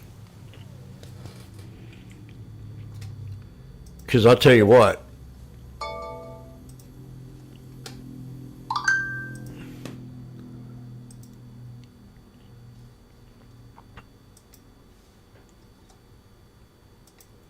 Joe Biden is asleep. Kamala is at a dance party with Beyonce. Beyonce. Beyonce. Beyonce. Dance party with Beyonce. Dance party with Beyonce. Dance party with Beyonce. Dance party with Beyonce. Beyonce. Beyonce. Beyonce. Beyonce. Party with Beyonce. Beyonce. Beyonce. Beyonce. Dance party with Beyonce. Dance party with Beyonce. Dance party with Beyonce. Dance party with Beyonce. Beyonce. Beyonce. Beyonce.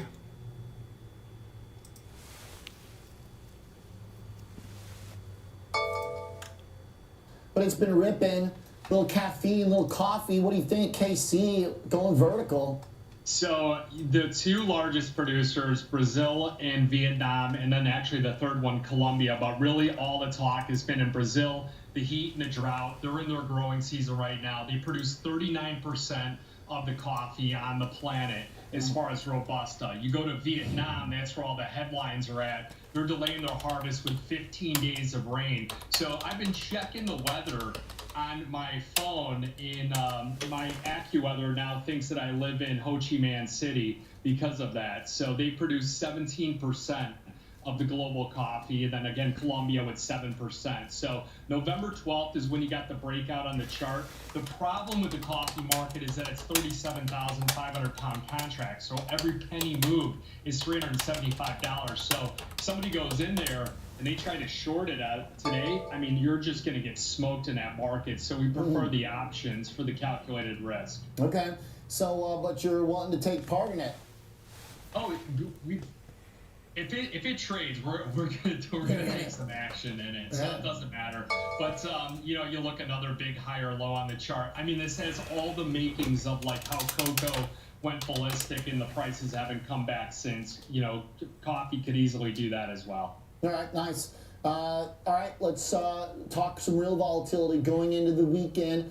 Last night we had a little misstep after the big breakout in the coin, but it's finding its footing, ramping right back this afternoon.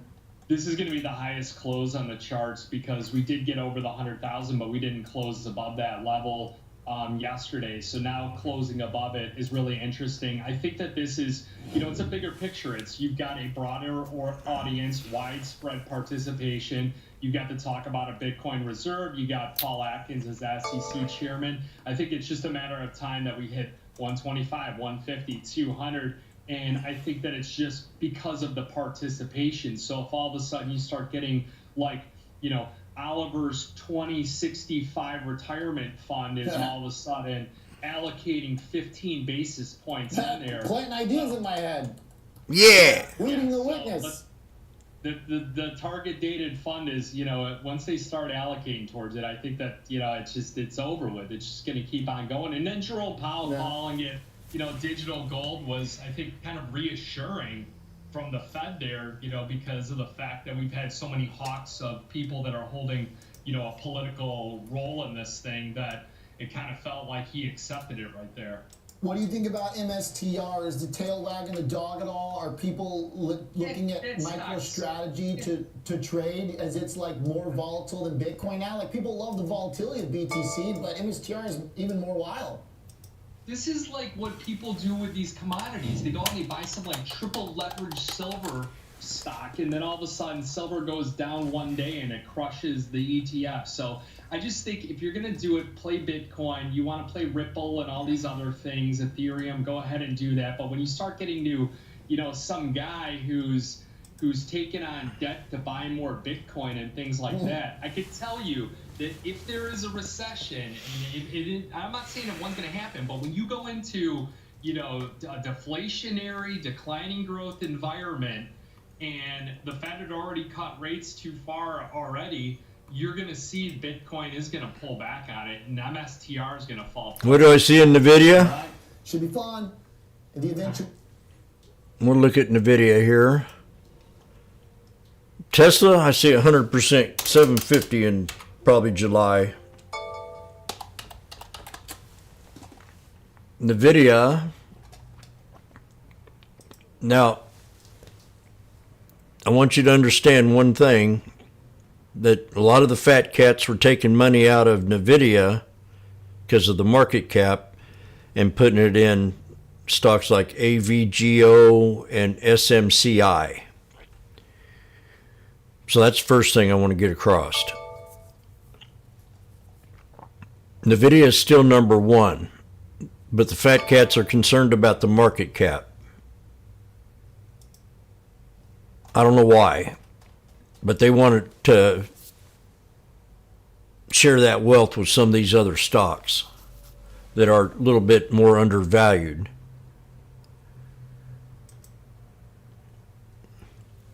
So we've got an overhead resistance.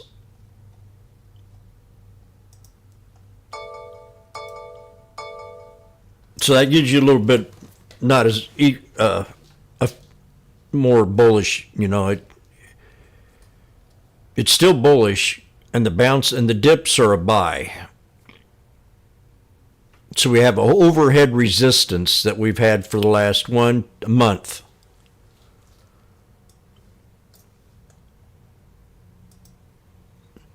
We've had an overhead resistance. Now you get on your chart, put in a 1 hour time frame, Ivan, and draw that overhead resistance line all the way across. And once you break that overhead resistance, then you'll start coming up to these double tops and back to 150. 150 is a real hard resistance to break. Now this thing can pull easily back to around 140 and be a strong buy. But you got an inverse head and shoulders right here. So you take and run that trend line up there. So right around between 138 and 140 is where I'd probably want to start jumping in the trade and run it back up. If you're stuck in the stock right now, you're stopping at the 200 SMA with a double bottom. And we had two big, so I mean this thing can easily drop down to the 200 at the 140 and be a strong buy for your first position, and then add on if it dips down to 138. But resistance right now, keep in mind, jotted on paper, 145.30. And that average will move down as more days come in, and then you'll have a squeeze. So I'm thinking in probably a couple, and we got a week, maybe next week. At the end of the week, we might break out. But for right now, you're between 138 and 145 for support level, a channel. Well, just keep that overhead resistance in mind, and remember that 145, 40, 50 area is where you're going to have a difficult time to get out, to break, to run it up back up to 150. So I'm thinking another week or two as it starts to squeeze out, you'll have your breakout.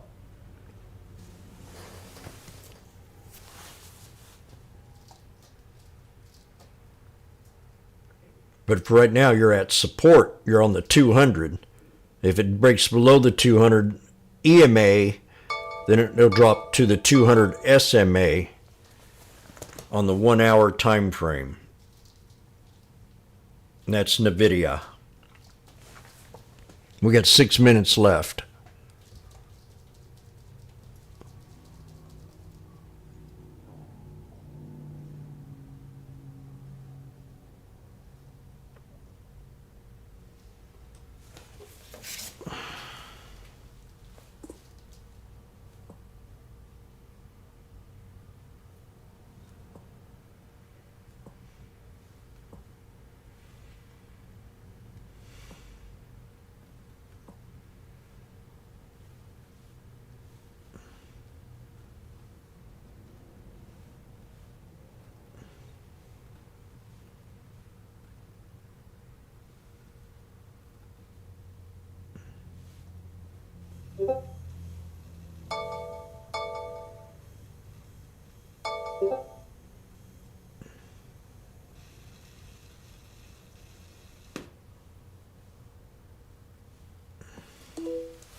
I want you to share my video on Tesla, everybody.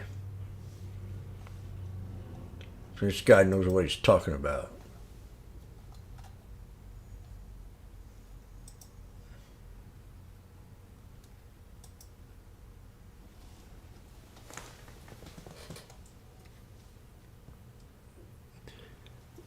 The Democrats hate Elon, and Elon used to be a Democrat, big liberal.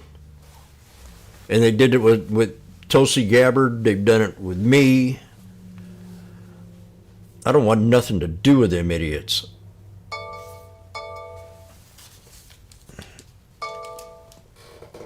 From now on, if I date a chick, I'm going to ask her if she's conservative or liberal, and if she's liberal, I'm going to have her go get her tested for AIDS.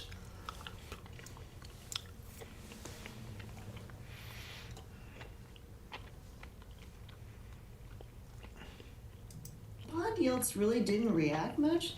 The French 10-year yield is just 2.87%. It's lower than when snap elections were called in June, lower than it was at the end of last year, and it's even lower than the U.S. 10-year. And French stocks were up 2.5% this week. So, we could have some uncertainty here in France, but it's not really a crisis. And there are potential green shoots not just in France, but really importantly in Germany. So, okay, kind of political chaos, but the market did well in France. So it's like they're taking our bad is good routine. What is it? I don't know how to do French version of bad is good. My French is very limited, but that's kind of what it sounds like. Yeah, that's right. I think for France, it could mean less fiscal tightening next year because with whatever they end up doing, and there is, like I said, some uncertainty in terms of how they govern from here until summer, the budget that was tried to be pushed through won't happen. And so that fiscal tightening won't happen. And then, like I say, in Germany, they're going to have a no confidence vote on December 16th. The chancellor is likely to lose that, and that sets up for election in February. The silver linings for them is that they could be in a strong position with a new government to address both the soft economy and the threat of new tariffs. And again, here we're really looking at fiscal spending. Reform of the debt brake mechanism is being openly discussed. That could, again, result in less fiscal tightening next year and increase investment for the future. That's something that's hindered the German economy. And also, they could potentially have access to some cheaper energy, both in terms of LNG exports from the U.S. Those are likely to surge in a Trump administration. And the CDU party is moving away from its opposition to nuclear energy. So again, it's like the bad news could be good news. And, for stocks, remember that better or worse matters more than good or bad. And, sentiment is really quite poor toward Europe. So that's an opportunity for investors. Okay. So it sounds like if they can get some 33 cents all the way to 420. then there could be some meaningful change enacted for Germany. Rob, that's a great In trade. theory too. Le mal is le bien, I believe. The bad is good for French. That's incredible. Elon, we love you.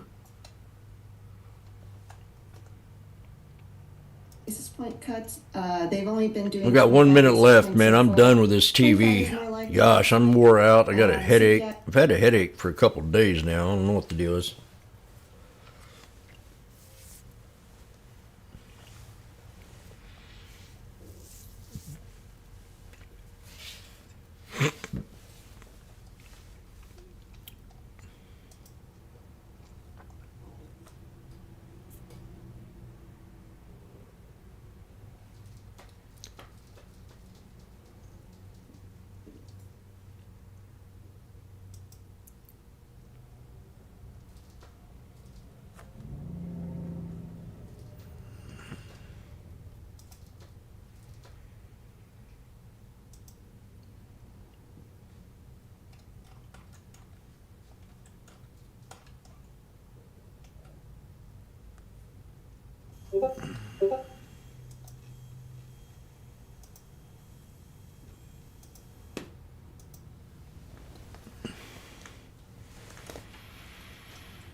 Oh, I didn't get to hear the bell. I muted it.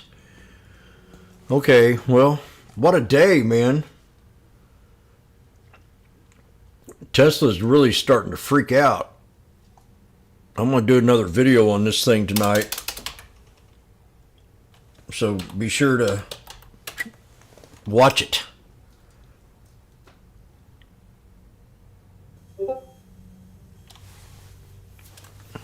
And I'll try not to rant on this one like I did the other one. But I was trying to make a point because I've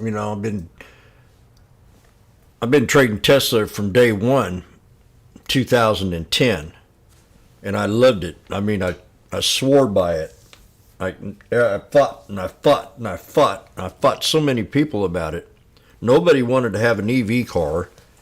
They laughed at the EV cars.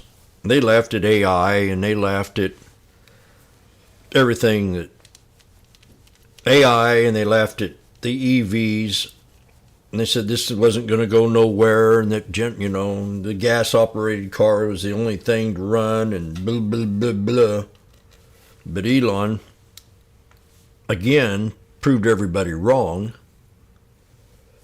and the stock run up to $2,200, and people just fighting all the way up. Investors, institutional investors, didn't want to trade it.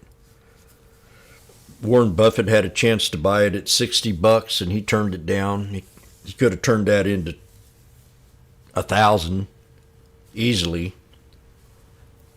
And when it was at 180 and the Cybertruck came out, people were mocking it and laughing at it, and I'm saying, I'm telling you, this stock's going to run. And nobody believed it.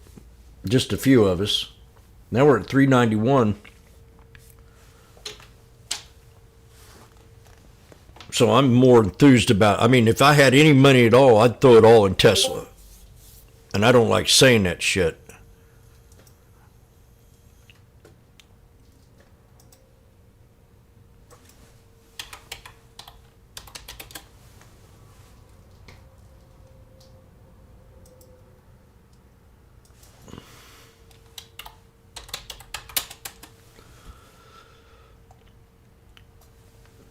So something, he's going to end up getting the government fleet. They're going to have robo-taxi. I mean, they're going to cut regulations, and the government's not going to have to spend a dime. But you're going to have lobbyists coming in like Volkswagen and all these people that are failing, Jeep, General Motors, Ford. They can't get it done. It's too difficult for them. They've been saying it. And even Elon has given patents for free, you know, to help him out. And all he does is get stabbed in the back. So I mean, with Trump at the helm, they're going to clean this crap. They're going to clean the deep state out. And it's going to come back to the people. And I just don't understand. I might be crazy. I don't know. But I really feel strongly about this because I've been a business person for over 35 years. And I know what it's like to have to fight higher taxes and regulations and the laws changing on you right and left all the time. And I know what it feels like. I know what it's like. I've been in business ever since I was 8 years old, cutting grass and selling Kool-Aid. I mean, I've had that spirit in me all my life, and I took that risk. And the government doesn't understand when a small business takes a risk, you're throwing your life in it. You work 72 hours a week. You don't get days off.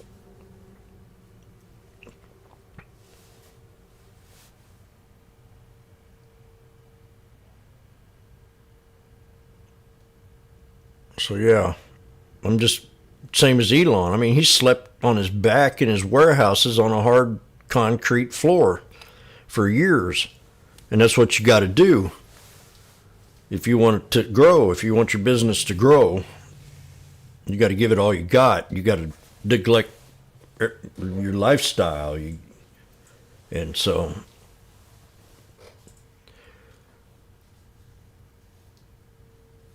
I traveled around for 15 years playing music.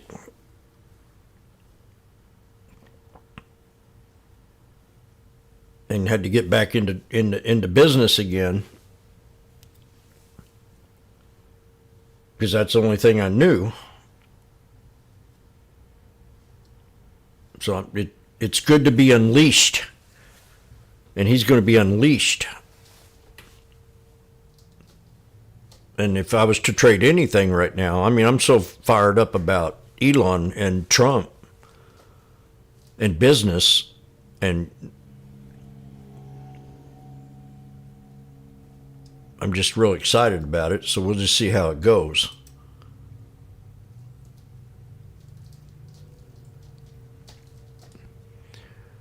And we'll catch you all later. I'm going to do a video on Tesla. I'll try not to get it, try not to preach in it, but I'm really strong about this right now.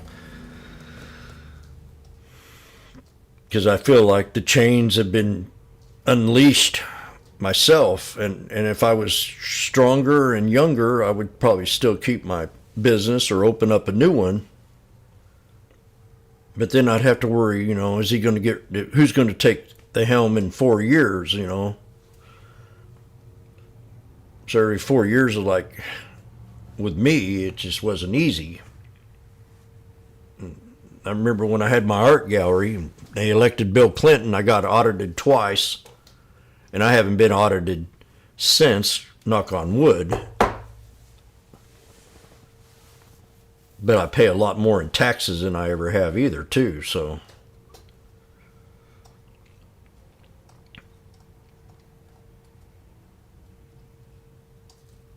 And that's it. I'm going to get on out of here. Wish everybody a great day.